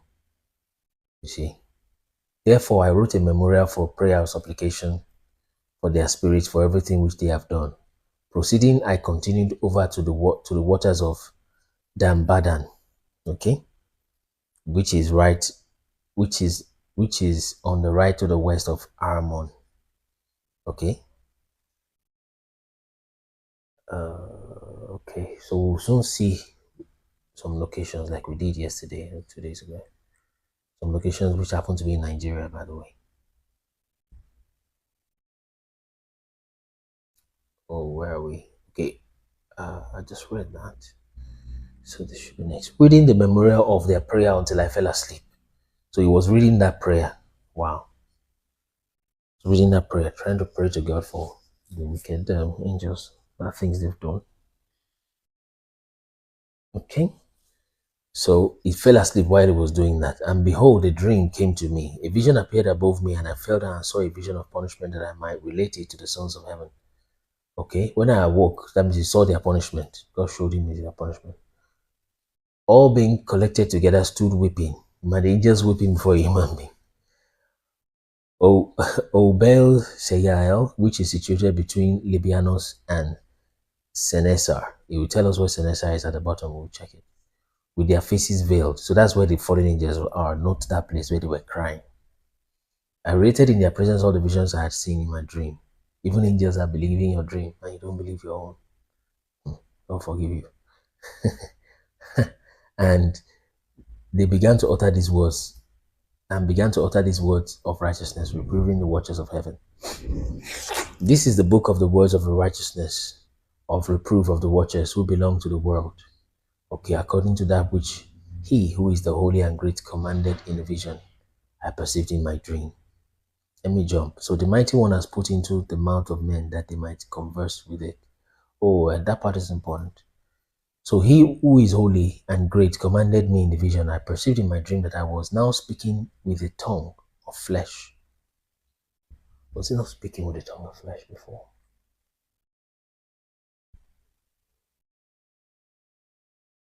That I was now speaking with the tongue of flesh and with my breath, which the mighty one has put into the mouth of men. And the tongue, like we said, is Hebrew. That's the language that Adam spoke, is the Hebrew language. So the logical question is, how did Adam, who is the first, began to speak the language of Eber, who is the 14th from Adam, like his 14th great-grandson, is called Eber, and it's from him they called Hebrews. So how come Adam was speaking Hebrew? Very simple. In Genesis 11, the Hebrew language was taken away from men. I showed us the place yesterday, Jubilees 8:25, thereabout. The language was taken away from human beings, and but rather it was revealed back to the 20th man, which is what's his name? Abraham. So Abraham is the 20th. So God revealed it back to Abraham through an angel. It's written in the book of Jubilees. So, and Abraham was the one that began to speak the Hebrew language back. But because people know him as a Hebrew, a child of Eber, so the other nations of the world that are speaking scattered languages started calling that original language, which was nameless. I mean, if there was one language in the world, that language would not have any name, because there's just one language. So you just call it talking. You won't know that languages exist. You just call it that people are talking, because it's literally just one language. So it didn't have a name, but when it was restored back after the Tower of Babel, later restored to Abraham, they named the language after where Abraham came from, which is from Eber, that's the Hebrews. Okay. I hope you're getting something. Are you learning anything? Let me know if you are still there or you have slept off like Enoch. Like Enoch slept in his vision. You're still there? Type yes. Let's see, like 28 years. I think that will work in place of F1. It's like 26 years. Okay. Alright, guys, it's still there. Okay, good. We'll soon finish by 3 now. There, bro. 3 West African times. Thank you, son of grace. Oh, yeah, I should rack F1. Great. So, Hebrew is the language of creation, and we have found 20 Hebrew words and Yoruba words that are same. The same thing with Igbo. Okay. So, that land is not normal. You cannot expect them to allow Nigeria to just prosper like that. Satan wants the soul of Nigerians. Europeans want the resources of Nigerians. You see. So Satan is using that their greed for resources to use them to destroy these people. But what Satan wants is actually to punish the people, to make them suffer and deny God. You see a Yoruba man saying the other that he's an atheist. Meanwhile, the guy is confused. We didn't engage in more than 3-5 minutes, he has run away. Doesn't make sense. If you tell me you are a Yoruba, you are a Juju man, you can start from there. You say you're an atheist, it's Europe that got into his head as he is. If he has serious problems, he would wake up. Even if it is one Babalawo he will meet, you have one form of spirituality or the other. You can't tell me you're African and atheist. It's a contradiction of terminology. African atheist. One person even is Afro-atheist. I think there's one lady like that. She's Nigerian also. I've spoken with her before. So you're Afro-atheist. I've told her it's a contradiction of terminology. It does not make sense. Afro and you're atheist. Tell me you're Afro Juju. I say, okay, good. Afro Juju is the name of a music genre in Nigeria. I still believe you as Afro Juju than Afro atheist. It doesn't make sense. Afro atheist. I've told them my mind. Like we're saying something that maybe even some people from their camp is listening, because sometimes they listen back and So that's the Hebrew language is the African language. It's the language of creation. Let's keep reading. We'll run to 20 now, so that we'll be at the same page with everybody. And understand this in your heart.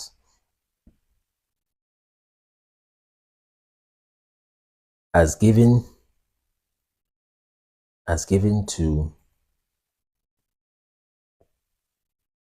has created and given to the power of comprehending the word of understanding, so as he created and given to me the power of reproving the watchers. Okay, the offsprings of heaven. So watchers are offsprings of heaven, Nephilim are offspring of watchers. I have written your petition in my vision. It has been shown to me that what you request will not be granted. Bad news for them.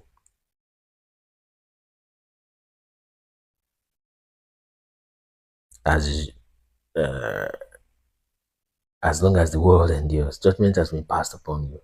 From this time on, you will never ascend into heaven. Okay? He said that, that on the earth he will bind you as long as the world endures. We're going to get to see the origin of demons. Let's keep going. But therefore, these signs these things you shall behold, the destruction of your beloved ones, that's the Nephilim, and shall not possess them, but they shall fall before you by the sword. They'll start killing each other. It's Gabriel that was sent to do that work, to make the Nephilim begin to slay each other. Neither shall you entreat of them. Let me show you. I don't know the height of this, but I don't know. But it's funny. Petrified giant.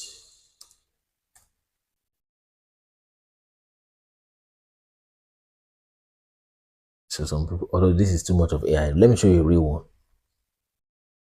But that one, they tell us it's a statue that they built, but people are doubting if they could build that in those ages, in those times. Woman, I think this one's in the United States with sword. Okay, that's one giant sword there. Okay. Oh, let's see.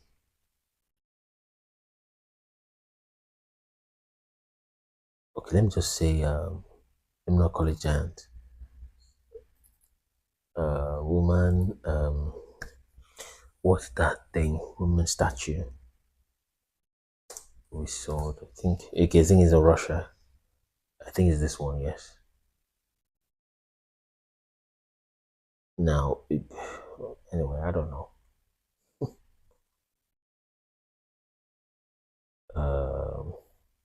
Although the picture is a little funny. Let's see. Zoom out. So Women's Day. It's Women's Day. Let's find out the name of the statue so that I can use it to search. Oh, thank you, Father. Motherland Call. Is it the same thing? Ctrl-C.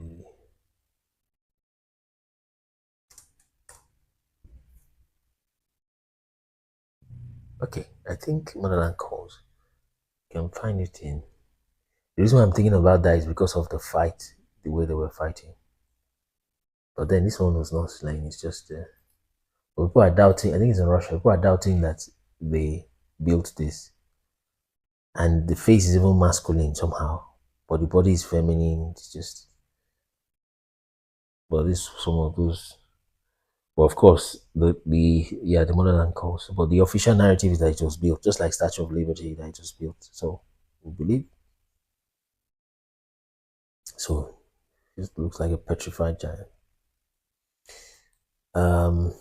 Let's check what's the height. It's gonna tell us. 279 feet, 85 meters. So of course not as tall. Okay, to the tip, let's see the sword. Or the height might be different from the standing 85 meters tall from the base pedestal to its peak. Okay, So to the woman height, maybe it's just 60 meters there, which is actually still very, very tall. A person's height is just 1.8. But anyway, the official narrative is that it was built in 1967. Well, it's not impossible. But anyway, it just reminds me of that. Is why I pulled that up. Boom, boom. Let's go. Bye. Okay. Neither shall you entreat for them, nor for yourselves. I'm sure if it was regular Bible I'm reading, people will have run away because it sound too familiar. But then we should learn also not to be familiar with other scriptures. Okay, so neither shall you entreat for them, not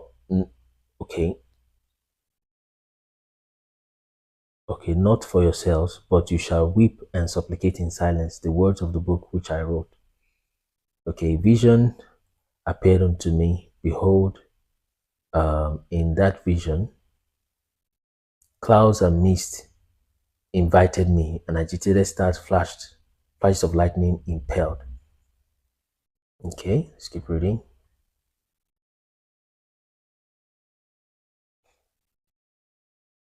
And pressed me forward, while the wings in the vision assisted my flight. Okay. Verse 10. They elevated me aloft to heaven. I proceeded myself until I arrived a wall built with stones of crystals, a vibrating flame.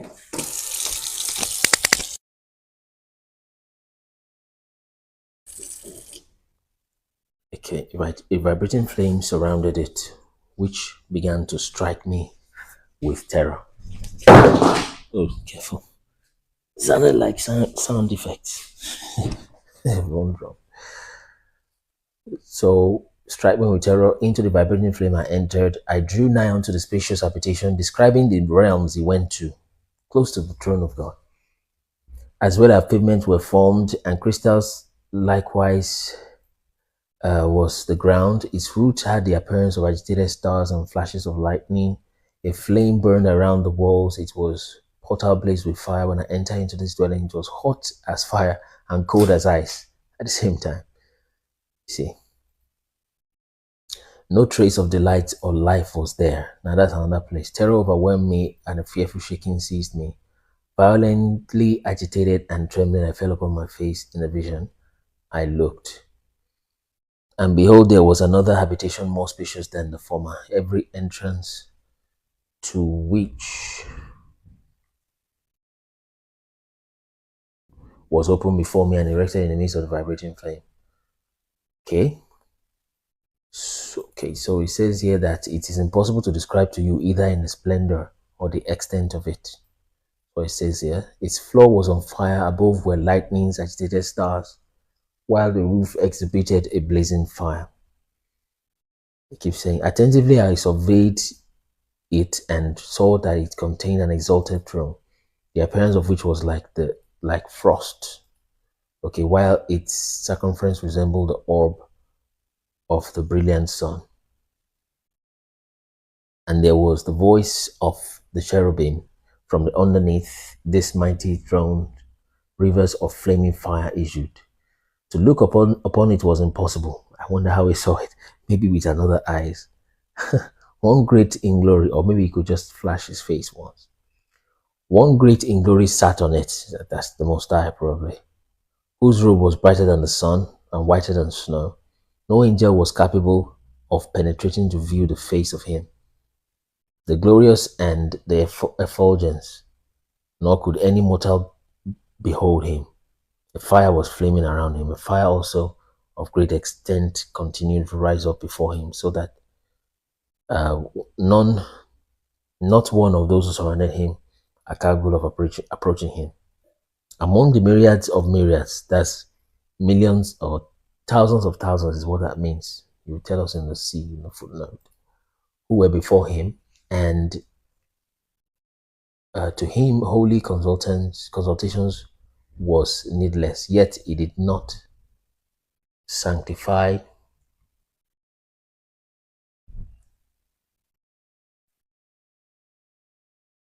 who were near him depart far from him, either by night nor by day. They were with him continually, nor were they removed from him.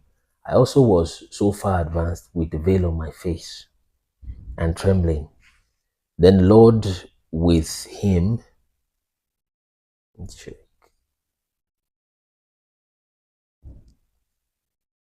then the Lord with his own mouth, called me. So there's a difference when he sends an angel and when he calls him this way, saying, approach hither, Enoch, at my holy word. In the beginning was the word, and that word was with God. And he raised me up and drew me near to the entrance. My eye was directed to the ground. Then addressing me, he spoke, hear neither be afraid, O righteous Enoch, you scribe of righteousness. Approach hither and hear my voice. Go say to the watchers of heaven, who sent you to pray for them. Now listen to this part. Go say to the watchers of heaven, who have sent you to pray for them. Tell them this, you ought to pray for men and not men pray for you. Like we said yesterday, God was calling the angels Agbaya. Agbaya means old and good for nothing, something like that. Yoruba word. So whether have you forsaken the lofty of heaven and which endure forever, and have lain with women, and have defiled yourself with the daughters of men, and have taken to yourselves wives, and acted like the sons of the earth, and you have given birth to impious offsprings, which is giants, is what it calls here. Okay, you being spiritual, holy, possessing a life which is eternal. You see. So this period means 10,000 times 10,000, the same thing you have in the book of Revelation. Okay. You have polluted yourself with women and begotten in carnal blood, and have lusted in the blood of men, and have done as those who are in flesh and blood do. Okay, so these, however, will die. That's their children will die. Nephilim will die. And I have given to them wives. Oh, rather, sorry. It's saying that men are mortal. Okay, because they will die, but then these angels are actually immortal. So these, however, die and perish. That's the mortal human being, of course, after the fall. Therefore have I given to them wives. Oh, it's telling us the reason why we have marriages. Why? That they might cohabit with them, that sons might be born of them, and that this might be transacted upon the earth. But you from the beginning are made spiritual, possessing a life which is eternal and not subject to death. So when we change to that eternal body, we will not need coitus anymore. We will not need that marital relationship anymore. Because, we've got an eternal life already. See? Therefore, I made not wives for you, because being spiritual, your dwelling is in heaven. Now, the giants which you have given birth to are born of spirit and flesh. They're hybrid. And now watch this. This is the source of evil spirits on the earth. When a human being makes mistakes, the mistakes are mortal. They are things that can easily be solved. But at this level, at this level of things, when mistakes are made, it becomes something out of hand. Now the giants who have been born of spirit and of flesh shall be called upon the earth evil spirits. That's when they are dead, and they're still in idols today. When you hear those ancestral demons, when they require blood, they have been drinking that blood on the earth before, literally. But now they still want to take it as spirits, and on the earth shall be their habitation, so they will stay here. Evil spirits shall proceed from their flesh, because they were created from above, and from the holy watchers was their beginning and primary foundation. So that's where demons come from. Evil spirits shall they be on the earth, and the spirits of wickedness of the wicked shall they be called. So they will call them wicked spirits, unclean spirits. The habitation of the spirits of heaven shall be in heaven, but upon earth shall be the habitation of the terrestrial spirits who were born on earth. So this is where their passport is. They don't have passports to the heavens, as it were. So let's type some more F1 as the last lap. They're entering the last lap now. You're still there, type F1. Should have like 25 F1s now.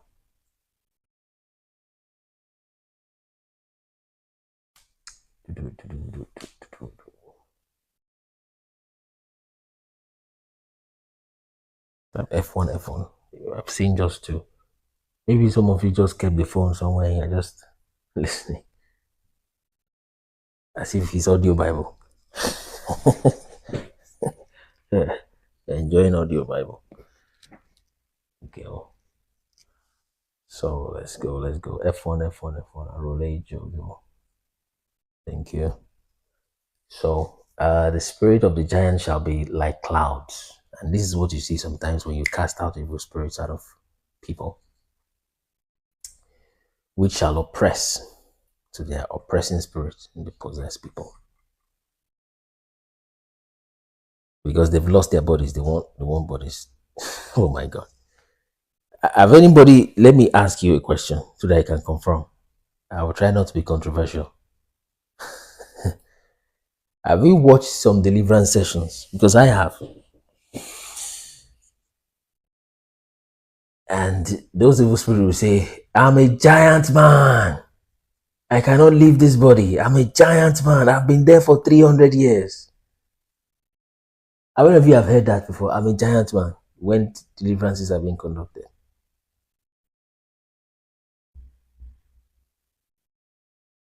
Yeah. So you hear it very frequently. Go and look for. I usually don't mention name of ministries or people here as such, except they come themselves, of course. So if Chika Joseph was here, I'm sure he would know some of these things firsthand because he himself is that kind of ministry, prophetic ministry and things like that.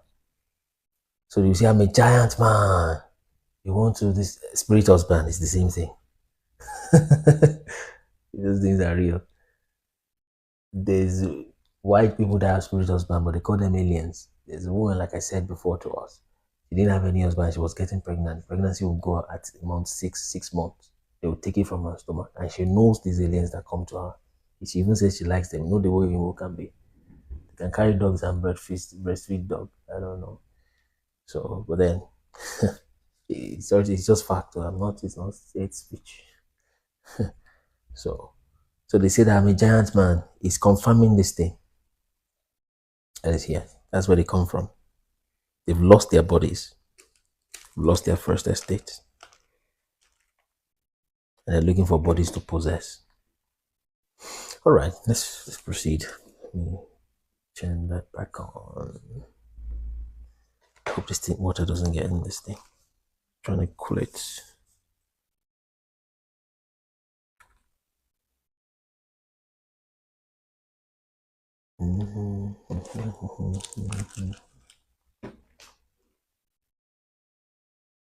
All right, it's just pouring water. Let's proceed.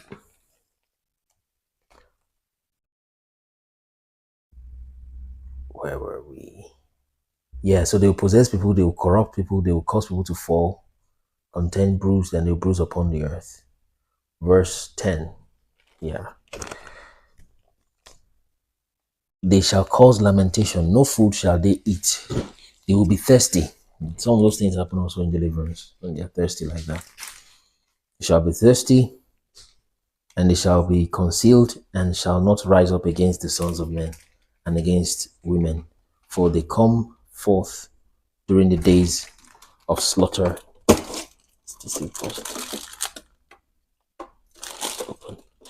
During the days of slaughter and destruction. Okay. We should at least be able to get to that 20 or 21 where the others are. Okay, chapter 16. And as to the death of the giants, wheresoever their spirits depart from their bodies, let their flesh that is perishable be without judgment. Thus shall they perish until the day of the great consummation of the great world. Talking about the very end. Book of Enoch has timeline also. We'll get to that when we get there. If we get there actually, because Enoch is one of 5 chapters. Okay, thus shall they perish until the day of the great consummation and the great world. A destruction shall take place, the watchers of the impious. Okay, place of the watchers and their children, which is the impious, the giants. Although English like to say small devil is what they call impious, but it's the opposite here. And now the watchers who have sent you to pray for them, who in the beginning were in the heavens, say, I say, in heaven you have been. Secret things, however, have not. Oh, gone too far. I have to zoom out. We're at 16 just now. No, not yet. So let's see.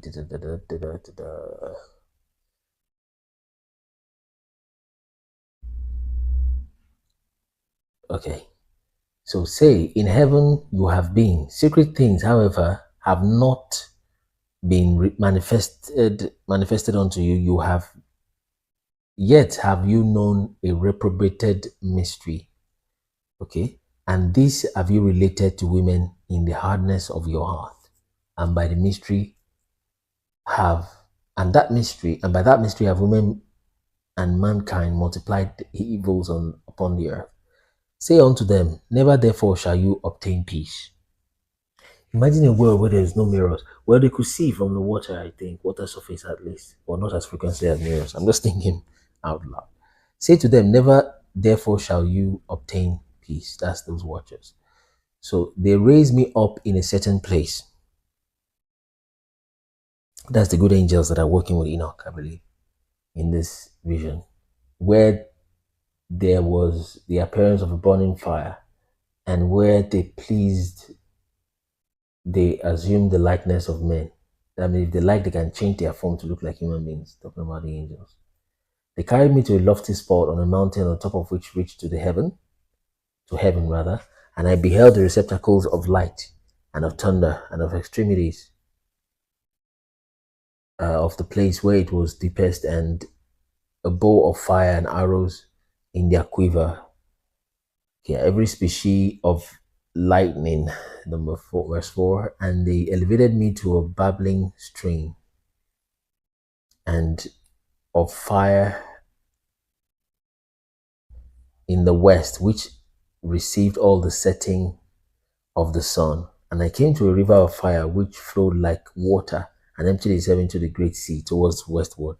And it showed us that the great sea is what Nigerians will call Bar Beach, is Atlantic Ocean, yeah. What they've called, it used to be Ethiopian Ocean, but now they've called it Atlantic Ocean. So let me open that up if he responds to us on time. Yeah, we're gonna need it. So that's where westward is where the Great Sea is. But those that put Israel in the Middle East, they call the Mediterranean the Great Sea, and it's not so. But we have corrected that here, and that's the Great Sea right there. So let's proceed.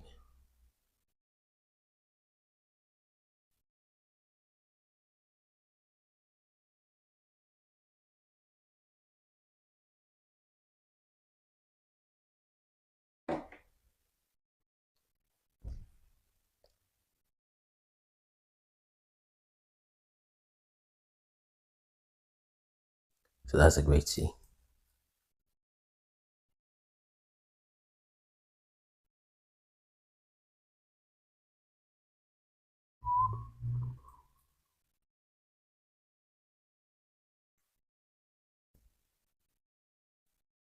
Okay. And I saw every large river. So I think they elevated him to the top of the dome, the top of the earth, the firmament. I saw every large river until I arrived at the great darkness. I went to where all flesh migrate. By the way, you can't see all the large river if the earth was spherical. And I beheld mountains of the gloom, which constitutes winter, and the place from which issues water in every abyss. And I saw also the mouths of the rivers in the world, and the mouths of the deep. Chapter 18. And I surveyed the receptacles of the wind, perceiving that they contributed to adorn the world, the whole creation, and to preserve the foundation of the earth. By the way, let's just say Enoch's earth.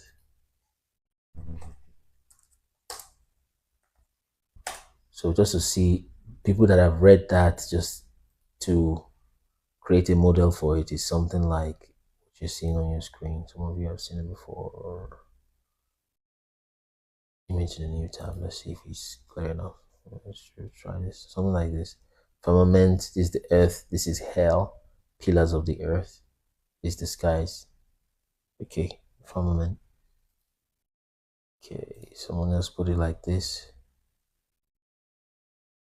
Okay, open in image in new tab. Okay, it should be clearer. Yeah, so that's it. So gates of winds.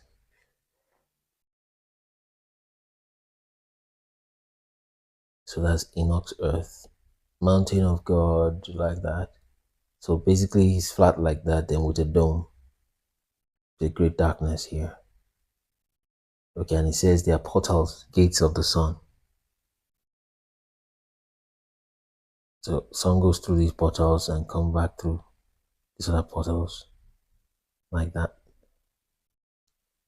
So just to give you a view of what people have reproduced from. Okay, there's also a theory that says the world map is upside down. That too can cause some controversy. Yeah, I think that upside down is two things. Number one is the elevation. Southern Africa is of higher elevation than Northern Africa. That's why they even call the Northern Egypt, they call it Lower Egypt, even though it's in the north. Then also, symbolically also is another thing that translates to. Okay. But then yes, I understand, we've heard that also. Okay. Let's go.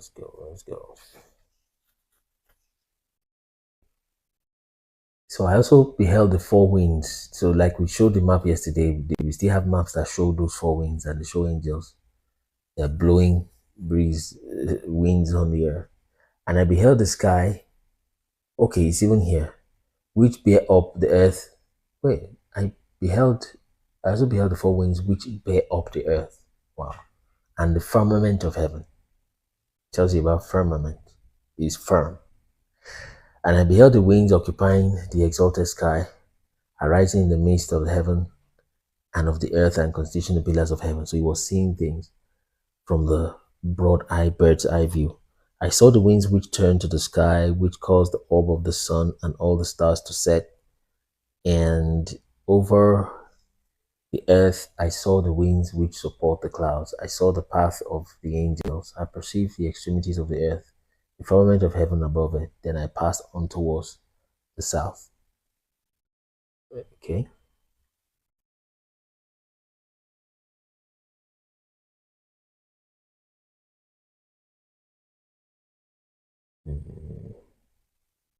Where burnt both day and night. 6 mountains form glorious stones. 3 towards the east, 3 towards the south. Those which were towards the east were variegated stone. What does that mean? Variegated stones, real quick. Check the meaning of variegated. Okay. Exhibiting different colors. Okay. Variegated. I didn't hear. Variegated. Variegated. Oh, variegated. Okay. So, yeah. So it means having different colors. So variegated stones, one of which was, start calling the names of the stones. Antimony towards the south, red stone. Antimony, I think, is the name of an element, by the way, chemical element. The middle of one reached to the heaven, the throne of God, a throne composed of alabaster, the top of which was sapphire. I saw too a blazing fire hanging over all the mountains, and there I saw a place on the other side of the extended territory where waters were collected. I likewise beheld terrestrial fountains. I mean, the picture just tells 1,000 words is what is going on here. All of that is what this person is trying to draw, or something similar to that. See columns of fire there.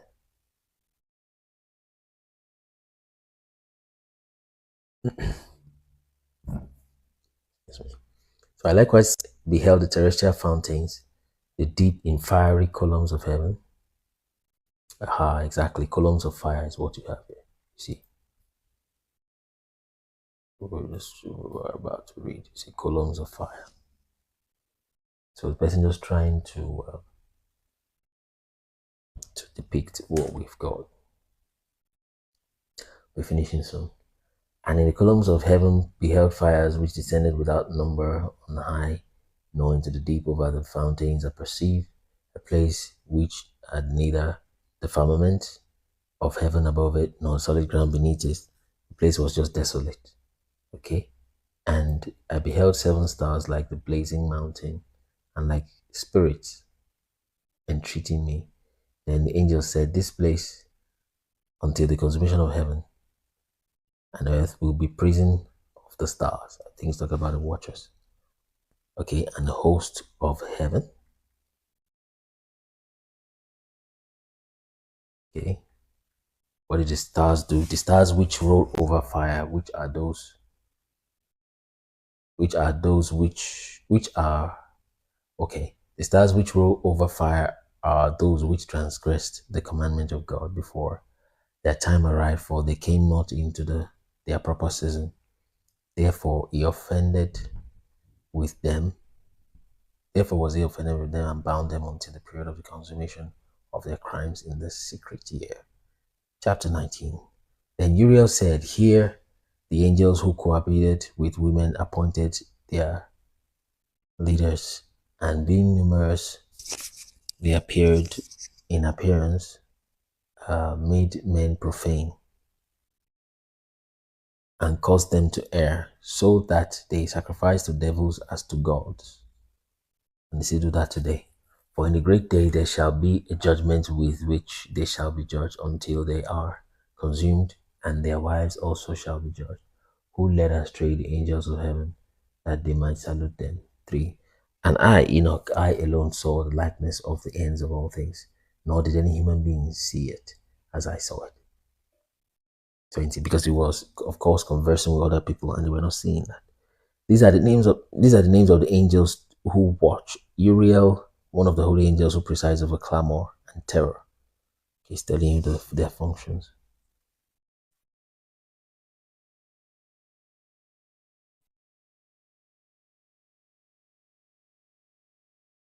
Okay. Over clamor and terror.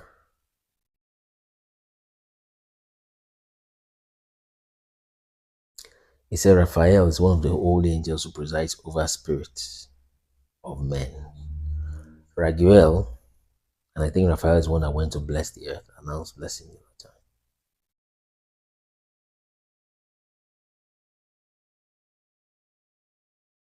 Raguel, one of the only angels who inflicts punishment on the world and the luminaries. Michael, one of the holy angels who, presiding over human virtue, commands the nations. Yes, that's why Michael was there in the time of Daniel when Daniel was giving those prophecies about nations. Sarakiel, one of the holy angels who presides over the spirit of children of men that transgress. Gabriel, one of the holy angels, presides over Ikisat, over paradise, over the cherubim. 21. Then I made a circuit. I think this is where we stopped. Then I make a circuit to a place which was completed. Then I made a circuit to a place in which nothing was completed, and there I beheld neither the tremendous workmanship of an exalted heaven nor of an established earth, but a desolate spot, prepared and terrific. There too I beheld 7 stars of heaven, bound in it together like great mountains, and like blazing fire. I exclaimed, for what species of crime they have been bound and why have they been removed to this place. Then Uriah, one of the holy angels who was with me and who conducted me, said, Enoch, wherefore do you ask? Wherefore do you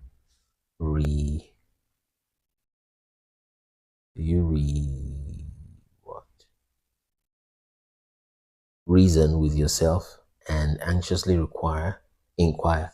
These are those of the stars which have transgressed the commandments of the Most High. See, the Most High God, and are bound and are here bound until the infinite number of days of the crimes be completed. How can you complete something that is infinite? Until the infinite number of days of their crimes be completed. Okay?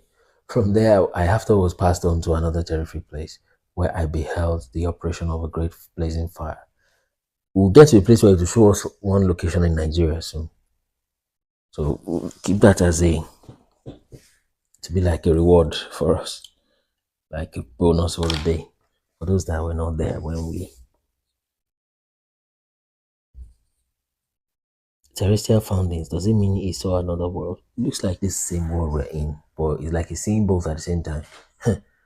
Because this our world is very superimposed. Spirits and are trafficking all over the place. And there's more spirits on the earth than there are even humans. So he's seeing those things superimposed together. And that's how spirits see, of course. They see their own world, of course, and then ours. So that's what I believe is happening to him. So wherefore I beheld the operation of a great fire, yes, columns of fire struggled together to the end of the abyss, and was their descent, but neither its measurement nor magnitude was I able to discover. Okay.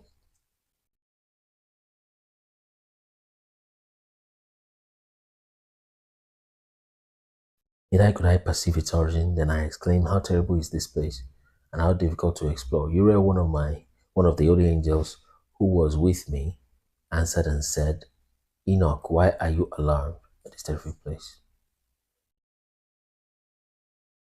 This, he said, is the prison of the angels, and here they are kept forever. Okay, we'll still be in 22. For there I proceeded to another spot where I saw on the west glory a lofty mountain, a strong rock, 4 delightful places. Internally it was deep, capacious and very smooth. What's the meaning of capacious? Let's have a look at that. Very smooth. Capacious. I think I've read it just before. Okay, having a lot of space inside, roomy. It's like spacious.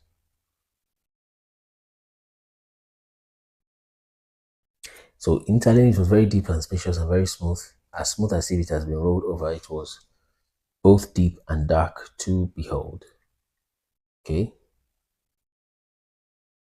15. Page 15. Then Raphael, one of the holy angels who were with me, answered. Let's respond to this guy. L. So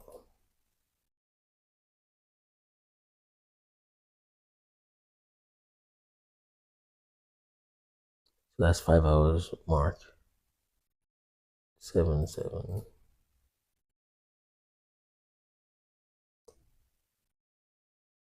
Seriously. I'm answering the puzzles and it still keep telling me error. I hope you guys are seeing. Come on, go through. Yeah, that's it. It's gone through. Okay. Let's proceed. Then Raphael, one of the holy angels who were with me, answered, these are the delightful places where the spirits of souls of the dead will be collected for them, where they were formed, and here will be collected the souls of the sons of men. These places in which they dwell shall they occupy until the day of judgment and until their appointed period. Okay, so there's a place that departed spirits go to. Okay, according to this at least. The appointed period will be will belong even okay, will belong even until the great judgment. And I saw the spirit of the sons of men which were dead, and their voices reached to heaven while they were accusing. Then I inquired of Raphael, an angel. No, I think we have gone past something we read.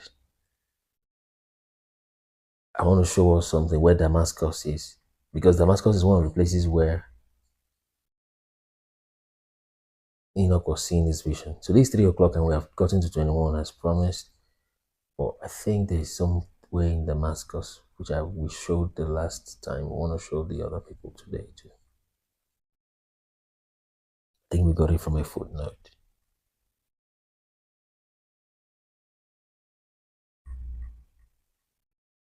Well, I can do this, Control F, Damascus. Let's see how that goes. Okay, there's just one mention of Damascus, which is here. So that's in, oh, we've left it a long time ago, 14. But let me show you Libanus and Senisar. What verse is that? It's A. Where is it? Yeah, so let me show you the context. After this, we'll stop. Then we'll do verse 22 again, starting from tomorrow. So I'll show you Damascus now. We take some guests, then we come back tomorrow. Yeah, Damisak. So some people already was here yesterday. So, and behold, a dream came unto me in a vision. So we'll just show the people that have not seen the Damascus in Nigeria. And behold, a dream came to me, and visions appeared above me. I fell down and saw a vision of punishment. Okay? That I may relate it to the sons of heaven and reprove them. Where when I awoke, I went to them, all being collected together, stood weeping in this place, Obel Seyael, which is situated in Libanus. Okay, I stopped then, but I don't know why I didn't check the footnote. So that place is Obel Seyael. Obel Seyael. Obel Seyael.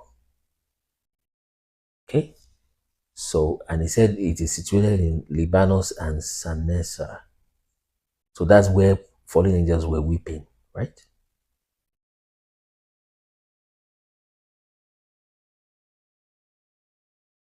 So that's where the crying angels were. So, and it tells us here that that Obesuyael is in Damascus. So you see Damascus, they say it's near Damascus. So I want to now show us where Damascus is in Nigeria. So then for us to see that, we need to know the right pronunciation of Damascus.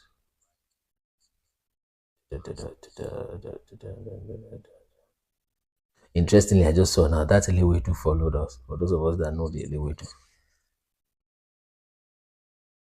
The Elewedu that was, we were just showing him some things and he had to run away because he didn't have any point. So sometimes they take time and over time they'll change. Let's see. First mention of Damascus that we're looking for. Yeah, that's it. So where is it at? So I have a quick scripture where you can pull it. Genesis 14:15. I should remember that next time. Genesis 14:15. That's the same place, right? Exodus, Genesis, where KJV. Let's check that real quick. That's the same place where they were fighting with Nimrod. Incidentally, by the way, guys, maybe we'll touch on that one day. But then this Amraphel that Abraham was fighting with is Nimrod. Is Amraphel, king of Shinar. In Genesis 14 is Nimrod. So verse 15, what happened there? And he divided himself and his servant by night, and they smote them and pursued them unto Hobah, which is on the left hand of Damascus. Okay, so that must have been northward. left side, left hand of Damascus. Okay, so this is what I wanted to do anyway, to show you Damascus in Nigeria, but we need to show you interlinear, the way Damascus is properly pronounced. Damascus is Greek sounding. The real way to pronounce Damascus is Damasak or Damasak. So this is a Damascus.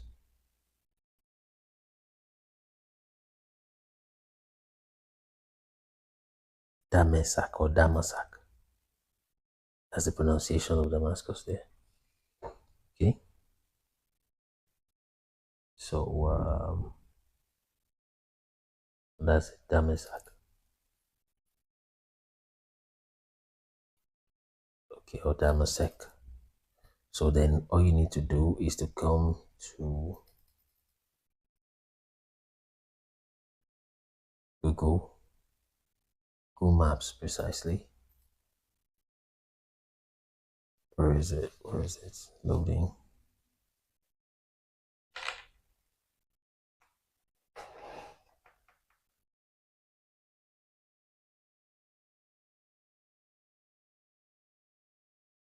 Unresponsive.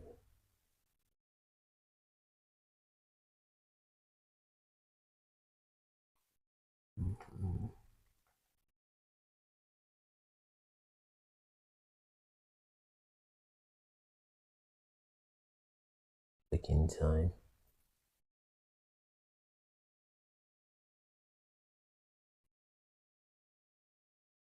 Google Maps.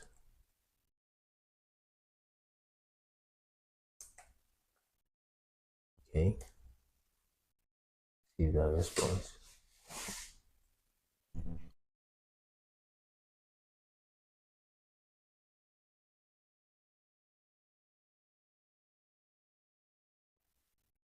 So just type Damasak, Nigeria.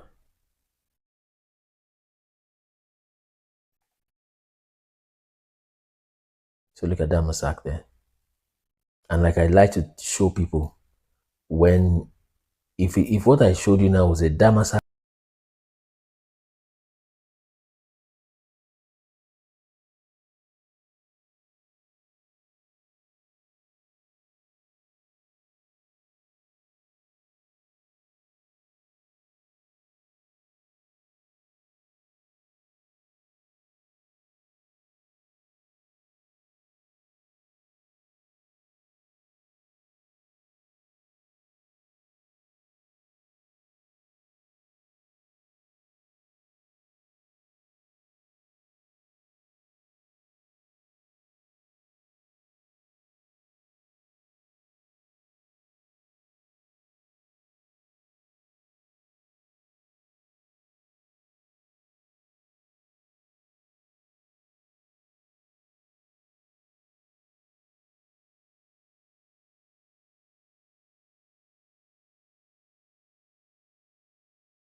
So I've sent you an invitation, just accept it.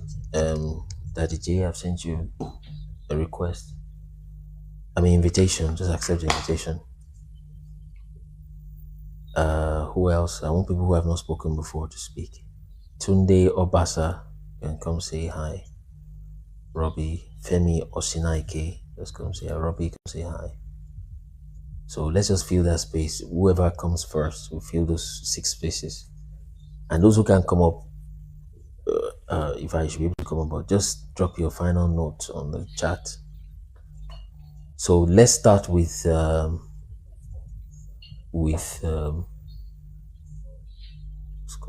Shadrach. I don't think he was spoken before. Shadrach, let's go. 2 minutes. You're good to go.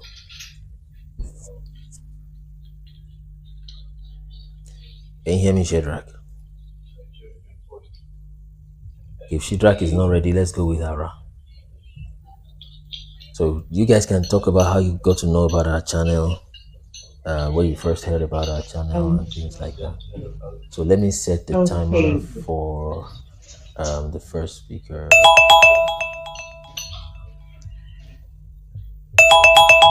Hello. Yeah, so I'll just give you 2 minutes to, or let's say 3 minutes, 2 minutes thereabouts. 2 minutes is too much. I'm at work. I'm actually very busy at work right now. Okay. But I would say that I have really enjoyed this whole session. I think I first got to hear of you when you had the podcast session with the lady, and I was very intrigued actually. Seeing you on the live just got me to want to get to know more about what you had earlier spoken about, and honestly, it's been an enlightening session. Thank you so much for everything that you've done. I'll keep it brief, and I would like to end it here because I have to go back to work. But I'm still with you guys at the same time. Thank you very much. Thank you. Thank you very much for kind words. Okay, so let's have the next speaker. Are you ready for us, Shadrach? I think he said 2 minutes. Someone said 2 minutes is too much, so I stick. Okay, Shadrach, are you ready? Shadrach he's dropped his phone. All right, so let's all follow the channel, download the Chatrod app, check on our website and subscribe on the website if you want. I'm back. Oh, you're back. Sorry, I'm back. All right, let's go. I just stepped out. You're muted. Yeah. But I didn't get the. No, just like final words, basically. I think you've spoken once, haven't you?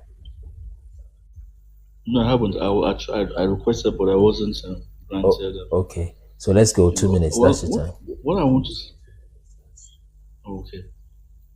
Well, personally, it's a great discovery and revelation.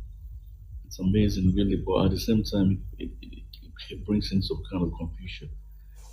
Where does one stand?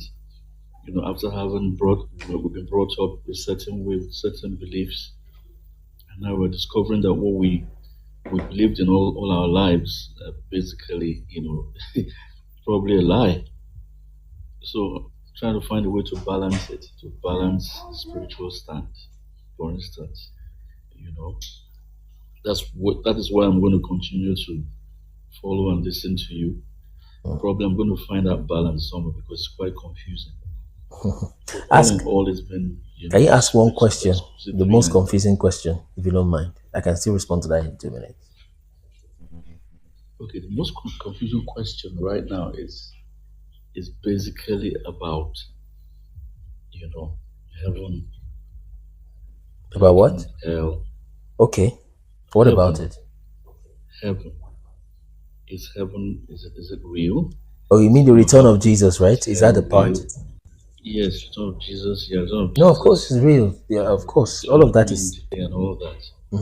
all of that is still same. So it's just that's why we don't bother people so much about the rapture part, because most things are still the same thing, despite the fact that Jesus has returned, based on what he said that he was going to return soon. Most things, the way you engage with God, matters of righteousness are still same. So that's the thing. You understand? So what we have is judgment is coming. Yeah. Okay, if it has come, if the rapture has happened, you understand, where are they? I mean, were they really, was it like people were taken away, like the Bible described it? You understand? And then those of us left are supposed to be, maybe we didn't really, meet up with the requirements. But then it wouldn't be we, it would be our forefathers. You understand? Because the time when it happened, from what he said, yes. But best we just watch some more videos. They are very, very self-explanatory and they're not so complex, so that I don't keep repeating it. It gets redundant. You understand? Right? Okay. Yeah. So just watch some of those. I'll find the videos on your page, right? Yeah. So you can check. This is our website and we'll display it. Yeah. So you can look for that website is rolling up there. The yellow text rolling there. So the website looks like this, what you can see on your screen. I hope you can see it. So it looks like, looks like that. All right. Yeah, thanks again. Yeah, so thank you everyone for your time. Sheikh Ziman, thank you in this game. So Daddy J, you can still request now if you still want to say something.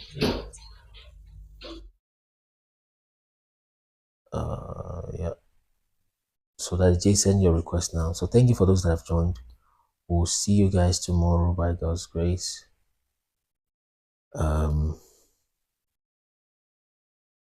Yeah. Okay, I think it's popping up soon.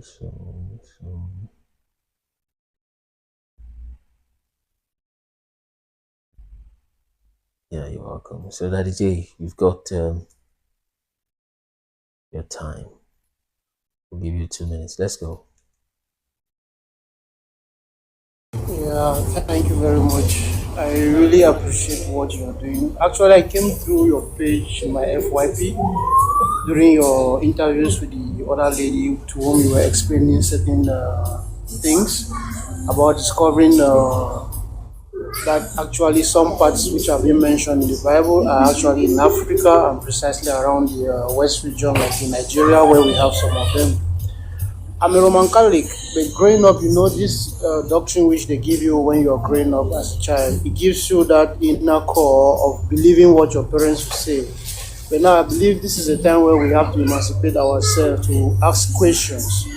Because I, for one, even while back in school, I've always believed in the Catholic doctrine, in the sense that you don't just rely only on the Bible, but you go to some cultural aspects in concluding certain things, coming to a conclusion about certain, maybe what they call dogmas and things like that. So this your channel is giving me an eye-opener to realize that the Bible somehow, I think the translation of the Bible or some certain scriptures or why some books are not included into the Bible, maybe they had a purpose. There was a purpose for it. Because like one lady was asking, how come the book of Enoch is not a part of the Bible? And we have so many other texts which are not also parts of the Bible, which we believe that these are people who have lived and recorded in time what they have witnessed or what they also studied or what they read. So I continue to follow your channel because I really want to have an insight of many things which, some doubt and clarifications and why things are happening. Because like you are talking about the Jerusalem and the one of today, those are two different locations. And if you follow the book of Enoch and maybe some descriptions in the Bible, realize that these places are two different. Was it yesterday or today I was following about your explanation of Lebanon actually meaning like light? Okay. And or was it, yeah, like Lebanon, or the word where they talk about the citadel of Lebanon actually meaning like light, and we try to relate that to the book of Solomon where he harvested some of these trees to build the house of God. And the Lebanon we have today doesn't have trees as per se, like timber and things like that, which some of these resources are actually coming from Africa. So we realize that there's a controversy which we need to dig inside to find out actually where some of these things are located in our today's world. So my main reason I'm continuing to follow your channel is to get an insight of many of these things, and I really appreciate the work you're doing. Thank you so much. All right, thank you so much, brother. All right then, so that's exactly your time. So thank you everyone that has joined so far. So just follow this channel, everyone. We will be back tomorrow morning by God's grace, same time, 10 o'clock. We'll continue. We can just take guests. If the guest rushes a lot, then we continue flow with the guests. Then we read Enoch 22, continue from 22 forward gradually like that. Explain change of the name Jesus to Yeshua to Jesus by men. Can a name be changed? Thank you so much. Yeah, you're welcome. So yeah, it's like although we see Jesus as the English version of Yeshua or Yahusha, and many people are saying it's a bad name or something like that, but because of how much power that name carries, you know that name is right. I mean, as against Yahusha or Yeshua, okay, the Jesus name is still right.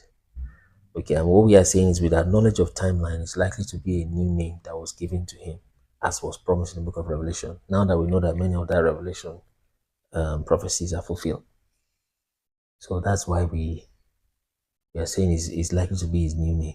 Although, and yes, even the letter J was created around the so-called Middle Ages or Dark Ages, which is when we believe it's time when Jesus reigned with the saints, and it's still reigning now, but then the saints he reigned with has left, and it's written that Satan will be released.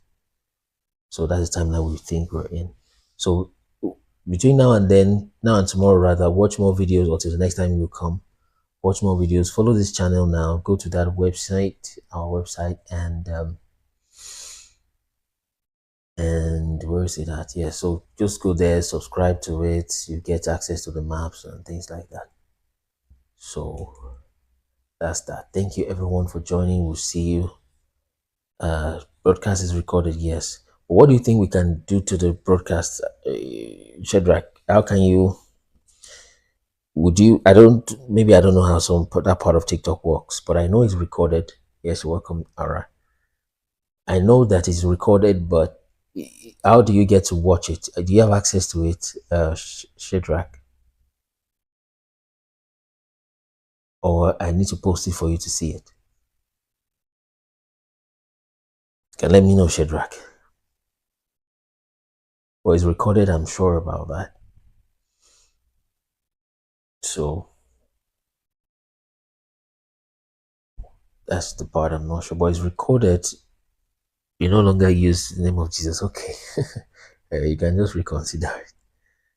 You can just reconsider it. Well, it's okay. We are all learning and we're advancing forward. It should be automatically added to your page. Yes, it's added to my page, but I don't know how you can rewatch it. But then I don't know why you want to rewatch 5 hours 25 minutes. Okay, but I think some people can crop it and put it on YouTube or something. But then I don't know. But it's recorded to answer your question. So thank you everyone. We are going to see tomorrow. Till then, let's keep okay, Jesus of Nazareth. The real names of Christ in Yoruba. You see Yeshua. Names are not meant to be translated, by the way. When you translate names, you are breaking a rule of translation. You don't translate some categories of nouns. If say somebody's name is Nathaniel, if you're speaking Yoruba, you will still say Nathaniel. If you're still speaking English, you say Nathaniel. If the guy's name is Trump, when you're speaking any language, you call him Trump in that language. You don't translate names. It shouldn't be translated. So that Yahusha will still be correct. If your name is changed, that means it's not you. Yeah, generally. So it shouldn't be translated even between languages. So it shouldn't be translated. So we'll see. Yes. Not yet. Almost finished. So it's Yahusha, the real name. Unique. So thank you everyone. We will see in the next live, which is tomorrow by God's grace. Study English to love international translations.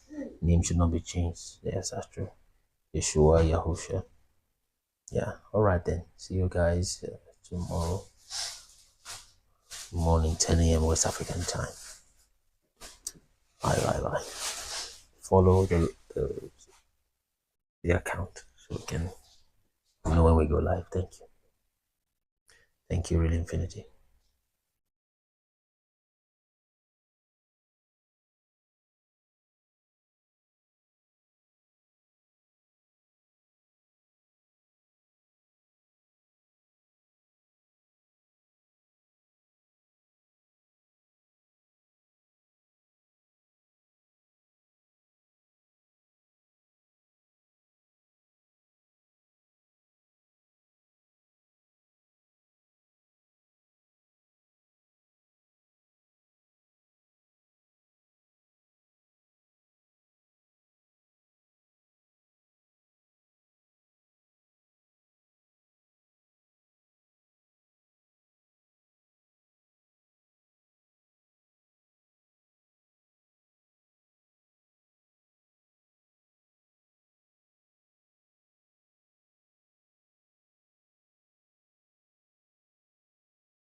I've been sorry, I've been addressing you, but I've been muted. I didn't know I was muted.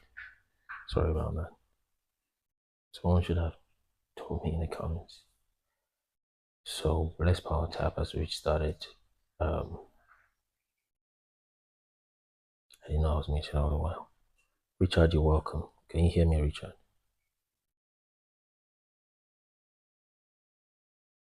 Richard, can you hear me?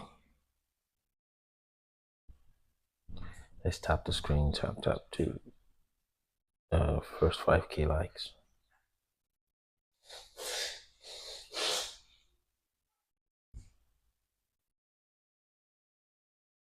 Okay.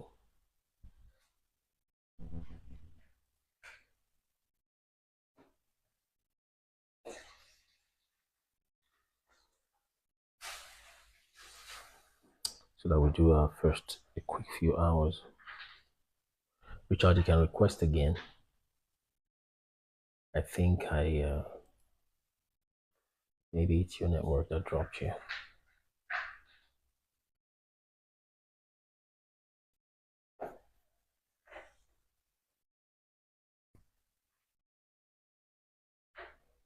So let's tap the screen.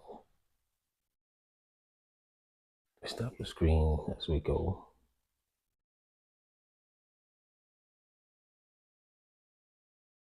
If you can hear me, you can type a yes, so I'm double sure that you can hear.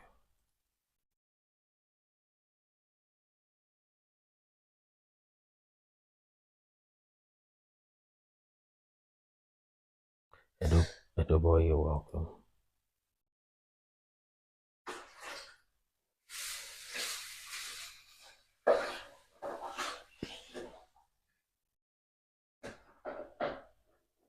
It's good to have you. So look at the topic. Look at the topic and see if you have any opinions. Then you can share your opinion as we move.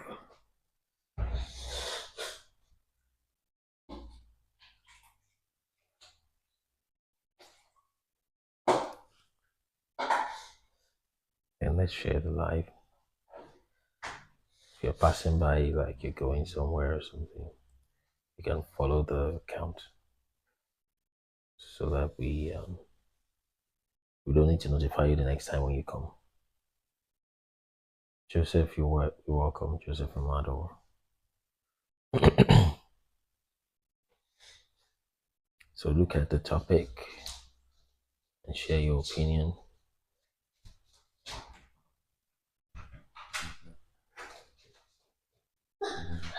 So look at the topic and share your opinion.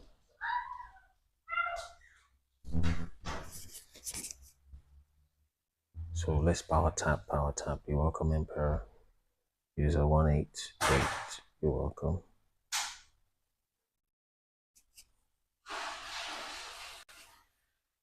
Tap. Praise Dairos, good to have you again. So let's have somebody come up. You can let us just to say hi. Let somebody come up, say hi. 1 or 2 persons.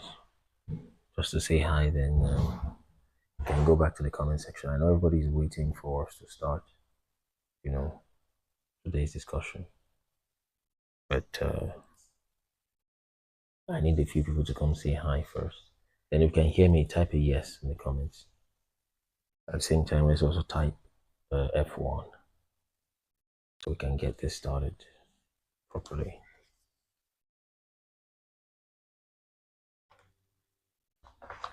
So tap the screen. We're still waiting for our 2K likes at least. Alan Pesanti, you're welcome. So, Bob D. Builder, it's good to have you. So I know you guys are waiting for us to start, but I need at least 1 person to come say hi. If you're requesting, let me know.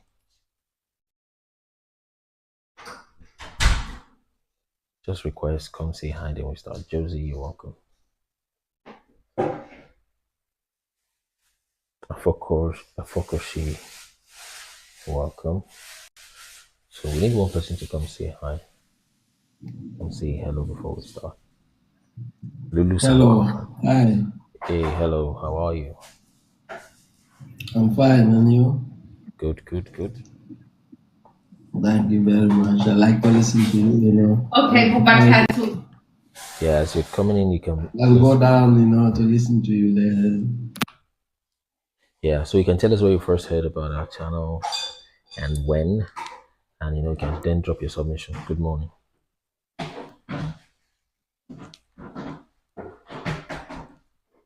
Morning. Yeah, you can go ahead, brother.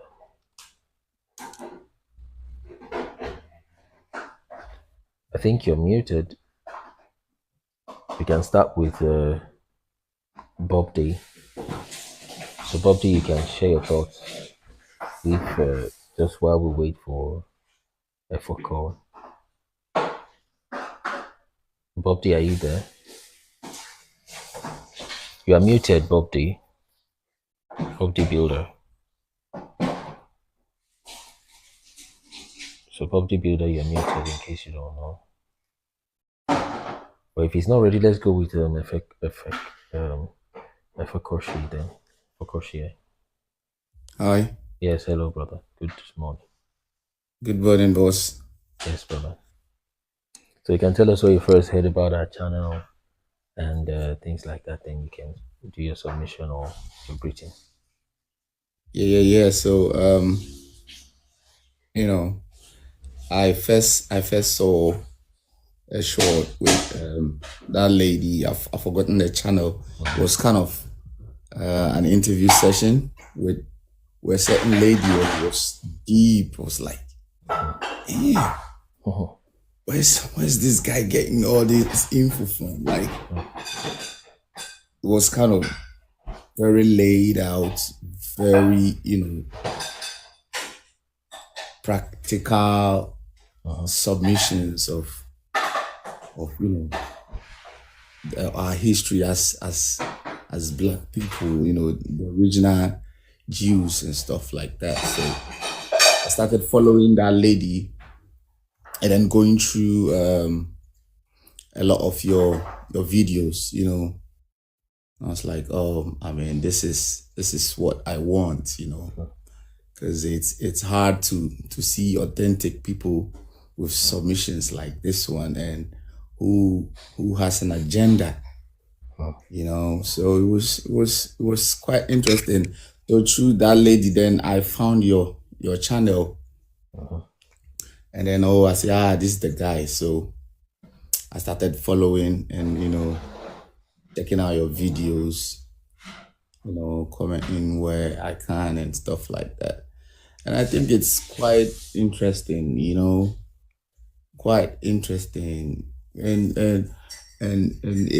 it's I don't know, but it seems like a very long shot for us as a people to come to the total realization of the truth of the things you are revealing. I think it's going to take a very long time, but I am hopeful.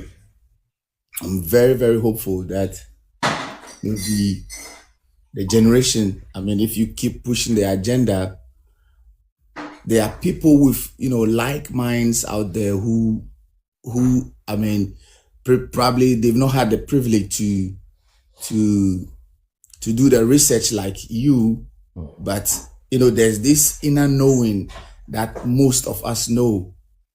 There's this knowing of the truth that most of us know that we've not had a chance to research and lay it out like you have done. Wow. And there's a lot of people out there who are seeking the truth, because I think it will work, but it will take time. You just have to keep pushing the agenda, keep pushing the message, and keep putting in the work.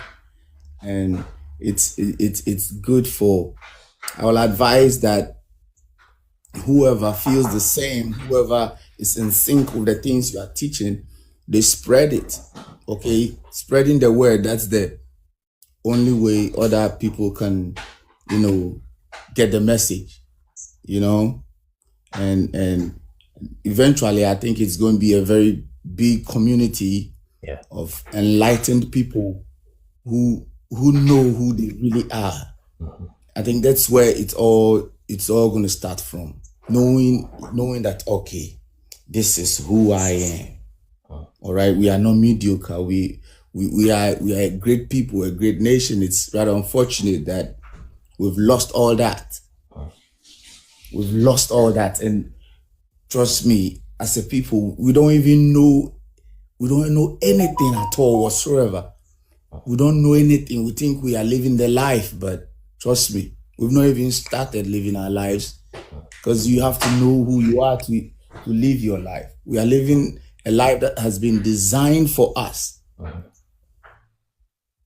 by people. So we've lost touch with who we really are.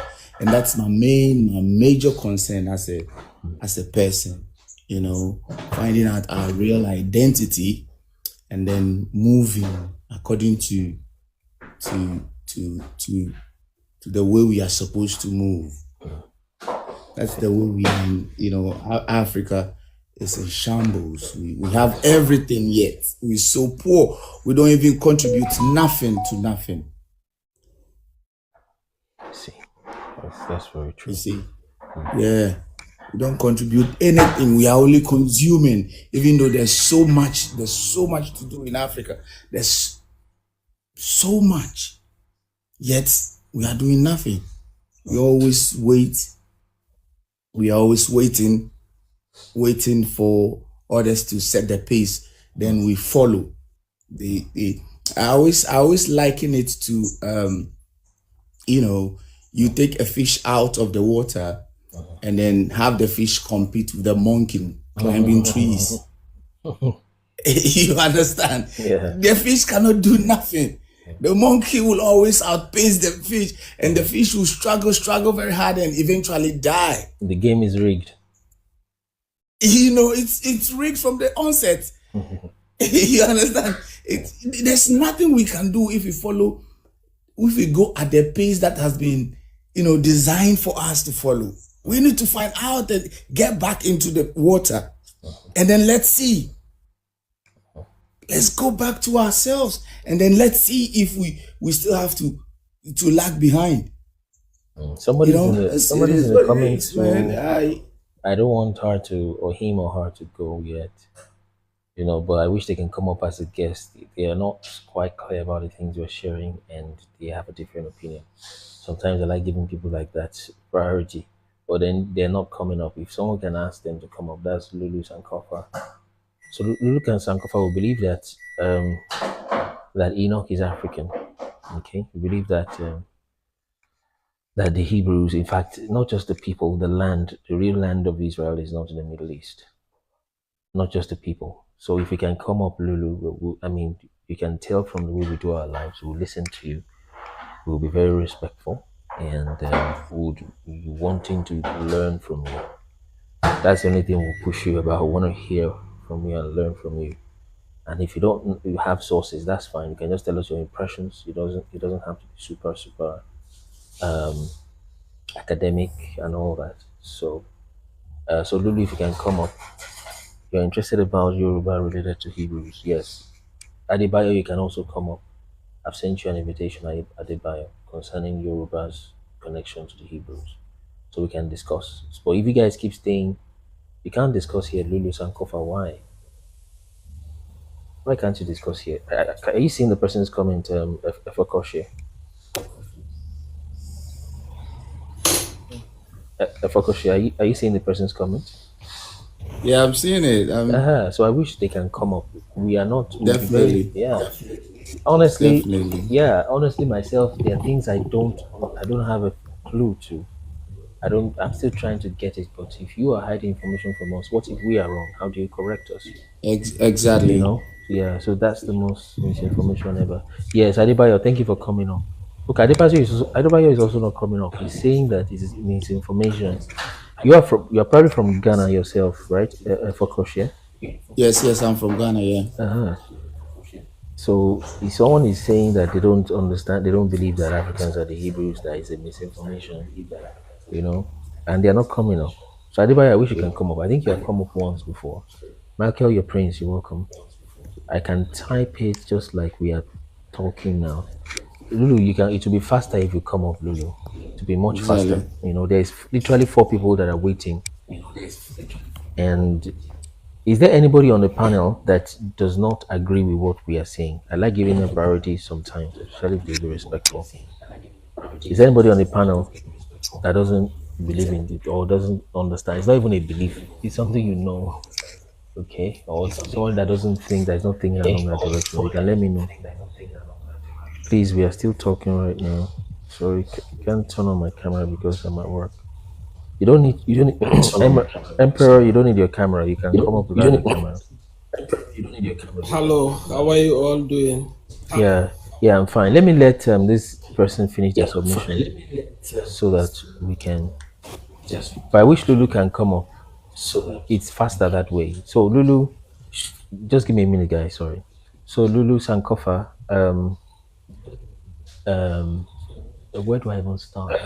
We have found over 25 words, almost 27 words in the Yoruba language, and Adibaya can also hear this. Please let the guests mute so that I'm hearing myself back from somebody's microphone. So we have seen over 27 words that are African and are the same thing with the Hebrew words. And we can show you that if you were up, but people here, some of them have already seen those videos, which will be like redundant to them. And apart from that, we have checked circumcision, the cultures, because the research is broken into the peoples, the languages, the cultures, the land, and then the timeline. But we have seen, 27 Afro-Asiatic words. There should be more. Yes, exactly. If you come up, you can show us more. What part of the world are you from? If you come up, you can show us more. Especially considering Asiatic migration into Africa. Just come up, Lulu. It's So then, looking at the traditions also. Then have you read the book of Jubilees, Lulu? It would be disrespectful of me to keep 4 guests and I'm responding to someone sending just chat. So, but just watch some of our videos. Let me put you there so that you can. I need to respond to those who have taken the time to come up. I can't keep them just there. So let's go. So just do your submission real quick, brother, so that I can take the next guest.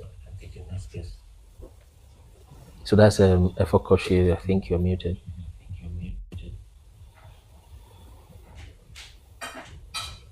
Efokoshi, if you can hear me, let me unmute again. I've invited you to unmute, Efokoshi. Yes, I'm here. I'm here. Yes. Yeah, so just do your submission so that we can. Yeah. Yeah, so just like I was saying, it's hard for us to believe these things. It's very difficult for a lot of people to come to the truth that the real Africa is the real, Hebrews or Jews or all that is Africa. And if you grew up in the village, I've had my own reservations until, I went to the village some time ago and then I met a few people and see people who know nothing about the Bible, all right? But the way they live their life, when you look at during the Exodus times, the way they planted, the way they harvested.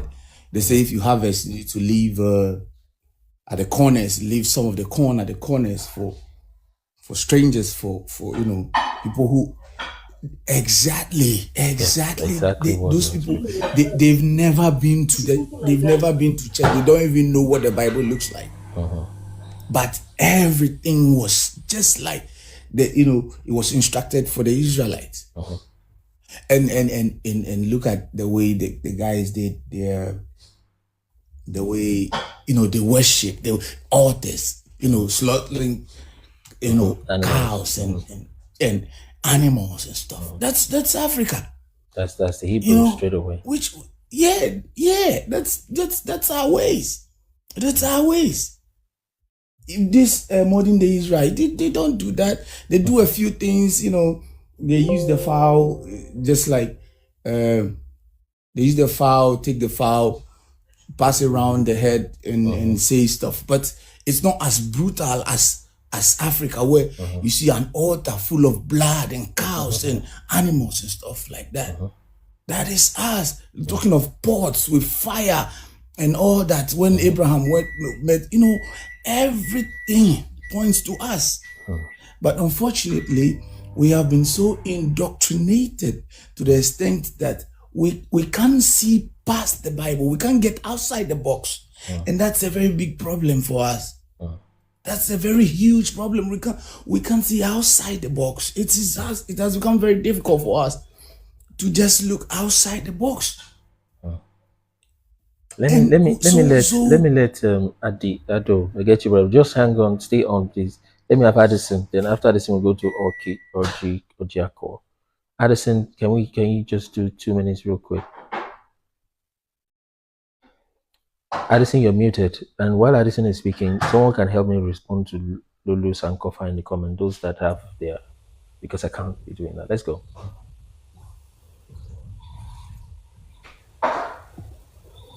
Addison, are you there? We're on, I believe. Oh, not ready yet. Okay, let's move to Audrey then. Audrey Khan. Yeah. Let's go. Yeah. Morning, everybody.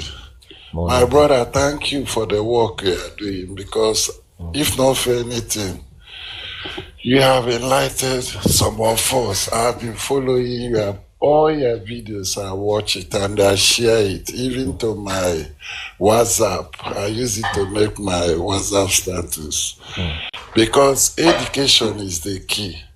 People like you, we have to rally around you, regardless where you come from, because you are trying to bring us out. In the sense that I would like to ask everyone to try to be sharing your programs, all your videos. They have to share it to go viral. Because what you are saying is very hard as a young man like you. Sorry to use the word, you are young. Correct, sir. Doing this kind of work. Some of them that call themselves professors cannot do what we are doing. Honestly, anytime, any day I come across your video is a applause for me. I drive joy for listening to learn more.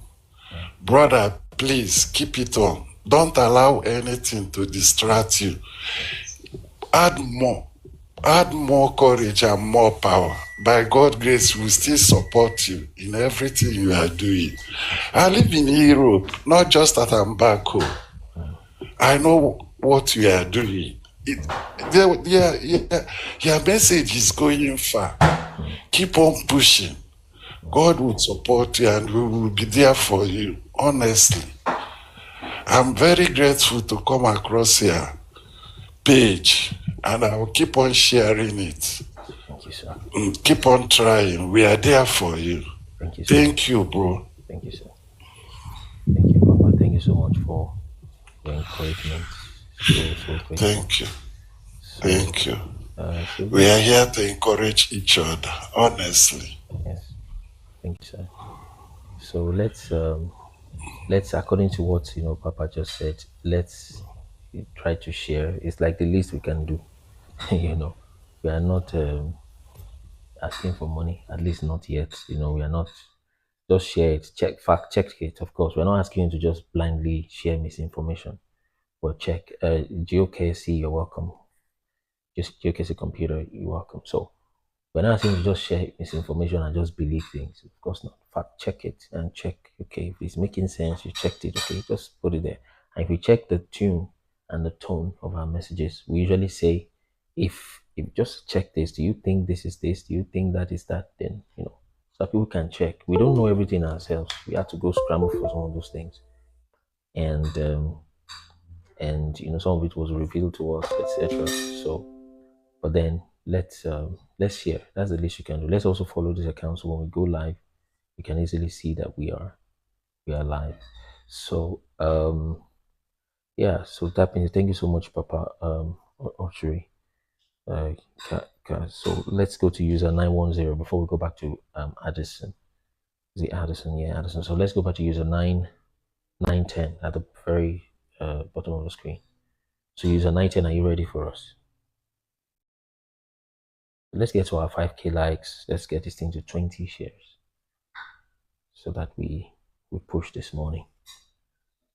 User 910 at the very bottom, are you ready? Let me unmute or send it. So if not, let's have Addison. Addison, let's go. Addison, are you ready also? Okay, he's here. User 910. Good morning. Lone Wolf, you're Yes, welcome. Wellington, you're welcome. Let's go.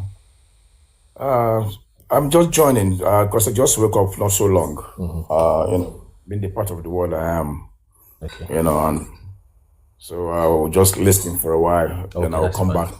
That's fine. Are you from the Americas? No, I'm from UK. Not a kingdom. Okay, that's fair enough. I was not a Nigerian, so okay. Thank you so much. So I'll listen more. Though I've been following some of your short, videos, and I share them with my friends, and but I want to listen more before I come back again and say anything. Okay, that's fine. Thank you so much, and that's great wisdom. Even I myself speaking, before I came out to speak, I've listened to many people, so there's a lot of wisdom in listening. That's why that scripture, books of wisdom teach us to let every man be quick to hear, slow to speak, slow to get angry.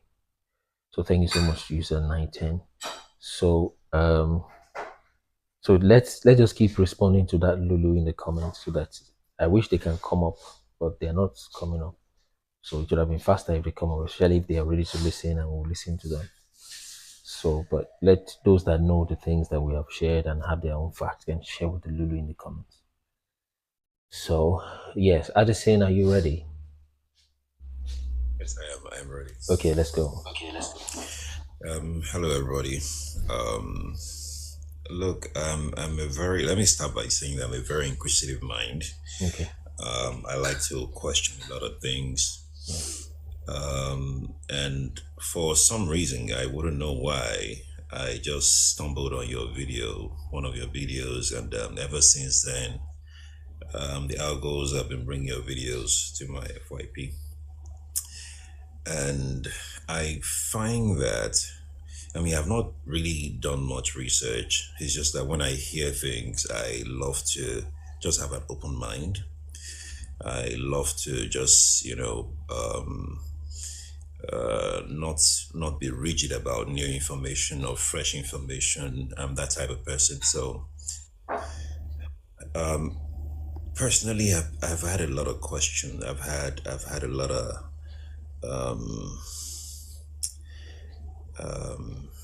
of things that are not just adding up, not adding up. You understand? Something with me, I have always believed that there's a lot of history that has been deleted. There's a lot of information that have been wiped off. I wouldn't know by who or when or how or to what extent. Because if you look at, anytime I look at Nigeria, anytime I look at my people, there is something within me that's always saying Nigeria is more than this. There is more to our history. There is more to our origin.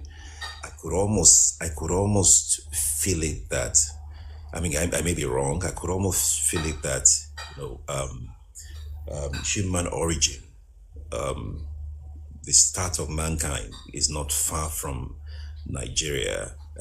Look, every other part of Africa may have the same feeling as to, why they are special or why they are unique people and all of that. But I just knew something very strong is always, ticking that box, like something is not adding up. There's a lot to, the excuse me, the origin of Africans and, especially Nigerians. And when I see all these videos about human creation, the Anunnakis and the Sumerian tablets and the rest of them, you begin to have more questions than answers. And when you look at the way, especially Africans, the way Africans embrace other cultures, other religions, you know that, I mean, Africans may never get out of their issues, their problems, because they've lost touch with their origin. They've lost touch with,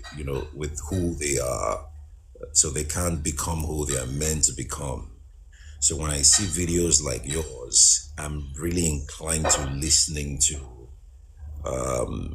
with an open mind to, information, to getting more information. So, I mean, that's why when I stumbled on your live, in fact, it was your video, then I saw that you're live. I just said, look, man, I got to jump on this live and just listen up and learn more. Thank you, man. Thank you. Good job. Great. Thank you, brother. You're welcome. So thank you for your time. So that's just it. I wish the person in the comments could come up, especially those who have a different opinion, and like the Lulu that's just down there or anybody else.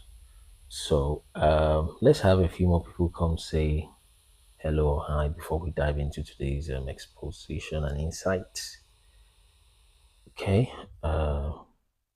So is there anybody that has not spoken? Okay, I think I should let Afokoshia finish his submission because he was trying to finish his submission the other time.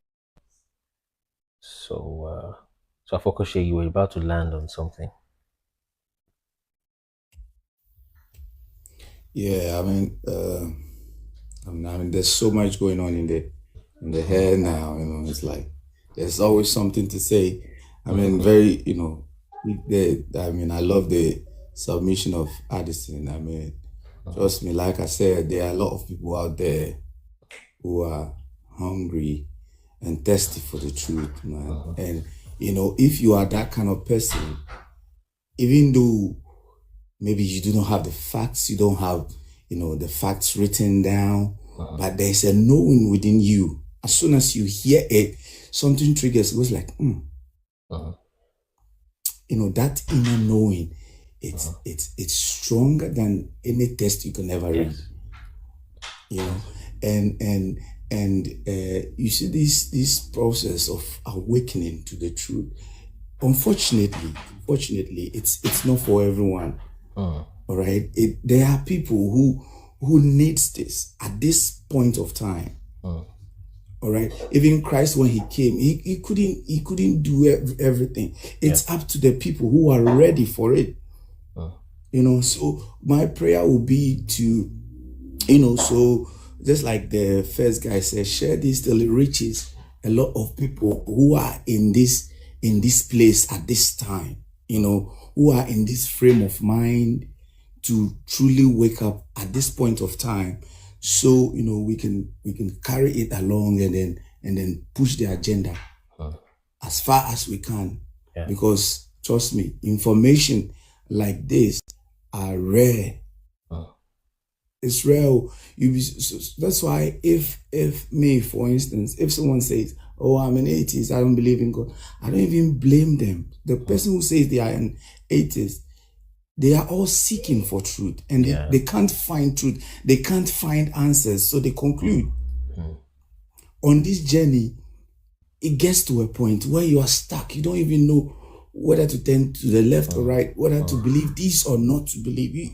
You get stuck. And people who can't push through, they just conclude, there's no God, this faith. If you draw conclusions, based on what are you drawing these conclusions? It's a very big world. It's a very huge world. There are billions of possibilities and realities in this life. And you are just one person. What conclusion can you draw? So it's better we humble ourselves, find the truth, and then liberate ourselves, and then our people, give people a chance, hear them out, liberate ourselves and liberate our people. Very strong. All right, yeah. Thank you so much. Yeah, I think I'll just leave it here now. Yeah, thank you. Let's hope that some more people come on board so we can, we can take it further. Yes, thank you so much, brother, for that. So let's just touch a few things. Thank you, Timothy Timitope. So let's touch on a few things. You can go on our website. We have this map there that shows you. Just put it, this map is it contains dozens of maps condensed into one. Okay, dozens of maps and references condensed into one, and all of them are matching and putting places and spots in places. So we found the kingdom of Judah to be here. If you're just coming in, you can mute. So we found the kingdom of Judah to be just about here. We found the river Euphrates to be here. Okay, right? We found Damascus to be in northern Nigeria, which is Damasak. We found the Ur of the Chaldees to be here.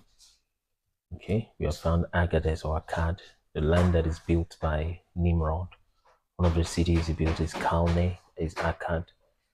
It's just there. Then Mesopotamia is the same thing. This is one of the places in the Bible that has the most confused names. It has several names. So,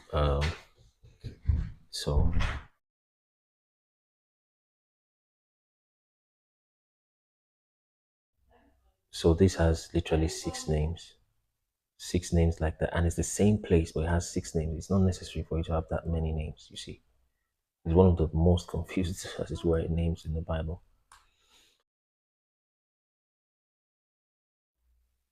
All right, so Padan is the same thing as Aram, is the same thing as Padan Aram. Look at all those names there.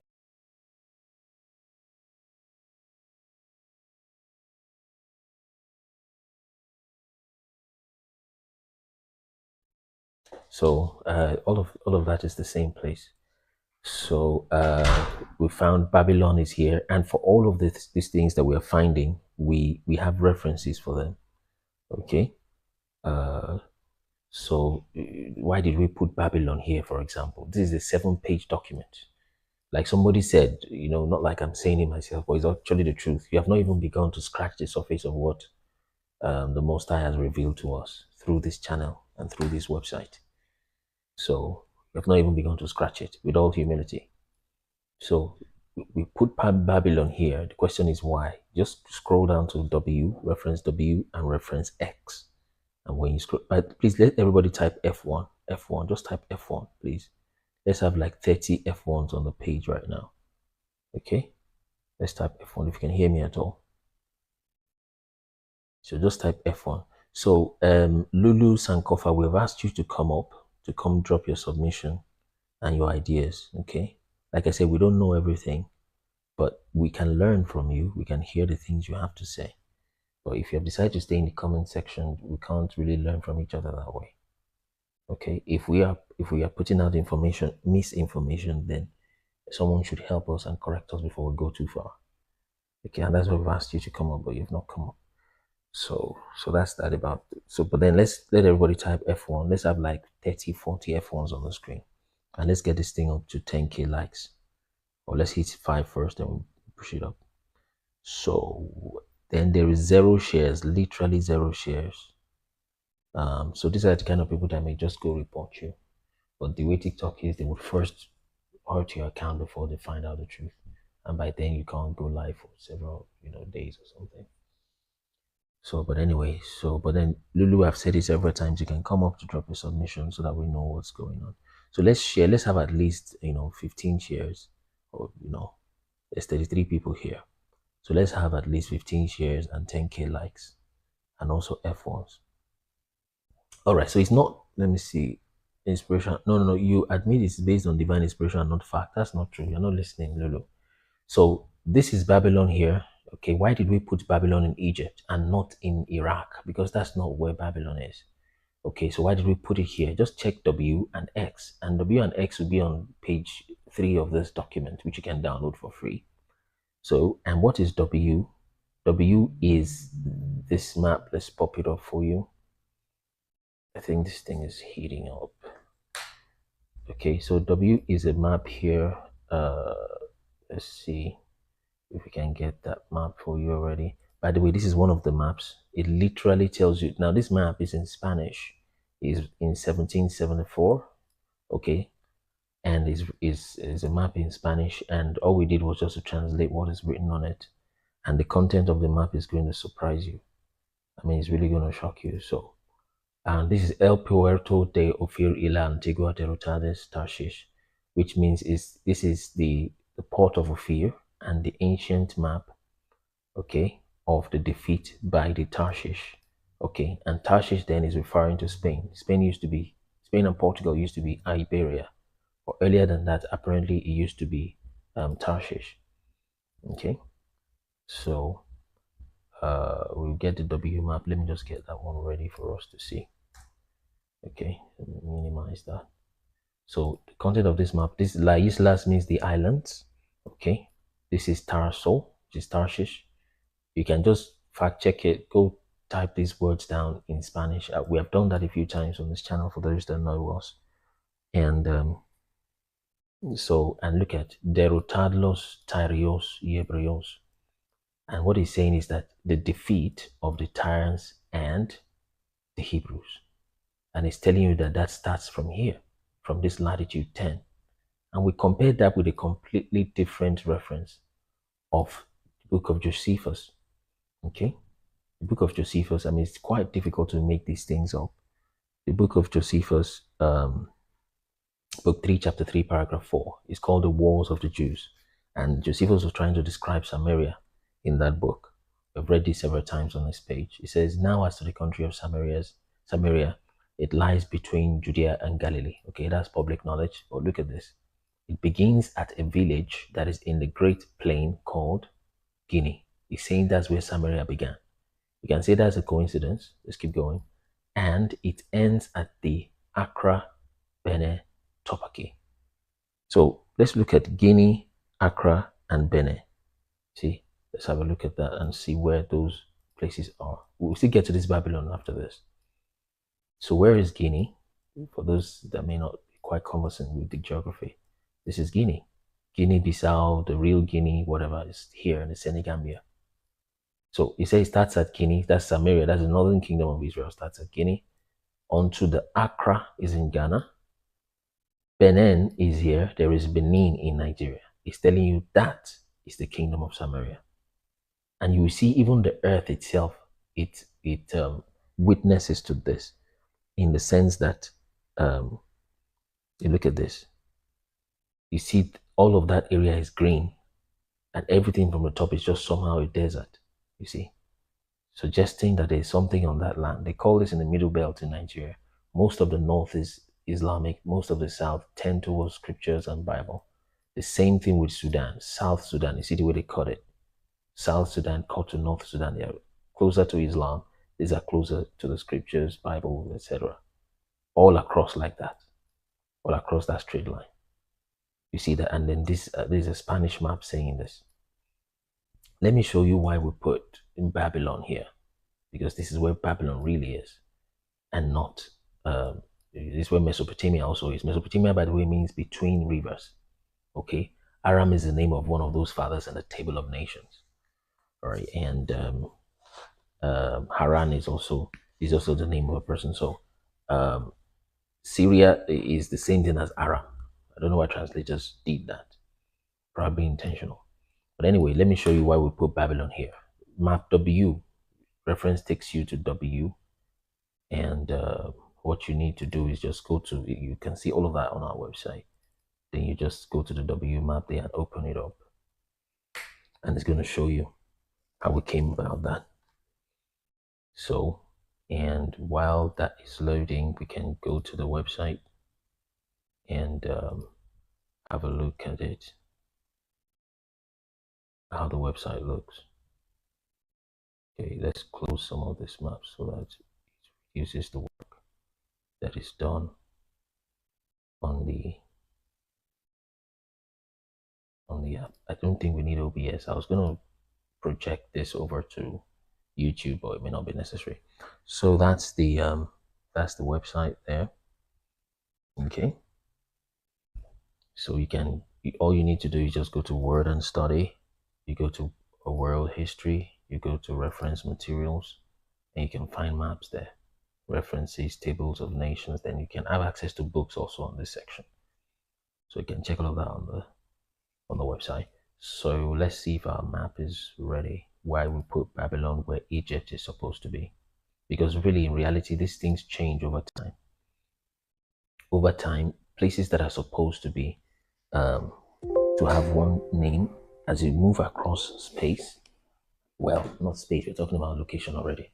So, but as you move across time and dynasties, the name of the same place can change. Okay, a place can be called A at a timeline 1, and when you cross over to timeline 2, the place is called B, even though it's the same place. So this is a map from 1516.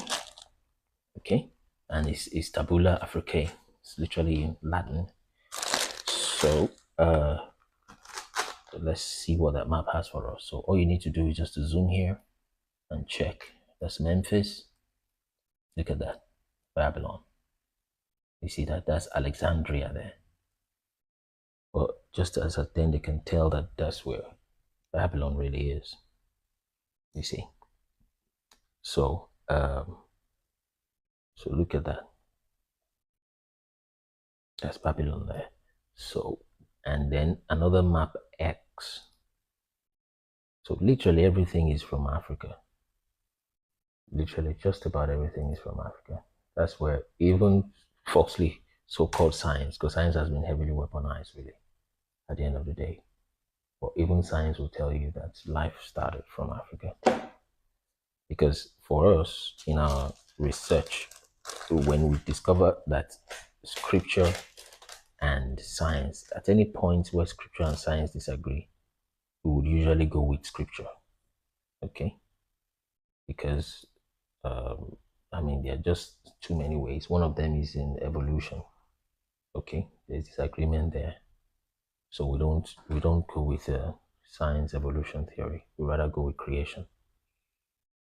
So that's that about that. So if let's show you another proof we have here. By the way, all these things they are on our TikTok channel. They are just they are on our website also. You can have a look at the website and see some of these things that we're saying.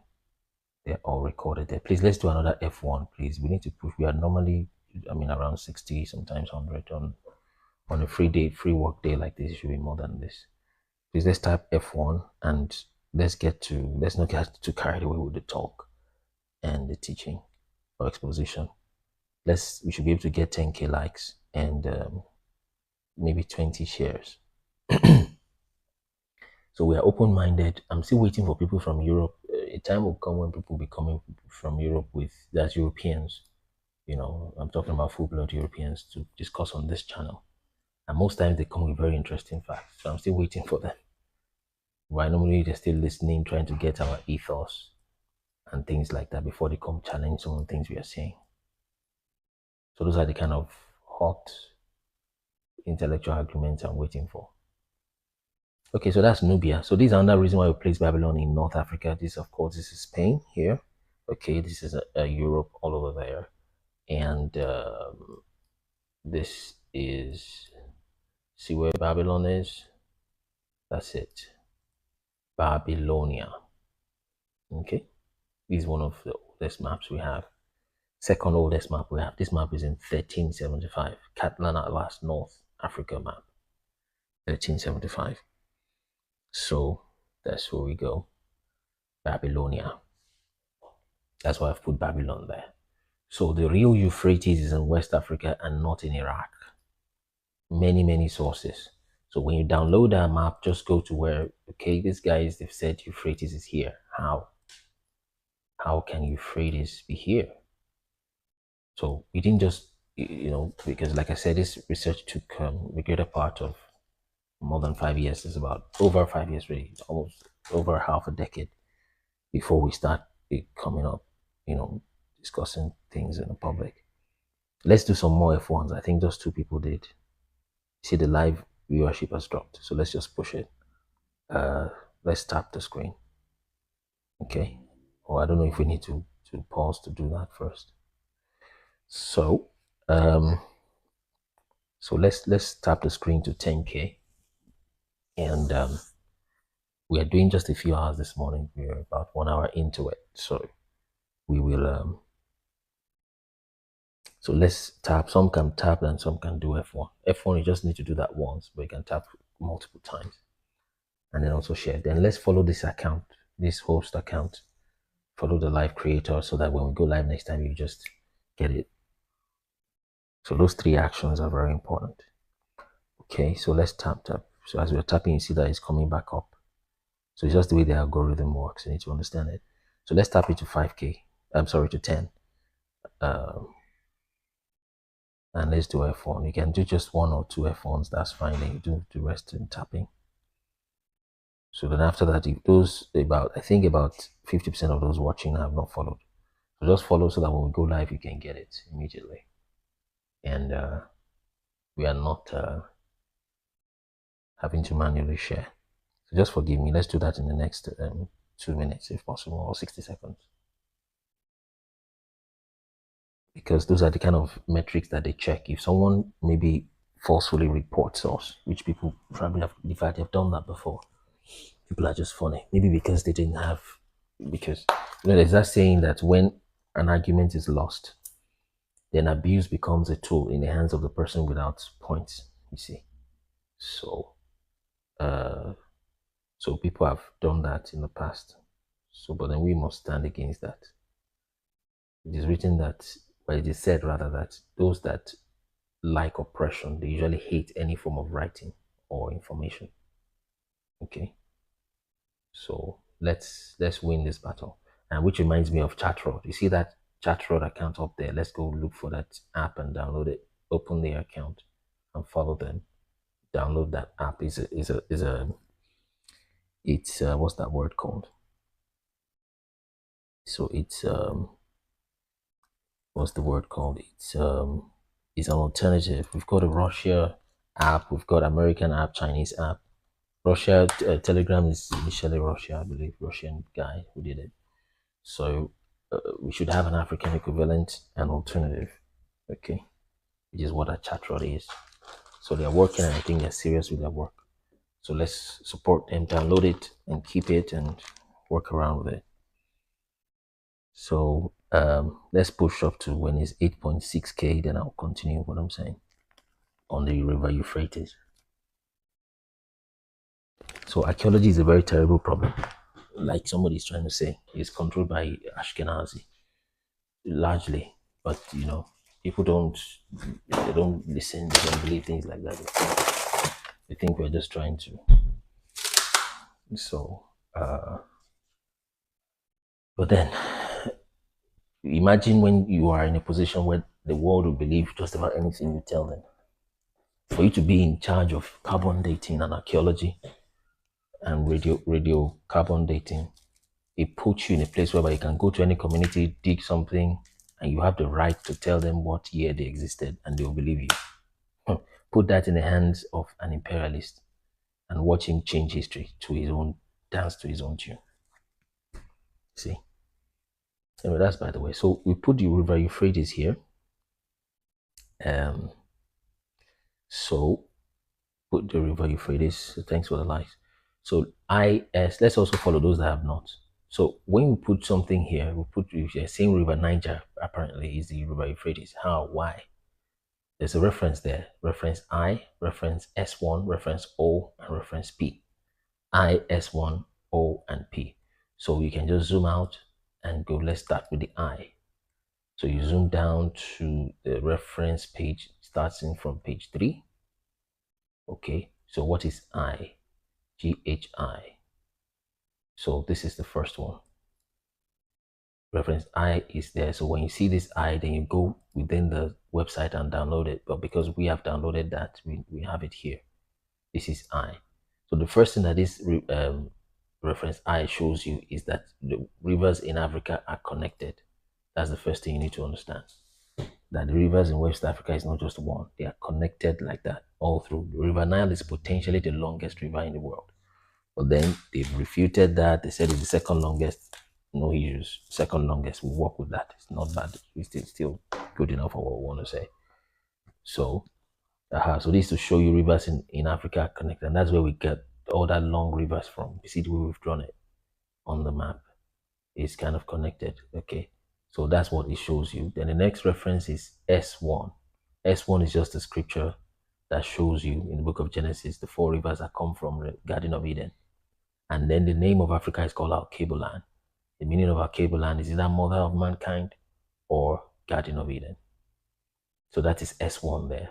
Anything S in our map, we call it KM World History Map. Anything S is scriptures. Any reference S that you see, okay, is mainly reserved for scriptures. So S20, S18 is the 18th scripture in our references, is the way we've put it.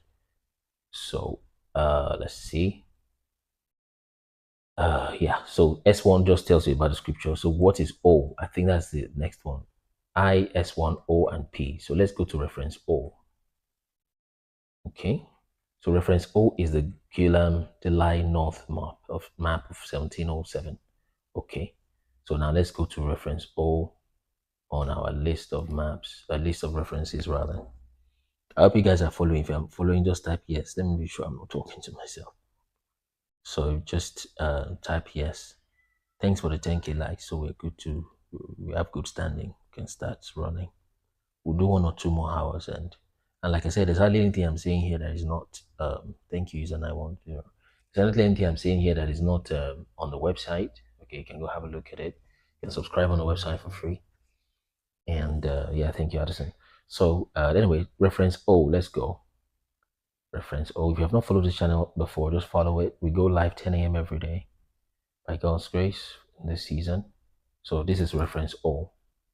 So we don't just come up with things and just, and by the way, one of the things that strengthen these references is that it's all of the references, many of them are from completely different people, from different backgrounds in different timelines.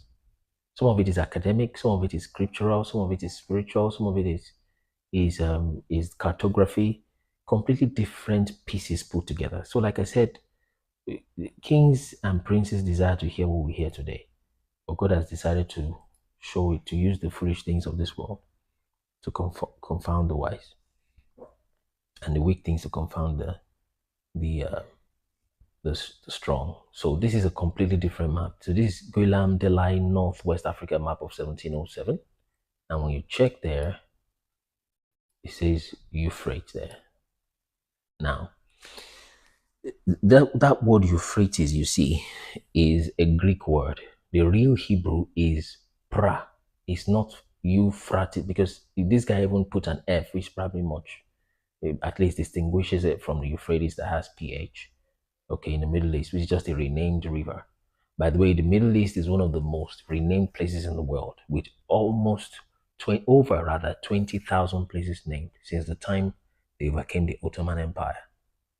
20,000, and I'm not saying you name a barbing salon, you name a kitchen there, you name, no, renaming rivers and mountains and places. They're in the Middle East. One of the most renamed places in the world is in the Middle East. Literal country, whole countries are called Syria. Who dashed them that name? You just call the country Syria. You call the other one Jordan. You call the other country Lebanon. How? Where? After the First World War, Second World War, all of that. They kept doing that. You see, and then you came here in West Africa. Oh, you've discovered some people who are on trees and who can speak a language, and then you decide to call them Nigeria. What does Nigeria mean? It's meaningless. Nigeria is almost 4 times as big as the UK. Go and check that on Google. 4 times. So if a whole land like Nigeria can be renamed, they had their name before. You can rename a whole land like Nigeria. How much more is smaller Israel there? So those places were renamed. They were renamed, and that's Kingdom of Judah there. This is the same place that is the slave coast. Checking the Bible again, that's the same place where that prophecy was fulfilled, that your children will be taken away in ships, Deuteronomy 28. I mean, why are all these dots connecting? Why are all these dots connecting? That is Kuramo Beach, by the way. Those that know Nigeria, in Lekki. Lagos. That's River Lagos is what they call this. But that's Kuramo Beach. This is 1707 map. That's Kuramo Beach. Now, and that's why we're asking people to come online and discuss with us and show us what they've got so we can put this knowledge and collate it together from where they've scattered it. See, these people that scattered you, they think that you can never ever figure this thing out. They're like, there's no way they can figure it out. But we have God's spirit in us and it's helping us. Check this Kuramo, by the way. Don't be surprised it's connected to some Hebrew name somewhere because this name is too ancient. It's 1707 and you have Kuramo there already. You see. So you name a whole country Nigeria, meaningless. Nigeria. Basically the N word, nigger. You talk to another one, you call that name, you call the name Niger. So you even run out of names. A whole territory. Niger is probably as big as Nigeria, if not bigger. That one is Niger. Went to Cameroon, called that one, or rather the children of Judah, really. Because they have Yaoundé, which is Yaoudi, as their capital till today. But we call them Cameroon, river of crayfish, river of shrimps. A whole nation of people. You call them is Cameroon. That's Benin there. You see. Osobo. Is that not the Osobo people? I don't know if there's a place. Is there people called Osobo in Nigeria? Can someone remind me? This is a 1707 map. Yeah, they were intentional about the mischief. Does anybody know Osobo? Is there an Osobo people in Nigeria? I think so. So to see how ancient, can someone reply? Let me know before I. Is there a place called Osobo? Aha, Peculiar says so. That's 1707. They have not dreamed about naming one Nigeria, nothing. So that's the Osobo people. This is how ancient you are. And someone came and just dumped one name on you and linked you up with your other brothers. They are also your brothers, but you have some level of enmity against each other a little bit. The Hausas and, well, not the Hausas. Actually, you are closer to the Hausas, maybe the Fulanese. But you can't demonize Fulani tribe really as such. But they just look for people that are your enemies around you, and then they try to go through that enemy. And there is no family that does not have fights. People always have issues. But what they do is they go amongst you, right? And they look for the Judas and they sponsor the Judas. They intermeddle with your politics.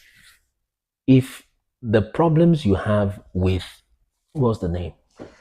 With Nigeria, just give 10% of it to the UK. The UK cannot last 6 months. Sorry to say this. I hope they don't flag because of that. Yeah, so people are in Delta. That Delta you mentioned, for example, is a completely English name. It just means it's a geographical description of land and topography. It just means where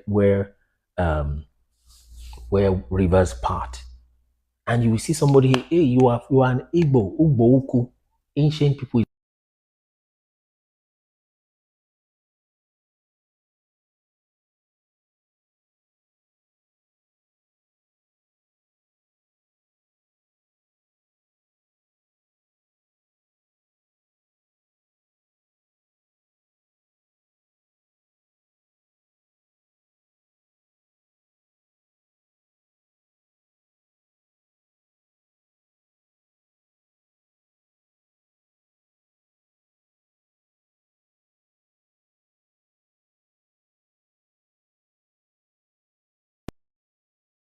This also helps. Thanks for the engagement.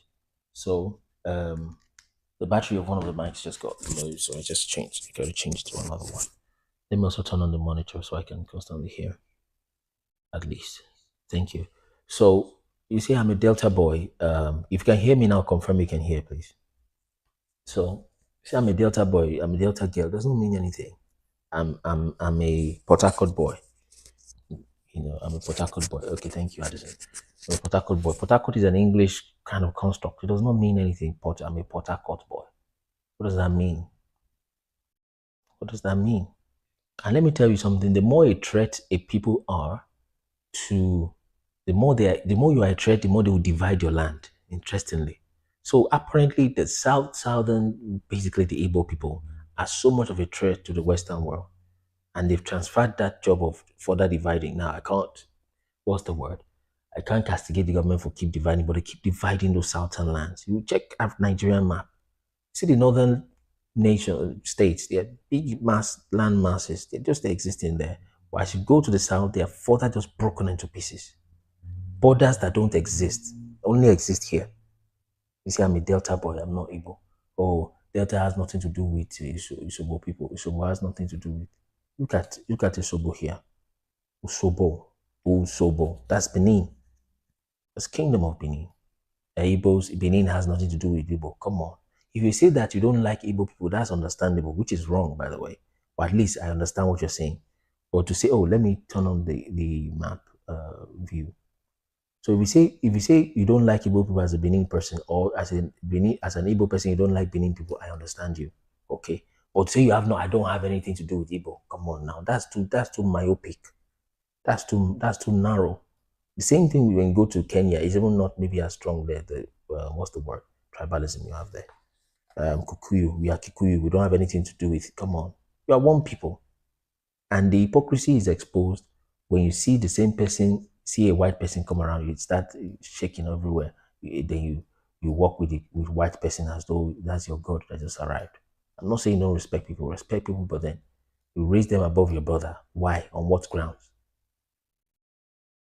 The way you treat someone that looks like you is a strong indication of how you feel about yourself. You see people that look like you and you hate them, you treat them badly.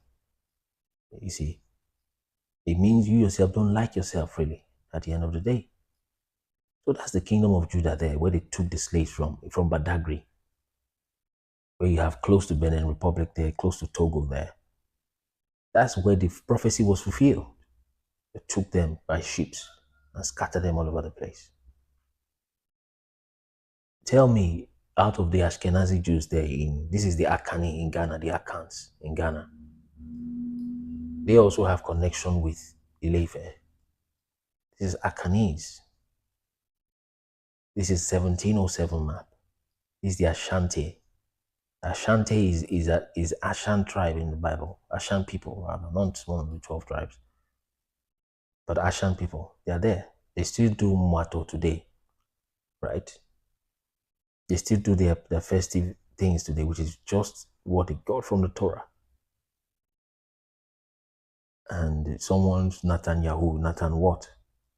That changed his name to Luke Hebrew. So we know what we're saying when we say these things. We know what we're saying when we say these things. So let's check the other reason why we put, I think this is reference O. The next one is reference P. Why we are telling you that Euphrates is in West Africa. Let's reference P pop up and we check that one also. Check the map, you see many other places like that.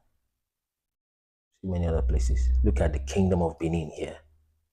So now this does not mean Benin is not about, oh, Benin, you see, Benin is big on this map, it's greater than Yoruba, it's greater than Igbo. That's not the point.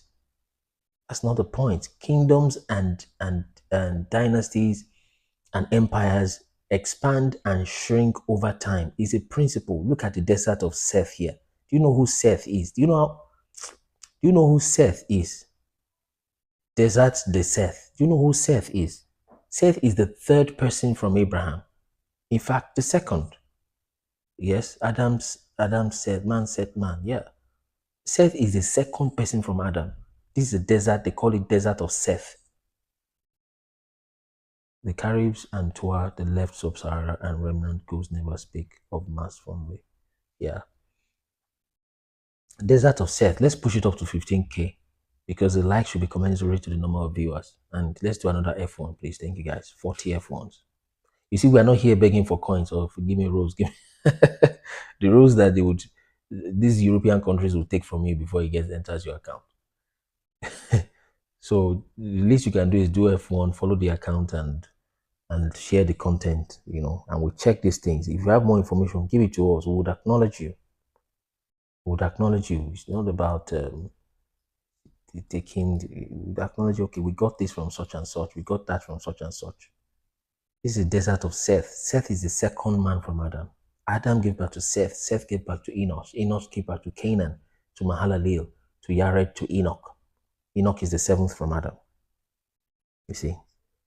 Yeah, some tribes became the Sadducees and Pharisees. Let's type F1. Let's get like 40, 43 F1s and let's push this to 15K. In the next 1 minute, please. This is 11:14 here. Between now and 11:16. Let's push some F1 and go to 15K likes. Just type F1 once and push to 15k likes. And maybe 5 more shares. There's just 5 shares there. Then you also follow the account. Thank you. So this is Desert of Seth. It's not like oh, Yoruba people want to claim the Bible, anything they want to claim it. Or Igbo people like Africans, why do you have low self-esteem? You want to claim the Bible, you are enough without the Bible. Nobody's claiming anything. We're just checking proof, checking what is going on. And we are seeing connections. And like I said, this thing starts from discrepancy. You begin to think, oh, maybe it's a mistake. Oh, maybe the Seth they wrote here, maybe it's just somebody's name, one of the European names. Or maybe the Benin here, maybe it's this. So you keep thinking it's discrepancy. But the more you search, the more you see, then you are still making excuses for your enemy. And you say, oh, maybe they made a mistake. Or maybe they thought we are Niger, so they now call us. Maybe. So you go from discrepancy, now you are sure, no, this thing, I'm sure somebody is making a mistake somewhere. But then when you now begin to see the reason why the person potentially could have made those so-called mistakes, then you are very sure that, hey, this is not a mistake. This is not discrepancy, right? This is not discrepancy. The Mizraim is the Hamites. One of the Hamites is Mizraim. That's Egypt. I'm responding to K0's comment, KO. So you begin to realize, because what you begin to think first, let me turn on the camera so you can see my face. So what you begin to think is, you begin to see these things. What's going on? Everything is connecting. I'm seeing this. I go to Josephus, I go to a map, 1300, you see something. A map in 1700 something, you see something. You check the Bible, you see it. Then you begin to think, maybe it's discrepancy, but later you see that, no, there's an error. Some people have made this big mistake. Let me go and correct them. You see? Let me go and correct them and correct what they're doing. Or by the time you now begin to see the potential reason why they would have made those so-called errors, then you come to understanding that it's not a discrepancy. You are not dreaming. You know what you're saying. It's not even an error. In other words, it was not a mistake, but what you're dealing with is a conspiracy. And it's fully intentional. In your own sincere, honest, innocent mind, you'll be saying, no, maybe they don't know. Maybe they are confused. Or maybe I'm the one not seeing it well. Maybe I'm just being African, Afrocentric. Maybe this, maybe that. But when you see the reason why they would deceive you like that, because your land is the land flowing with milk and honey. That is it. There's nothing in that desert land. Nothing. They have to recycle their water. They have to do heavy irrigation. That place was as good as part of Egypt before. It's just a little border from it. You can walk there from Egypt. There's nothing on that land. How can scripture say it's taking them from a spacious land, rather from Egypt, to a land that is too spacious? Exodus says that land is too small for them. I'm taking you to a land that is more spacious, right? And a land that is more fruitful. And it took them from a 1 million square kilometer, that's even today's Egypt, by the way, and took them over to a 25,000 square kilometer land. It doesn't make sense. That land was formed in 1917. Palestine Mandate. Go and Google it. Let's follow this account. Follow. So that you don't forget. When we come live, we don't have to manually start calling after you. So please, let's just follow real quick so we don't forget that. It's not for anything. It's just, to be honest with you, let me not prophesy it in the future. They might still block this account and close the thing. That's why we have a website. Okay? So they might still block the account and take. So just to follow so that when we go live, you can see. Very soon we'll have a backup account, which you already do. So we'll go with that. If they do anything to this one, we go on that and we keep pushing the messages. And download that chat fraud app. One day we'll be doing live on that app, not here. That app is owned by Africans. And those guys are doing wonderful works. I'm literally just working literally working with them, partnering with them. And they should be paying me anyway, by the way. But they're not paying me anything for this publicity. But then I understand the vision. In fact, if I have any money, let me even, support them. That's the way this thing should be. It's not about money. Money does not exist. Money is not real. Forget it.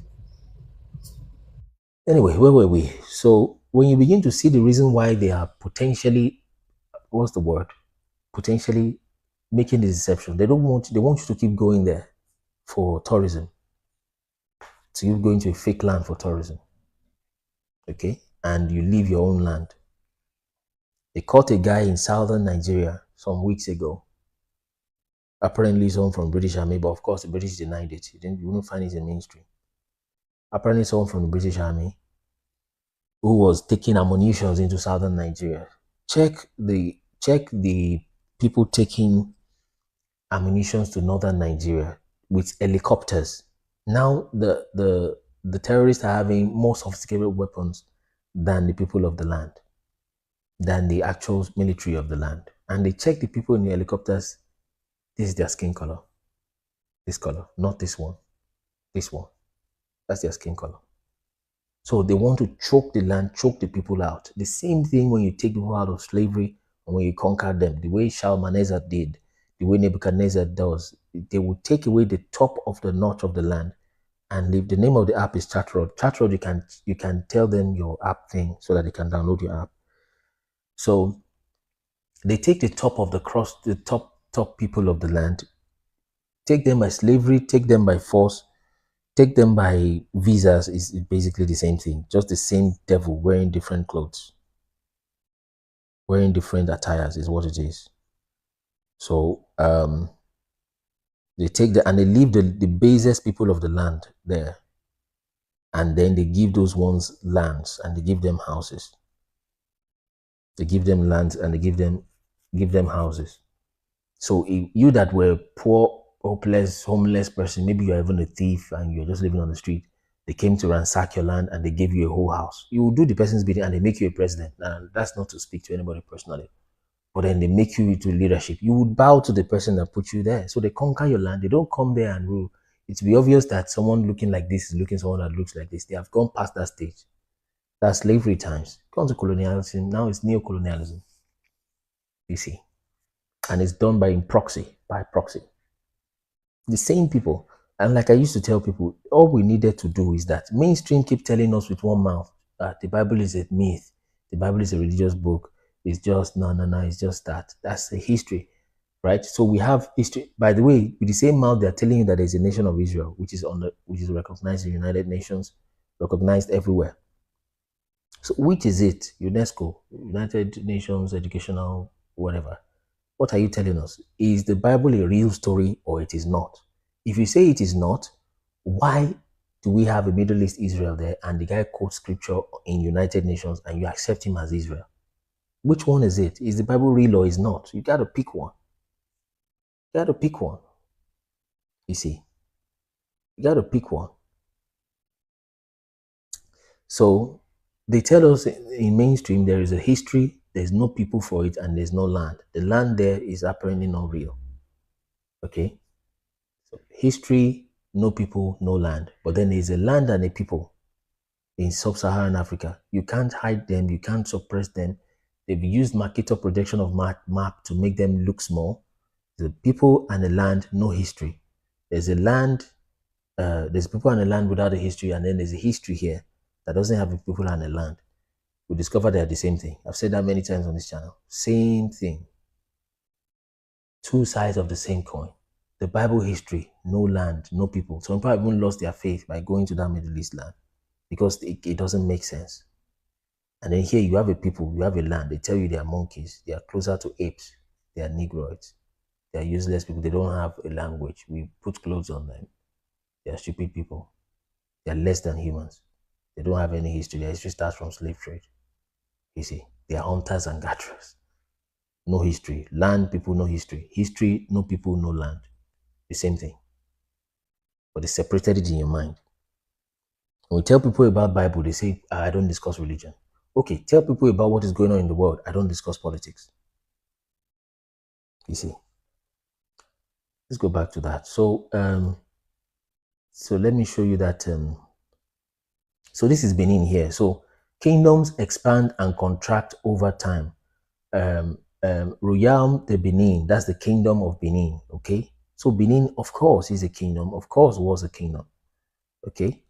So it's not about saying, oh, Benin is greater than Yoruba. Oh, no, this Yoruba is greater than, oh, Igbo is the greatest. That's not the point. That's what they want you to do. Don't you get it? That's what they want you to do. So these kingdoms expand and they shrink over time. At this time in 1707, also based on what the cartographer saw when he came, this whole area was influenced by Benin at that time. This whole area.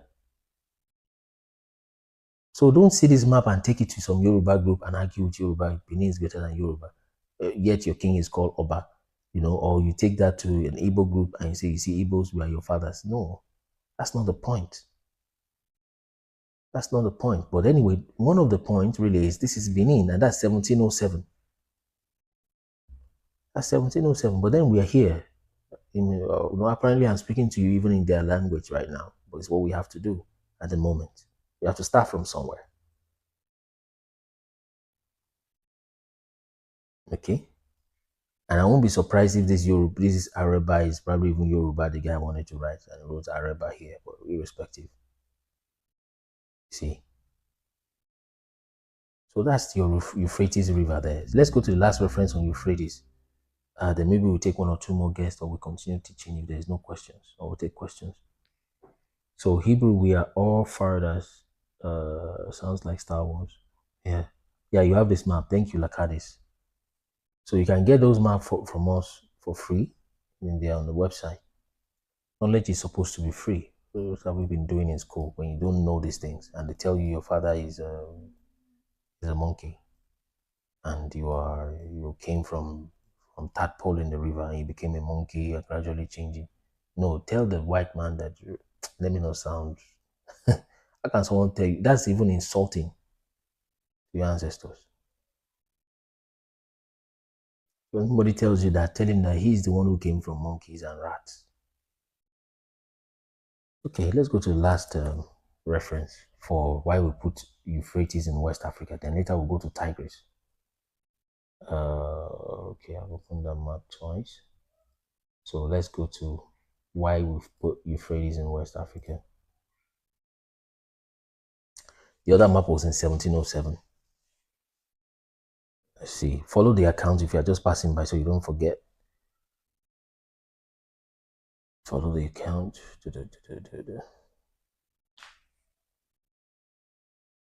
Follow the account so you don't forget. So when we come live, you can easily just pick up. Now, this is National Geographic magazine. This is 1918. That's 200 years apart. The other one is from Guillaume Delisle. Excuse me, a completely different person. They probably don't know each other. But this is National Geographic magazine, 1918, sorry. Volume 32, page 395. Look at what this person wrote.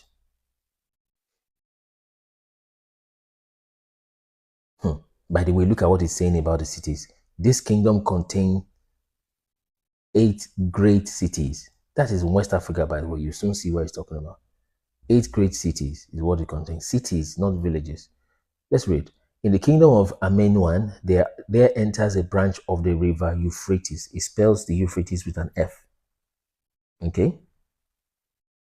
Yeah, they've educated us to feel less than we should. Yeah. Yeah, greetings, Ikamani. So, yeah, people with big platforms. Yeah, you don't even need a big platform, but yeah, it's understandable. But if you can reach some of them, and let me say something real quick. Thank you for that comment. Let me say something very quick, especially now that we have at least half full house, maybe not a full house. But when we do videos, if there's anybody that needs to hear these things that have some level of platform, I want you to be mentioning them in our videos. Sorry, yes, in our videos as a comment. Okay, because somebody said figures who have big platforms are not allowing to talk about this information. Yeah, so when you go on our videos, as you share them, thank you for that. But also mention people. Let's say somebody is Mr. ABC. So you say at ABC, let them come and see and understand those things we are discussing. Please don't forget. I don't know if some of you take notes or you are someone that work with reminders, put it on your reminder somewhere. Okay, we have nothing to gain from this, but our people must rise. The time is now. The time is even past already. Time is past. We are literally behind schedule. That's what Ibrahim Traore is doing there. Pushing. So when you watch our videos, you can even go back to the past ones, please. For those of you that you don't mind, go and mention anybody with a so-called big platform. Okay? But please don't say anything abusive about anybody in those accounts. But I'd mention them and say at Mr. ABC. What do you have to say about this at Mr. Just because our research covers, yeah, the awakening is long overdue. So our research covers a fairly wide, very, very wide area. Covers languages, peoples, lands, and timeline. Okay, so just at mention them. At mention them. Princes, pastors, leaders like that. At mention them so that they can know. Some of them sincerely do not know. You can't expect some of them to be on TikTok. We ourselves, we make some, what's the word, sacrifice to put aside some things to be able to come here almost daily, in fact, literally daily like this, 10 o'clock every day. So some of them sincerely do not know. Some of them know and they're not sure. They don't have the time to do that research. So when you're leading people, it's a very time-consuming task to lead human beings, very time-consuming. So our own ministry is more evangelistic in that sense. We don't have a church and have people around. Of course, we've got a team. Talking about team, by the way, we're looking for social media, video editors, managers, and things like that. Just contact us for that volunteer role. So when you lead people, it's a very, very, very, very busy task. So at mention people. So let me proceed. Like someone is requesting. So put it on your reminder if you need to. Okay. So look at this. In this kingdom of Amenuam, there enters a branch of the river Euphrates. Let me answer this TikTok thing so I don't cut the live. And I hope it doesn't do like yesterday. It should go through anyways.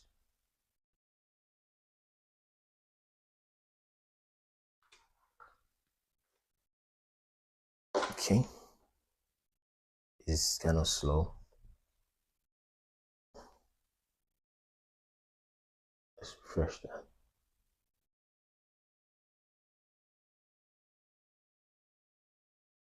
So let's tap this thing. Let's push to 25. I don't know why it's slow like this. It's brought up this puzzle thing, and I don't know why this thing even exists. So let's clear that stuff. But in case this live goes off, please just follow the account now. In case it goes off, so we can, because we are still on for another 2 hours or so.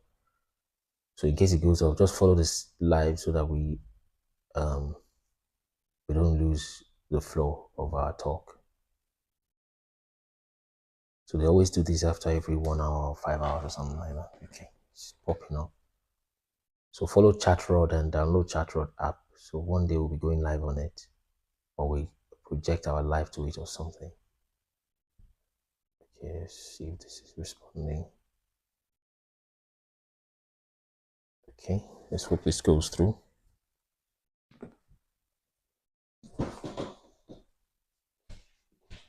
Okay.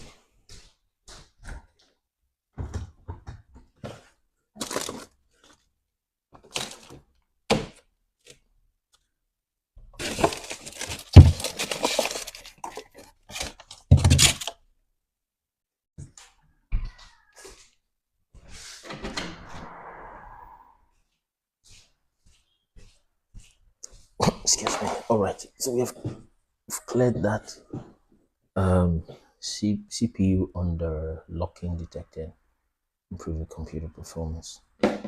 Okay, so just follow this live. Let's type F1 so that we keep this live alive and don't end it. If you have not followed, it is the time to follow in case this thing goes off, in case they take it down.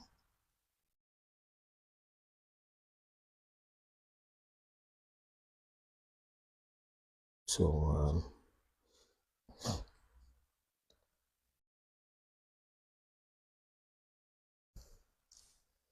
okay, I think we should be, yeah. So at mention people that you think need to know these things, and so that the knowledge can go far. In this kingdom of Amenuam, there enters a branch of the river Euphrates, and it tells you the name Niger, because they've renamed it by then. The Freya, that means the person moving around is not confused. He said the Freya does not confuse this with the Mesopotamian Euphrates. Now this person even still thinks Mesopotamia is Iraq, but we forgive him because that's what he knows. It does not confuse this with the Mesopotamian Euphrates, but assumes two rivers with the same name. You see why we put Euphrates in West Africa? That's Niger. Now, in case you still think maybe you are confused, maybe it's not talking about Niger, look at it, tells it here. When I crossed this great river, I first made a long journey along its banks, which are very, very populous. There's a lot of people there, referring evidently to the river Benue, a tributary of the river Niger. You see, and it says that is Euphrates. So that's where we know that Euphrates is here. So that's the next reference there. So that's how to use this map. There's a video on how to use the map. I mean, literally spoon feeding. But like I said, for some reason, people still like to hear you live like this, and they want to hear you just talk. But it's okay. You can start. You can start from somewhere. But wish you yourself can go check these things. Most people like to be believers than they like to be knowers. Because believing really actually takes a lot of work off of you, honestly. So, but then you are stronger if you're a believer that also knows whatever it is you are believing in anyway. So that makes you stronger. And also there are some things knowledge can handle anyway. It's got to be faith. So yeah, I know. But really, Richard Craig, I know you wish you can record, but well, you can record, you can screen record. I think I can give you the permission to do that, except we are saying very sensitive things, which we can't. But what I've done is, on some of our YouTube lives, we screenshot where we take some of this live and we project it there, and we just stream it on YouTube. Or you can screen record if that's okay. Knowledge is better than belief. Yes, having both is great. True. So so Roland, is it Roland? Richard Craig, yeah. So you can screen record if you need to and repost it wherever you want to. Except, of course, we're discussing things that are quite sensitive. So there are things we intentionally see on TikTok Live because it's not easy to capture like that. But we know it's true, but we don't want to say them out in the open like that. So after we show you Tigris, then we'll take questions and guests. So let's see. So Tigris, that China where Nimrod was doing all that he's doing is the same place called China. It's called Sinar. It's called Susa. It's called Shusha. Same place, 4 names. And these are the proof why we know that China is in Sudan, or at least part of where it spreads out, is part of the territory. The references are B2, D, K, L, and H6. You can go down and you check. That's how to do that. But this is River Tigris. It's the same thing as River Nile. Like I said, names of places change over time. Kingdoms and empires shrink and expand over time. That's why the River Nile can still be the same thing as River Tigris. So why did we say this is River Tigris? The same principle. Go to reference I, reference S1, reference J, reference B1, reference M1. They are just down there. But in order to move fast, let me just, there's also Tigray here, which tells you why that is called Tigris. Okay, and they still speak, what language do they speak here? Tigrinia. You see, so all those things are connected like that. So that's the real River Tigris. And when they were crossing, the Israelites were crossing, they did not cross the Red Sea. Eritrea is the Red Sea. Okay, this is not where they crossed. What they crossed is the Reed Sea, and the Reed Sea is the Nile. So you see, this Nile has several names. Even within the Bible, they call it Hiddekel. You see, so they crossed the Reed Sea. The Nile is where they crossed. Yes, they say that African map is turned upside down, but that is usually by elevation is what they mean most times, and maybe symbolically. I've heard that several times also. And if you turn African map upside down, you are going to have to turn the whole world itself upside down. Okay, which puts South Africa at the top, which makes sense because this River Nile does not flow from north downwards. It flows from south upward. It's from this place that this woman went to name Lake Victoria. How can a lake be Lake Victoria? You see a lake this big, you call it Lake Victoria because you are from England. Anyway, so the river flows northward. So symbolically, this is higher in elevation. In fact, they call this place Upper Egypt and they call this north Lower Egypt. That's what people mean from what I've checked, that the map is upside down. Yeah, so they crossed the sea of reeds. Yeah, Hallelujah scriptures will show you that. So how much distance between Egypt and the Red Sea? Yeah, so not so much. So it is, yeah, the water is going to flow. It's going to flow that way because the elevation is, yeah, like this. Elevation is it goes up. That is why Genesis 13:1 says Abraham went up out of Egypt. Let me show you. He was going to the promised land, right? In Genesis 13:1. And some of these things you have seen them all your life, but you may not know that's what is there. Look at this. And Abram went up out of Egypt, he and his wife. This up is talking about elevation. Okay, the place he moved to was higher in elevation, but let's see the direction. And his wife and all that he had, and Lot with him, into the south. That is where the promised land is. It's in the south. So it left the Ur of the Chaldees, also went south into the land of the south. But the Hebrew word for south is Negev, modern Hebrew word. So what these guys did was to go to a land here and call a land here Negev. Seriously. As though Negev is the name of a place. No, it's not. It's just the Hebrew word for south. So they say Abraham went to, so the so-called modern translations now would then take this word and they will say Abraham went to Negev. So you would start, oh my God. So you start looking for Negev in the map and you take it to the Middle East. You say, you see. Yeah, so south is up, north is down. So that's just because, but don't get yourself too hung up on that. It's just elevation, which we also showed in this our world history map. So this is a legend for elevation. These are lower elevations, these are higher elevations. So you see, as you go towards Ethiopia, towards Kenya, like that, the mountains are higher. You see, there's higher elevations as you go here. So this is Upper Egypt, and that is Lower Egypt at the top. So you see, this water is getting closer to lower elevation as you go there. You see. So South Africa is, you see, is also red there. So these places are higher in elevation. That's why they tend to turn the map upside down like that. And also symbolically, these guys should be, as you go further deeper in the south, that is higher. The Nile literally gets its life flow from here. You see. So if Euphrates is here and Tigris is here, that makes this place Mesopotamia, between two rivers. So this is where your Mesopotamia is. Not these places that have been terribly renamed. Iraq refused to get another name. They are in trouble for it today. They won't let you progress if you don't follow their dance to their tune. But Jordan has been renamed. Lebanon has been renamed. Syria has been renamed. This is not Syria. This is where Syria is. How can you want to give a land? This is the land of Ham at the top here. Into Mitzrayim, Egypt here. Into Sudan. And this is Ethiopia, which is Cush. So that is the real Hamites. Okay?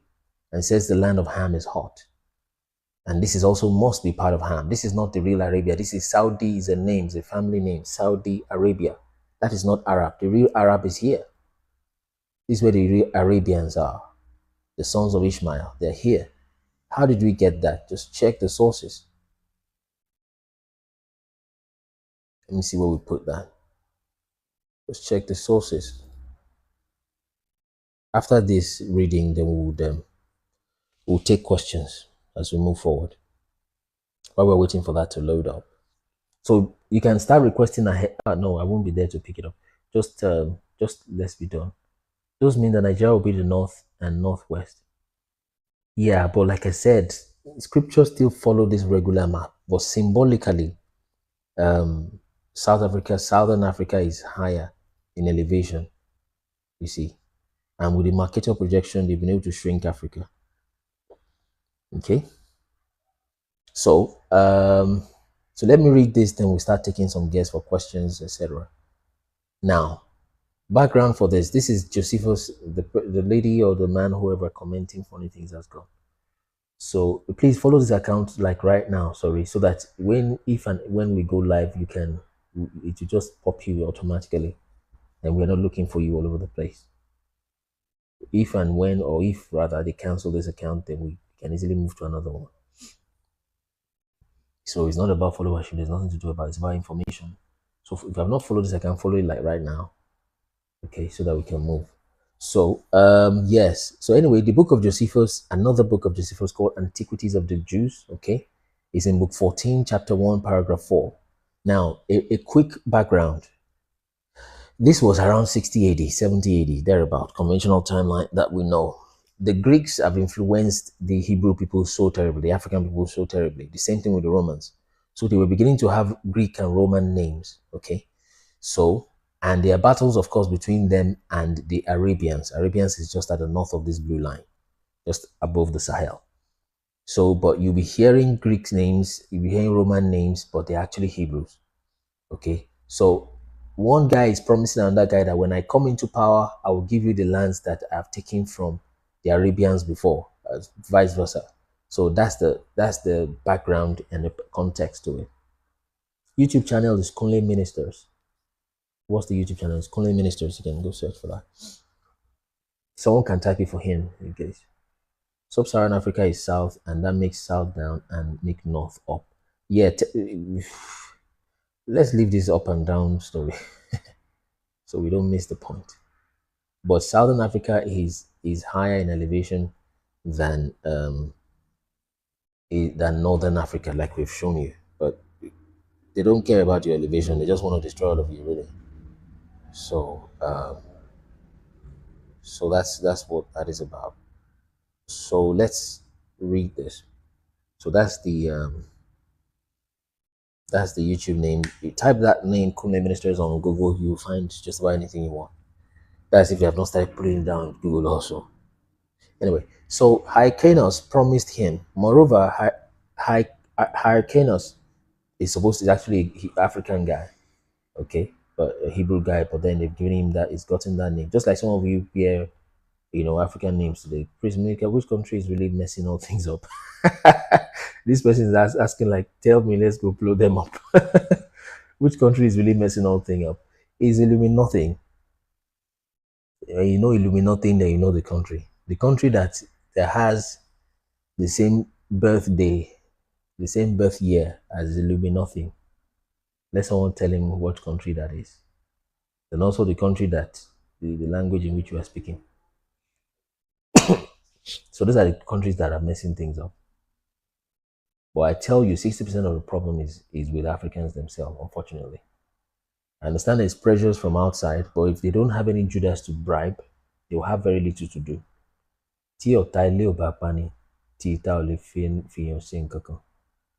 Someone tell me. Someone tell him Illuminati. What year was Illuminati formed? And what country was formed in the year that Illuminati was formed? I'll say it in quotes like that. Because I think someone is trying to screen record, for good reasons anyway, but trying to screen record so they can post on their channel or something, which I allow you to do, but we have to speak in codes if you're doing that. Okay, so let's see. So Hyrcanus, like some of us bear, you bear Alex today, you bear Smith, and you're an African man. That has been happening for a long time.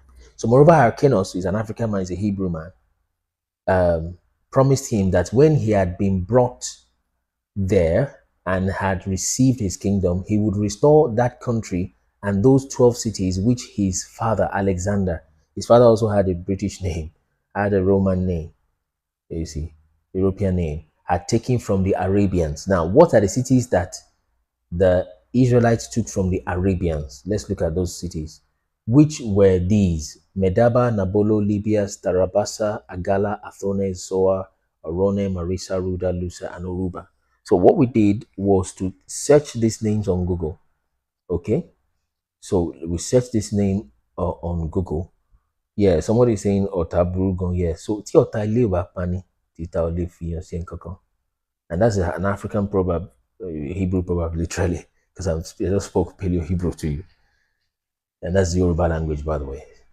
So what that means is that if the enemy within your house does not do anything against you, okay?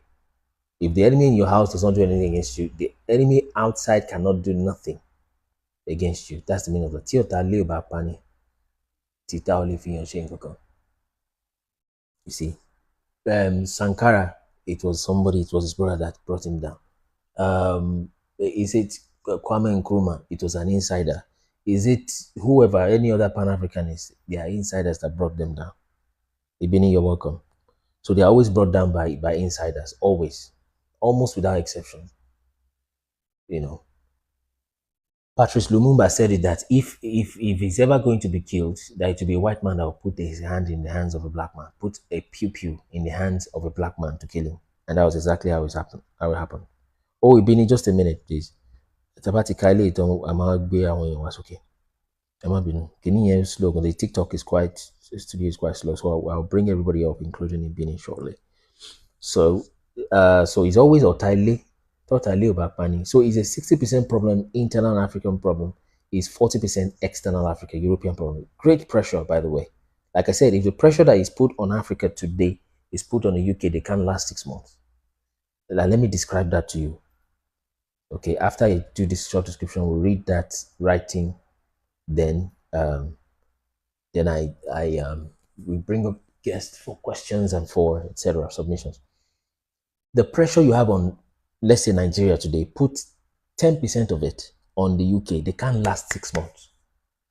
Okay, and this is what I mean. Just look for some arbitrary country, one, whose currency is about 1,000 times the great British pound. Okay, get that country to begin to bring ammunitions to these boys in UK that are already stabbing themselves in the classrooms. Bring ammunitions for them. Let another person be bringing drugs for them. Okay, and that country has like £1 is like, 1,000 pounds is like 1 unit of that country's currency. All these streets you have here, all this A1 Express, A1, M16, M1 Express Road, the boys will first take the guns and block those roads. Is it in the UK where police women use lipstick and they paint their nails? Yeah, they will blow off your head in a matter of seconds. Where do you understand it? Then they'll start looking for their military and let that external country keep pumping and intermeddling with their politics. Go bring, excuse me, go look for some opposition party, raise some guy from the slum and start giving the guy platform, giving him money, pushing him. The guy is a drug cartel, is giving everybody drugs, is keep pushing that on the UK for 6 months. It will become a shadow of itself. That's the kind of pressure you have in West Africa. That's how Buhari's, oh dear, I don't like mentioning names. But the Boko Haram thing was definitely, it was a fight from inside that was sponsored from outside. And then it was blown out of proportion. Bring back our girls. US White House, bring back our girls. Pressuring the then president. And they began to sponsor the opposition party. You see, bring that kind of pressure on these people. Just bring that pressure. Just 10% of it and see if they will survive. So it's not fair. The game is rigged. It's terribly rigged. So I'm not saying this to excuse Africans. Like I said, if they don't have a Judas to pay, there will be nobody to betray, as it were. There will be nobody to. But then when you have so many Judas, is also just waiting. But then how won't you have Judas when the people are hungry? That's why they want to keep you poor. When you're hungry, you take just about anything. The people that need this information the most, they can't access this because they don't have data. I'm back on them again. When they have data, the next thing they want to watch is just useless things. Go on TikTok live now. Some guy can just be there. You can wear a woman's blouse and start dancing like a fool, and they'll push that live. People will keep tapping on that. What is wrong with you? What is wrong with you? So you have information to quickly check one or two things. You first go check foolish things. So it's a compounded problem. It's from outside and also from inside. But I still put, to the best of my knowledge, I'm still putting the greater responsibility on the people, right? I'm still putting the greater responsibility on the people. If you guys don't betray each other, they will not have a way to get in. But then because you're hungry, that's why you need faith.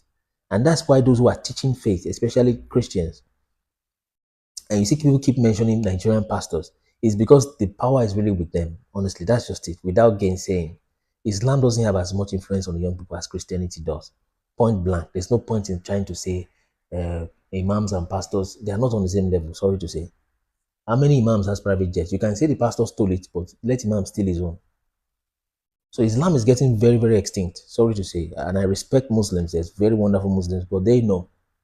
But they're just working with that. I mean, they've got some social political support and framework from the religion. So they keep it and work with it. It's fine. Okay. So Roman Catholicism also is really a mess. So it's not like we're trying to stay. I'm just telling you fact and what's it called? Statistics, what is going on. So the Christian church has a higher influence on the younger people. So that's why that's one of the things they teach faith. You can't change the government overnight, yes, but you teach people faith. You are hungry, you are battered, you are tired, but they will give you a pew and you will decide not to go into kidnapping because you have God inside you. They have taught you spirituality and you wait on God by faith that no, I may be hungry. It's better I die hungry than I go prostitute my body. It's better I die hungry than I go take pew and go kidnap people. Check those kidnappers when they are arrested. You see a guy, you can tell this guy has never seen 100,000 in his life. Yet he's kidnapping and is asking for 10 million ransom. Where is he spending the 10 million to? He's not the one spending it. He was sent. It's just common sense. It's just common sense. You can tell the guy, this guy, look at them. They array them. They have pew with them. I don't want to mention the name because of TikTok. They have pew with them and they ask for 10 million naira ransoms, 15 million, which is equivalent of about 10,000 pounds of ransom, right? And they collect these ransoms and they keep having weapons to use, they keep having things to use. And you look at this guy is not doing okay. So he is being sponsored and being sent. And that's why we have fathers of faith, which is what we do. That's why we still preach Jesus till today, okay? That you walk by faith that no, I'm not going to do this. I won't sell my body as a woman. I will not go carry a pew and start kidnapping people. No, I will not do blood money because there's blood money. The Satanists are still working on their own angle too because there's an evil spirituality. That's why when you say you're practicing spirituality and you say everything is uniformity, you are one with universe. There's no wicked devil. It's just, oh God, they are wicked spirits. Spirituality has a clear, distinct areas. And that's where most of this thing is coming from. But we don't want to teach from that angle lest we begin to sound religious. That's the real core of the matter.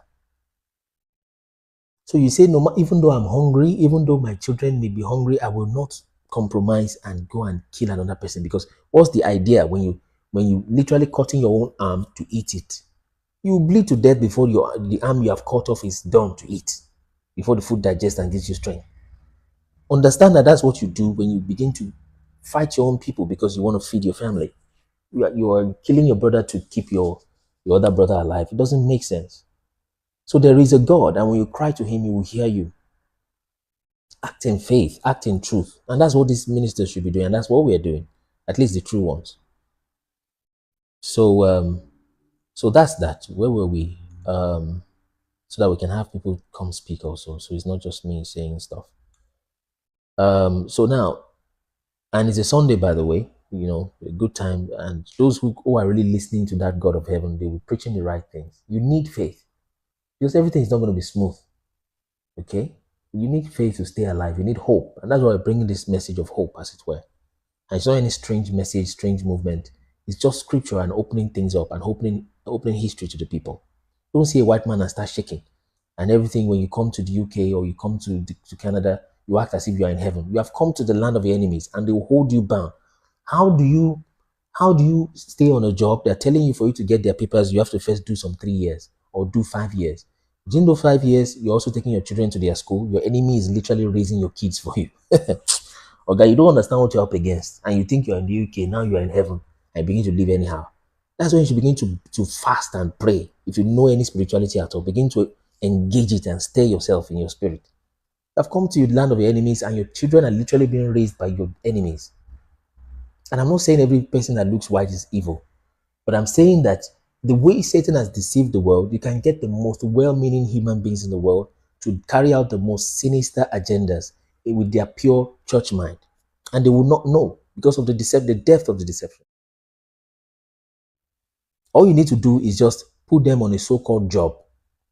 If you want to get, watch this, if you want to get everybody to unalive somebody in a very neat way, just break down the task. And that's what Satan is doing. It's called 1,000 points of light. Just break down the task, right? Break down the task of unaliving that person into like 15, 20 steps. The task of the first guy, and all of them are doing their jobs. The task of the first guy, receive a phone call from this person and send him an Uber driver or a driver. So the job of the first person is to receive a call. The job of the second guy is just pick him up from point A, drop him at point B. When he gets to point B, the other guy's job is just to open the door and give him a form to fill. He will fill his blood type, etc. And that's his own job. You collect his 15 pounds per hour, 20 pounds, $20 per hour. The next guy, his job is to just take this guy, give him water to drink. That's another guy. His own is a server. She's a server. That's that work there. The third guy, your own is just to take a blood sample. You are a microbiologist. The other guy, your own is to give him medication. You are a pharmacist. But you don't know what is in the water that was given this guy, and you don't know what's in the test result. Your own is just to administer drugs. Next, the other guy, his own job is just a medical practitioner. His own is to carry out surgery. And you will not know that that surgery is directly connected to the very first thing that has been done. Before you know it, this other guy, next following year, they task him to take a vaccine. And before you know it, it begins to decline. And everybody is unaliving everybody unknowingly. So when you come to these countries, your children are being raised by your enemies. And you cannot stop it. They will always be bullied. They will always be discriminated in those countries, in those schools where they're at. It can affect your child over time. By the way, most times Nigerian children are always topping their class, by the way. So you get the most sincere people to do the most sinister things, and they don't know. An average person that looks like this skin color does not know what we're talking about. Same thing with us anyway, except, these revelations. So they don't know. They don't know. So let's share the screen again. I can't even remember the other thing I wanted to say. We'll soon pop people up now. So moreover, Ikenos promised him. So yes, so he has taken the land from Arabians. Now these are those lands: Medaba, Nabolo, Libya, Starabasa, Agala, Afune. So we just search for these names here, okay? And we found Lusa in Bauchi. We found about 10 of those names literally here. Lusa is in Bauchi, Agala is in Katsina, Ruda Hill in Niger, Marisa in Mali, Guinea, Oron in Akwa Ibom, Nabolo in Ghana, Oruba in Lagos, Atani in Abia State, Nigeria, Sotere Marisa, Sao is in Cameroon. So now we didn't just find these names that are in this book of Josephus, which is supposed to be the Israel-Arab border. We didn't just find them scattered all over the world. No, we didn't just find them in Africa scattered. Still not no. Yeah. Somebody can. So let's find the name of the land. Yeah, you can search for them, and it's literally in Google here. Actually, we screenshot it, and we find it. It's literally in our, what's it called? One of the TikTok videos. So these are those names. Now, for example, this Soa is started with a Z there, but we do it with an S. We found it in Cameroon. This Marisa is literally word for word. This Oruba is word for word. This Nabolo has a double L, so there might be slight different things like that. So you can, I think the person is screen recording already, or is screenshotting, whatever, which is great. Anyway, so we didn't just find it scattered in the world. We didn't just find them in Africa scattered. We find them along a straight line, almost a straight line. Potential borders, because when these ones are winning the battle, the borders push southward. When these ones are winning, the borders push northward. Almost along a straight line, along the same place where it tells you the northern kingdom of Israel is in Samaria. And like I said, like I like saying, it's not like it is Nabolo Babin Salon, or it is a Ruda shopping mall, or a Ruda pedicure shop, because Google can pop up things like that. This is Ruda Hill. It's a hill. You don't name random places like that. Atani in Anambra, yeah, like someone said there. So you don't name hospitals and community schools after somebody's pedicure outfit. These are landmarks right there. So just to tell you that the real Arabia is here is what we are saying. So, and then of course that puts, the real Mesopotamia here. So download those maps and work with those things. You would I think this thing is doing much better. So you will see that. Let's I think it's time to take guests so that people can also come speak. Yeah, so the first thing is you need to be completely decolonized. Don't see a white person. Respect a white person. Respect someone that is from Europe. Respect your enemies, in fact, if you put it that way. Of which you can't really engage your enemy if you don't respect them. You must know the true value and the true strength of your enemy to know how to engage them, or otherwise, So, but don't do that thing. Now, don't hate, but you must let your self-esteem, your God esteem be intact. Very, very important. That's why we're pushing these things. You are the real people. Your land is the real land. That's why they will never leave the land. They tell you your land is stupid, it's empty, but they're not leaving it. They keep staying there and keep taking resources. Why can't they just leave? I said, no, we want to help you Africans. No, don't help us. Just go. Do us a favor, which is that don't do us any favor. Simple as that. So let's fill up the guest panel so we can get people come give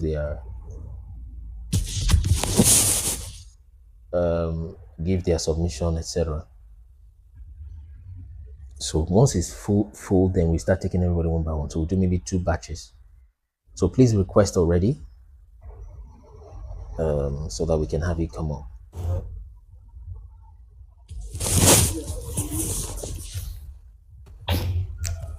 And we might give preference to 2 kinds of people. Number one is those who have a different opinion to what we are talking about, so we can learn from them. There might be an angle that they have seen that we are not aware of. Is a high possibility. We're not saying we know everything. In fact, we want to learn more. And if you tell us something that we don't know, we're going to acknowledge you. You can mute if you're just coming in. You can mute. So if you tell us something we don't know, okay, Ibini, I think it's you. You can mute, Ibini. Okay, I think.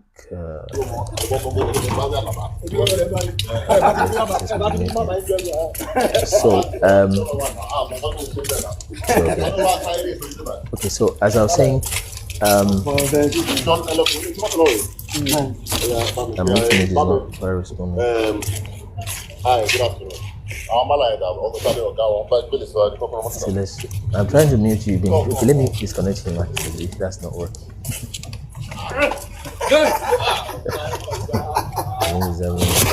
Sorry, guys. He's having a nice time. Oh dear. Oh yeah. So when he requests, he's gonna come back up. So let's request is easier that way. So the live, it should be going higher than the, I don't know, it's 44. Sometimes I think we get to 70 sometimes. This is a work-free day. Sunday morning, good time to gist, etc. And to, do whatever worship or anything you want to do. So let's get once we have 6 guests, then we start giving people the time to speak, 2 minutes each. So we give, like I said, we give preferences to 2 people. Number 1, those who have never come up before. Then number 2, those who, what's the word now? Those who see a different perspective. And we want to learn, right? If you tell us something we have not heard before, we're going to acknowledge you. And we might do a follow-up video with it, okay? And we say, okay, we heard this from such and such person, and we put that together, and tell us something, we'll go read it. We've read quite a lot, and we just put the sources there. All right, so let us see. There's one person requesting. We need one more request so that we I know Damoche is there. Damoche is one of those guys. So Damoche, if you can take time to come out, tell us some things, so we can also learn from it. People that are listening, they're atheists, they have different ideas than we do. So please, by all means, come up and speak or drop a comment, we can respond. We don't want you to feel intimidated in that sense that there's so many people who are discussing going after a certain direction and that they might overwhelm you. So no matter how maybe unpopular your idea is or it doesn't sound smart, we'll just at least listen to it. Then we can learn from it or just modify and things like that. So I think is it full now? Okay, I think we can start with these. So we'll start from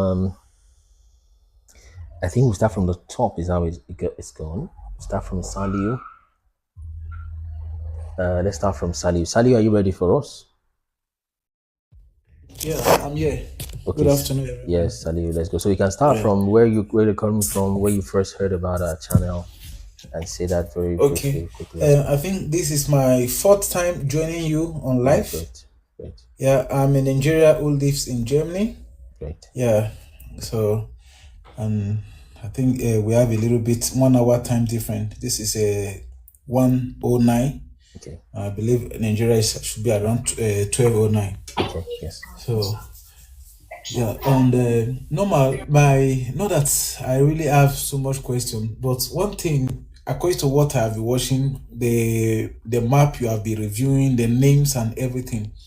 Why is it that we don't have people who can confront these colonizers, like who can take these things to the United Nations so that we can gain our original? No, I'm saying this thing so that we can get our original names, our original lands, because these things were done by the United Nations who called themselves, because the Israel we are seeing today was actually created by United Nations. According to research, Israel was created by United Nations. So not naturally, geographically, Israel was not really in the map. It was created by these people. That was after the World War. So why can't we, our leaders, come together and confront these people so that we can really confront those colonizers, so that we can get our nations, our African back, our continent back, the names, the geographical map and everything. We can get it back. We can do away with this their useless name that they gave us and all those kind of stuff. So this, why can't we? And I will also, my last one is that, will it be possible, because these things, it's like we are very minor who are hearing these things. You are doing it. This is a very great research, because I don't know, I've seen a lot of big pastors who have different degrees and everything. But if they know about this thing, if they've actually done research about this thing, why are they not speaking it out? People who have billions or millions of viewers in their platforms and everything, why are they not speaking these things out? Because the white men, if they know that, okay, Africa now, they are beginning to realize, they now know where they are from, they now know the original things. I believe these colonizers and this whatever the United Nations have done, we can undo them and gain our place again.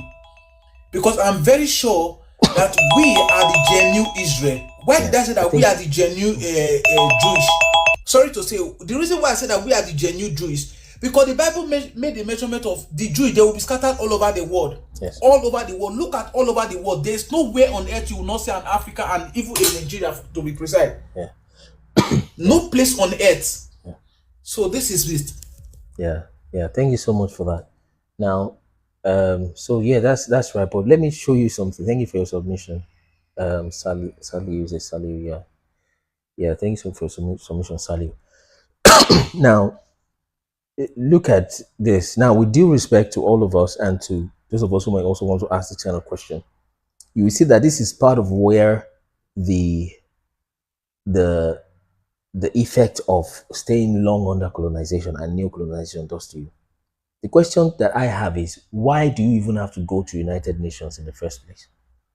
Why can't we do things from the central here, and irrespective of what they call you, that's even if you show up at their meetings, why do you need their approval and them giving you another name for you to now say, yes, they have acknowledged my name as Alkebulan before you know your name is Alkebulan?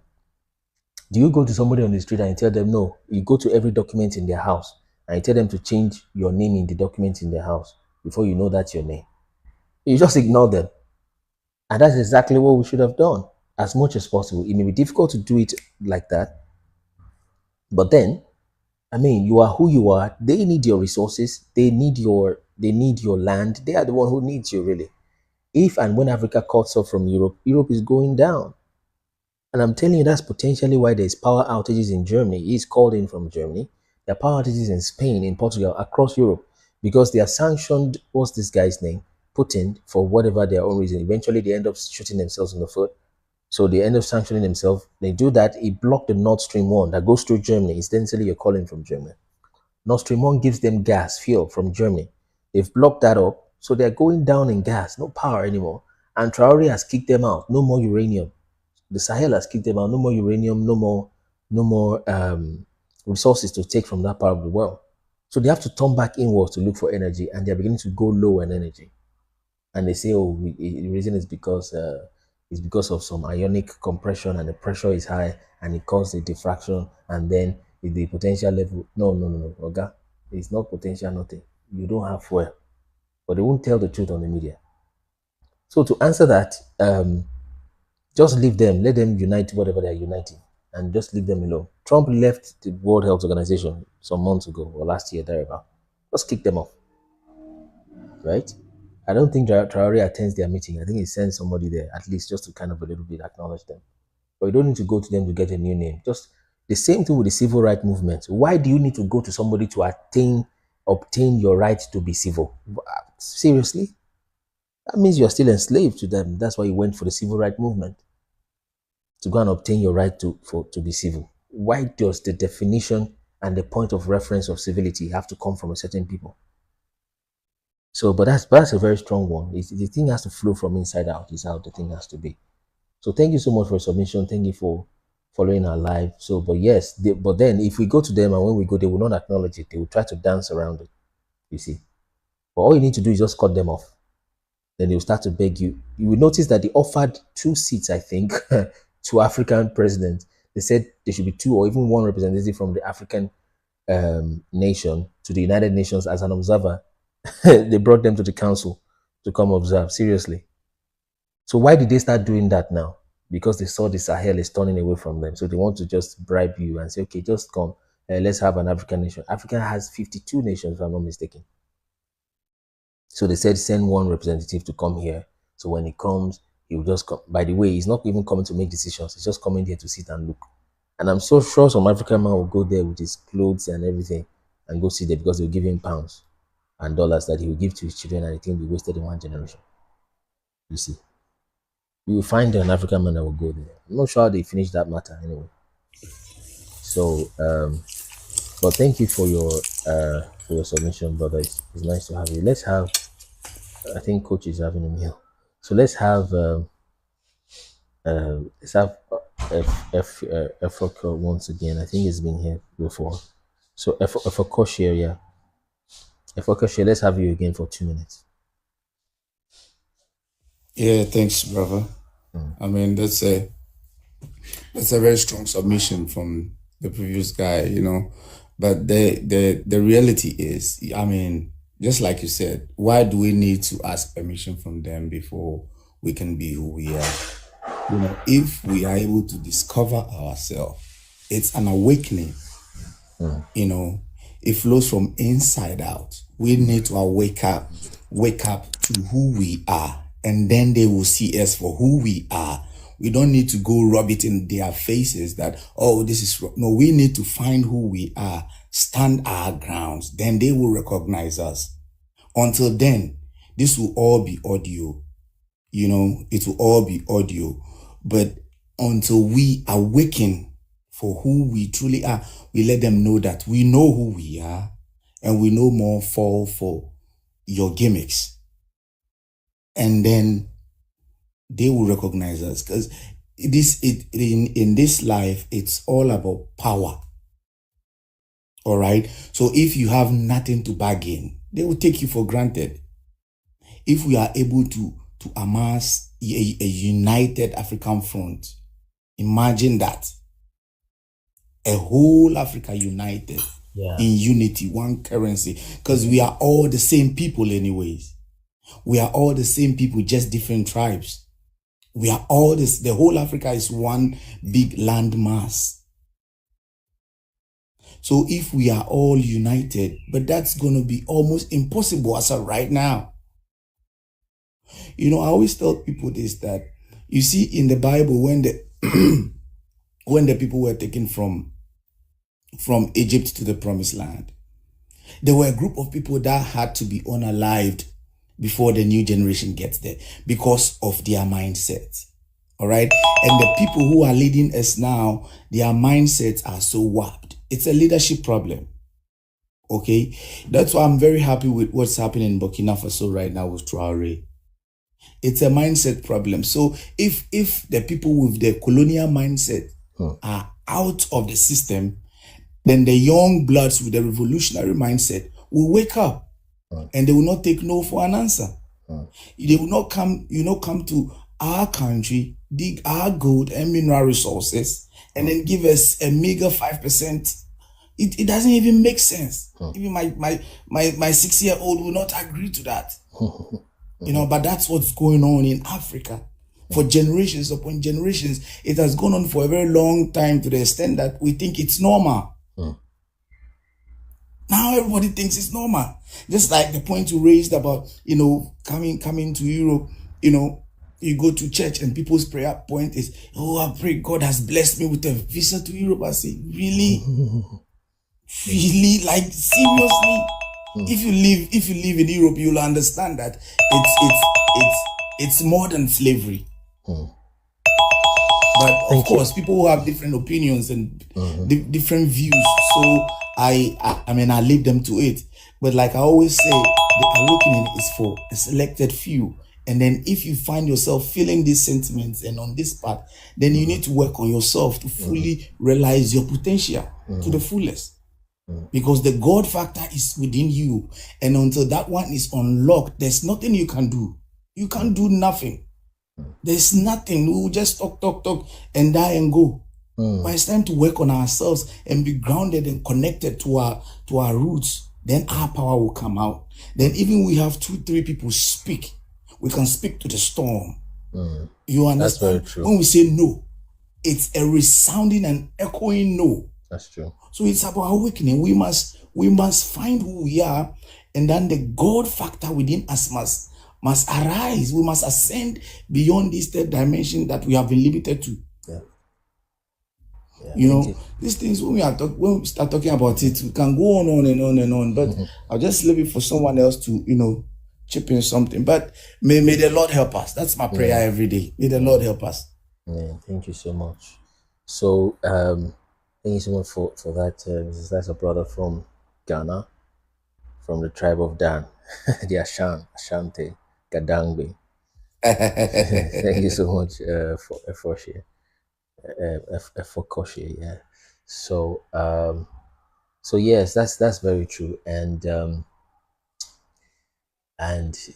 again, a little balance is that it's not completely about age. Now, age is part of it, because you see even what happened in the Torah, how a whole generation had to just live and unalive until a new set came. You see, before things can really start to move forward. Just 2 people in the whole generation were able to pass through. So it's sometimes not about age. You see people who are young, but then they are just not really helping matters with the way they're doing things. Like I said, go on this TikTok now. If this live ends, it will suggest you another one. It probably will bring you 300 views, 500 views, 1,000 views. I mean, live viewers. Now we have less than 100 here. I'll be speaking for almost 2 hours. So I don't know if that's TikTok's fault, but most times it's always 2 ways. Most times it's 2 ways. It's the fault of people also lusting after things that are ephemeral, that are empty. Okay, so I think the first step, we are converging already, we are awake already largely, and some are still waking up. But the first thing is, let's keep pushing this information out. Like I said, if you have contrary views, please come up or do me a DM or send us what's that thing called, a mail. People have been sending things like that, and I check it. Okay, this is not that way, that is this way. Okay, I update this way, then we push out an updated message. All the videos are there on our website. If it is wrong, we will not take away the wrong one. We will do the updated one and refer to the wrong one. So if anybody wants to go that wrong route again, they don't need to go that direction, because somebody has gone there and has found that is not accurate. That is how you advance knowledge, not by hiding the knowledge or fighting somebody who has a different idea than you. Things won't go that way. Those who came to attack you didn't function that way. If they did, they will not be successful. They record every single thing. My God, I've been to countries, especially in the Western world. Everything is recorded. Literally the lampstands on the street lights, they have numbers. They have serial numbers. Come on. It's the difference between so-called global north and developed world and so-called underdeveloped world is just record keeping. That's an order. You see, one of those 2 things. Both of those 2 things, record keeping and order. Let me let some more people talk. So the first thing we need to do is just push out information. It's not about pushing a platform, pushing a person. Okay? So someone said, no Lord to help you, you can help yourself. God has helped us and is helping us. by giving us brain, and we use that brain and we acknowledge him and give him thanks for that. So that's how we do it. So push out the information. It doesn't have to be our own. If you see a brother doing some of these things, send their contact to myself. Myself and those brothers will do collaborations and do interviews together. Okay? And we see views, and we don't have to agree on all the things. You see, there are different opinions, fine. We move around, we understand each other, and we push the information. You are in Islam, that's fine. Okay? There's some things you have seen that keeps you there. Okay, you are in Christianity, that's okay. Okay? But there are some things that Christianity will not wait. Islam will not say because you are in Islam, you have not eaten for 3 days, then your stomach will be full. It will take special miracles. As miracles are usually very difficult to control. I know based on my experience. And even God does not want us to function by miracle consistently. He wants you to function by blessing, by principles. That's why I put this word here. A time came, the manna stopped when they entered the promised land. The manna we said we saw in Angola. Glory ways, you're welcome. So the manna stopped. Why? There is principles. By engaging the power of principles today, it is easier for me to eat today with principles than it is to pick manna. If God was still raining manna now, I probably won't, if I'd be disturbing the roads because we need to drive. That's how powerful principles can be. Miracles can be wonderful. It will excite you. And I'm not ruling that out. This is very key to the African psyche, what I'm telling you now. Whether you are even a traditionalist and you engage in spiritual, supernatural things, and you are seeing results and things like that, that's wonderful, okay? Either do it by whatever means. Although I believe that the legitimate route into the supernatural is through the name Jesus Christ. That's what I've tested and seen. Okay, that's why I'm speaking like that. But the power of engaging principle is so powerful that if God was to rain manna now, I probably won't go out to pick the manna. Not because I'm disrespecting God. We'll look at it, we'll take pictures of it. But you are probably quicker ordering Uber Eats on your phone. They will bring the food to you, a warm, hot meal with a drink. Why? Because you engage with principles. And people see that and say, you see, manna is stupid. This is no. They had manna because it was, for you to engage in miracles, to have miracles, you have to be in a desperate situation. That is what, it is the impossibility and the difficulty that qualifies you for that miracle in the first place. And if the situation going on is not a desperate situation that is an impossible situation and a situation that is out of hand, then when the solution comes, you will not even call it a miracle in the first place. So an impossibility is the seed for a miracle, you see. But then when you engage the blessing that God has given you, engage your mind, engage your hands, engage your words, engage your environment, right? Till the ground, put soil in it. If you are a Muslim, Buddhist, you are the evilest man in this world, you are a stupid man, you are a lame man, your hand is cut off, take a seed, even if it's of your mouth, your hand, limbs are cut off. Put that seed in the ground. That seed will respond to you. The earth will grow to you. And that is equity. Unlike the fake equality that these guys are trying to pull up and they say equal, gender equal. No two people can be equal. It's not possible. But equity is more realistic and more practicable. So put anything in the ground, that ground will yield for you. That is principle.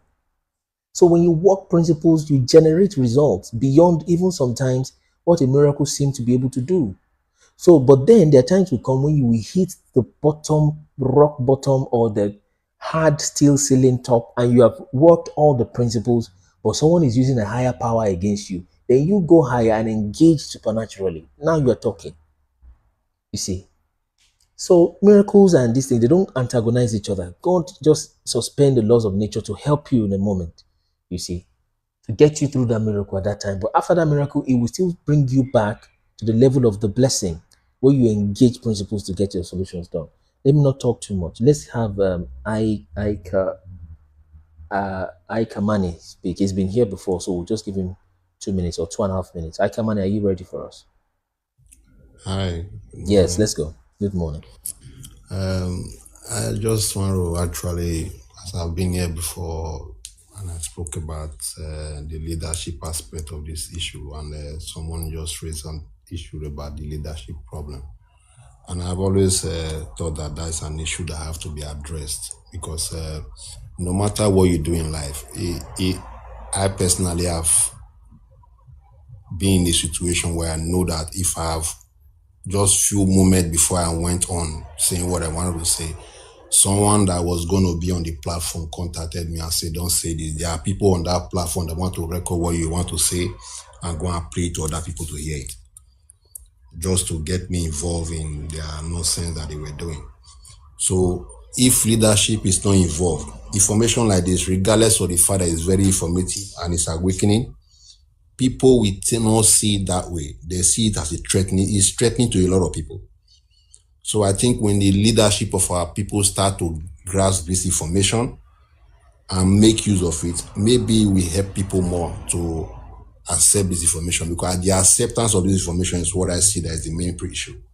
Because when people are in several issues, they have several issues in their life, people can come online and listen to all these things and make all manner of comments, and you think they are grasping what you are saying. But first thing tomorrow morning is on Monday, the issues that they have is what's going to start taking life, and life start to get them involved in all manner of stuff. So it is when leadership start to really handle this matter and push it forward, I think it will help. And just to add, because there's a document I've also introduced in another platform, it's called the Kaabo Chronicles. This document where the people of Kaabo were explaining to the earliest Europeans their origin. Please, the name again, sorry, brother. The THEBE. Kaabo. You Okay. know the Kaabo Regular state? Kaabo, Benny Kaabo, KEBBI. Yeah, Kaabo Chronicles. It's called Kaabo Chronicles. Chronicles. Okay, Yeah. Chronicles. Yeah, go ahead, please. So I think though I've just tried to throw that out so for people to anybody that's still having doubt in their mind about who we are. I personally, where I come from, I can't even mention things like that. I know how dangerous it will be to my state of well-being, because people in that part, they will never, I know it, I will put everything I own on it, they will never accept the story. You know, so the colonialism and everything have so eaten deep in our life that it is painful to see that, even as regardless of the fact that how much information is out there, it is painful to say that some of our people, you want to, before you can convince them, you show a white man saying this thing. Yes, exactly. You show a white man saying this thing before he will believe you. And it's become very, very sad to know that. So hopefully I thank people like you. There's other Yoruba guy online that's also saying this. I've also made comments and congratulated him. I've tried all these things for quite some time. I'm tired, but I'm trying to use other means of which I know I can reach out to a wider audience, mostly our leaders. I'm trying to focus on creating something that you can put in front of them. It's now up to them to go and work with it and read. I'll be honest with you, as somebody I've tried to contact me with the Oni of Ife, because I think he's the only one that is quite, I don't want to say open-mindedness, but he has spoke about some things that concern information that I know about. So I think people like him, if this information can get to people like him, and maybe he can forward it to his peers and they look into it, and maybe we can get somewhere. You know, that's just what I'm trying to say. Thank you very much for what you are doing. Thank you so much. Thank you. So yes, we've said it multiple times even before you came also, that we need to, if you guys, and some of these leaders are listening, some of you have access to these leaders. I'll be speaking to some of them later today or tomorrow, but you know, like I said, what God has sent me, it will involve me speaking to princes and palaces, to speaking to preachers in the pulpit, and to peoples in public places. This is a public space. There's some things I will not be able to say here. I'll need to say them to the princes. There's some I won't say before princes. I'll say them before preachers. You see, depending on the situation. And of course, it's not like you're managing truth or you're being economical with the truth or you're telling people different things. It's just knowing what angle to tell, because what God has revealed to us is very big, you see. And we have to show them the angle that they can begin to relate with. But like we said earlier, go on our videos at mention people. Okay, some of them are listening here. Some of you know some leaders in some thoughts. Share them these videos. Tell them to contact us, because the way many of us are, we're like sheep. And that, I don't mean that in a derogatory way, but we are like sheep. That's how we are. People just like bandwagons, right? They just like things that are trending, because not very many people are capable of original thought, unfortunately. And that's partly because of so-called modern Western formal education. That thing has literally damaged a lot of people. That's why some people call PhD permanent permanent head damage. Well, it's not a bad thing. I mean, I'm educated myself and I've done more than one degree. But then it doesn't teach you how to think, but it tells you what to think. You see. So someone says some preachers are source of our problem. Maybe not. So they may be sincerely ignorant. You see. So if you know some of these people, tell them to contact us or send our videos to them. They don't even have to call us. It's not about having a platform that we should speak on, but let them know these things. Then they begin to modify, because there are some people that would never listen to you if their Almanjiri Alaji tells them, go this way, that's where they go. They will not listen to you, you see, because they're not capable of that original thought, you see. And another thing is, there's some people that will not, if the pastor tells them this way, I'm in that area of things too. Okay, that's fear also myself. So it's just the way people have been trained. When the pastor tells them that, that's where they'll go, you see, and understandably, and they have reasons why they are like that. So I'd mention people in our videos. If you are listening and you are there, share this video to such people. You know, tell them to contact us. We are not, you know, we would have conversations with them, and you know, we can move these things forward. So this thing can remain this way. Most people just listen. They just keep listening. For some people to get it, it may take 5 years of going live like this. We don't have 5 years. That 5 years to some of those people's lives, I mean, they're already in the later half already of their life, you know, lifespan as it were. So,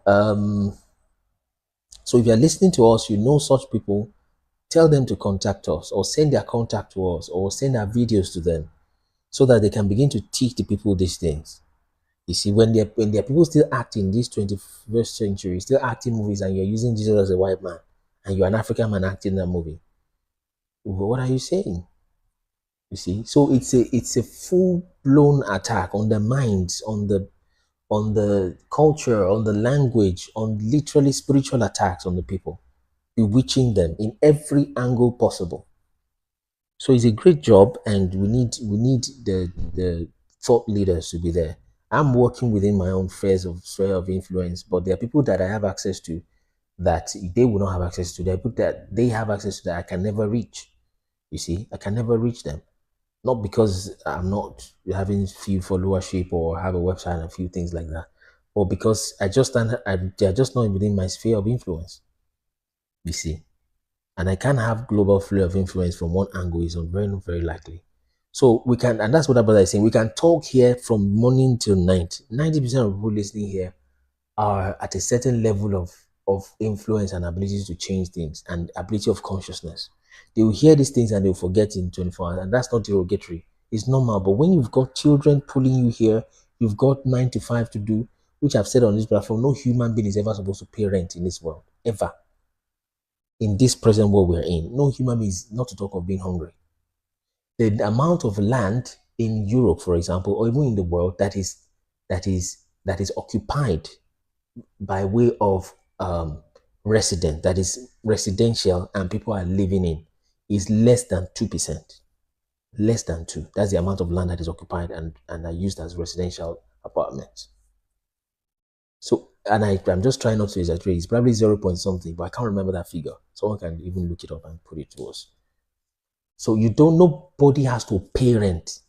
There are houses that are built here. You see on the top of the house, 1907, 1874, 1923. The amount those houses were built, the rent you have paid on it has made his money many times over, but they're still paying rent on it. Why do you enslave human beings like that? And dogs don't get to pay rent. Cats don't. So it's a spiritual warfare at the end of the day. But we will not get anywhere really if we don't get these thought leaders to come around. Okay? Tell them to contact us. And some of them are listening. We are not. You can see the way we, do our engagement and all that. We'll have.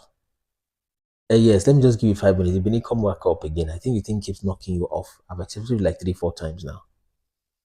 So we need the thought leaders. Connection to which has been blocked or tampered with. I've been seeing you on. So come on one more time. Then I'll just stop and push you 3-5 minutes so you can do a quick talk. So if you know these thought leaders, pastors, religious leaders, traditional rulers, tell them to contact us. Send their contact to us. We can, or share them the videos if you can. Okay, or whichever way.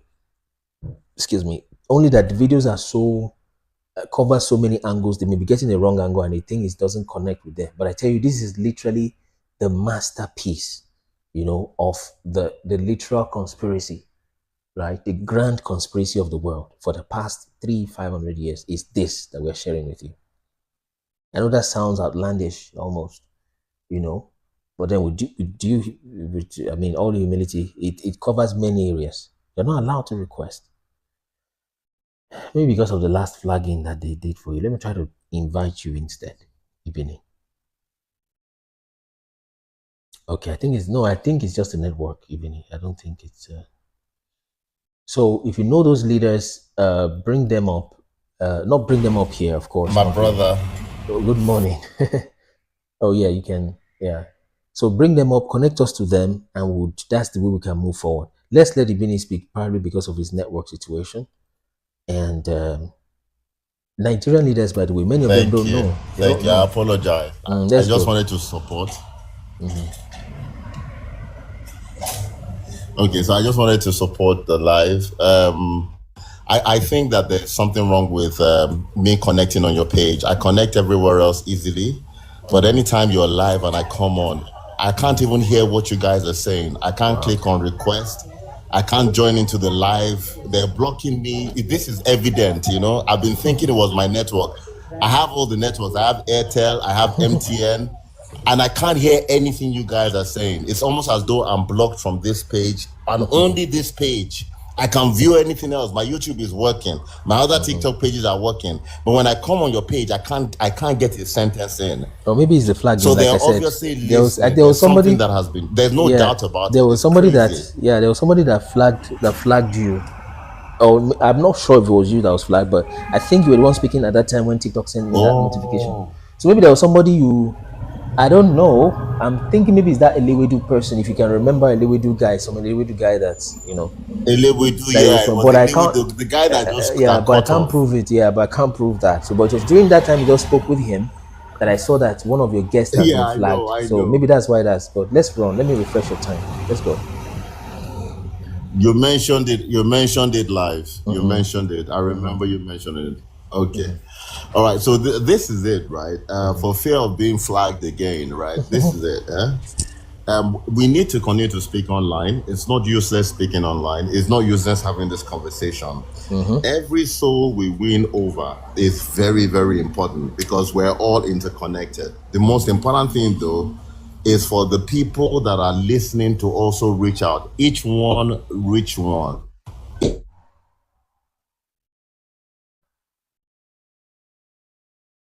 It is not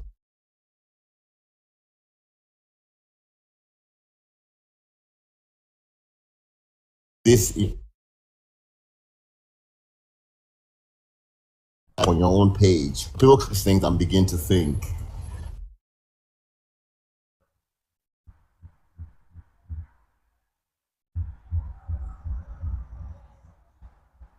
I wanted to say I don't want to be flagged, so I'm not going to say much.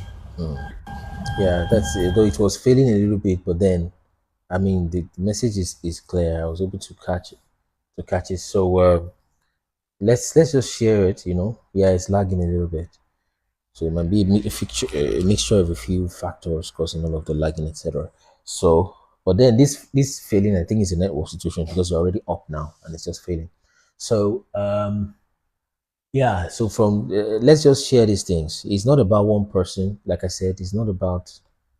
You can see I'm just a young man. I'm on my t-shirts having fun. It's not about. I don't need the TikTok. You can see I don't even mention coins. There are coins, by the way, still by this same, what do they call this thing? Colonized situation. If you're in Nigeria, for example, you can hardly monetize your TikTok. I don't know if they have changed that. So you go on TikTok business at a point and you want to search, you want to click the country you're from. Nigeria is not even on the list of the countries. Yet when you check Nigerians' content on TikTok, you can imagine how vast, how much content you supply to that platform. But your name is not on TikTok business. Your country is not even there. So anyway, I said that to say that it's not about these coins that they've got here. It's not about all of that thing. If you send that, that's beautiful. We'll receive it. We appreciate you.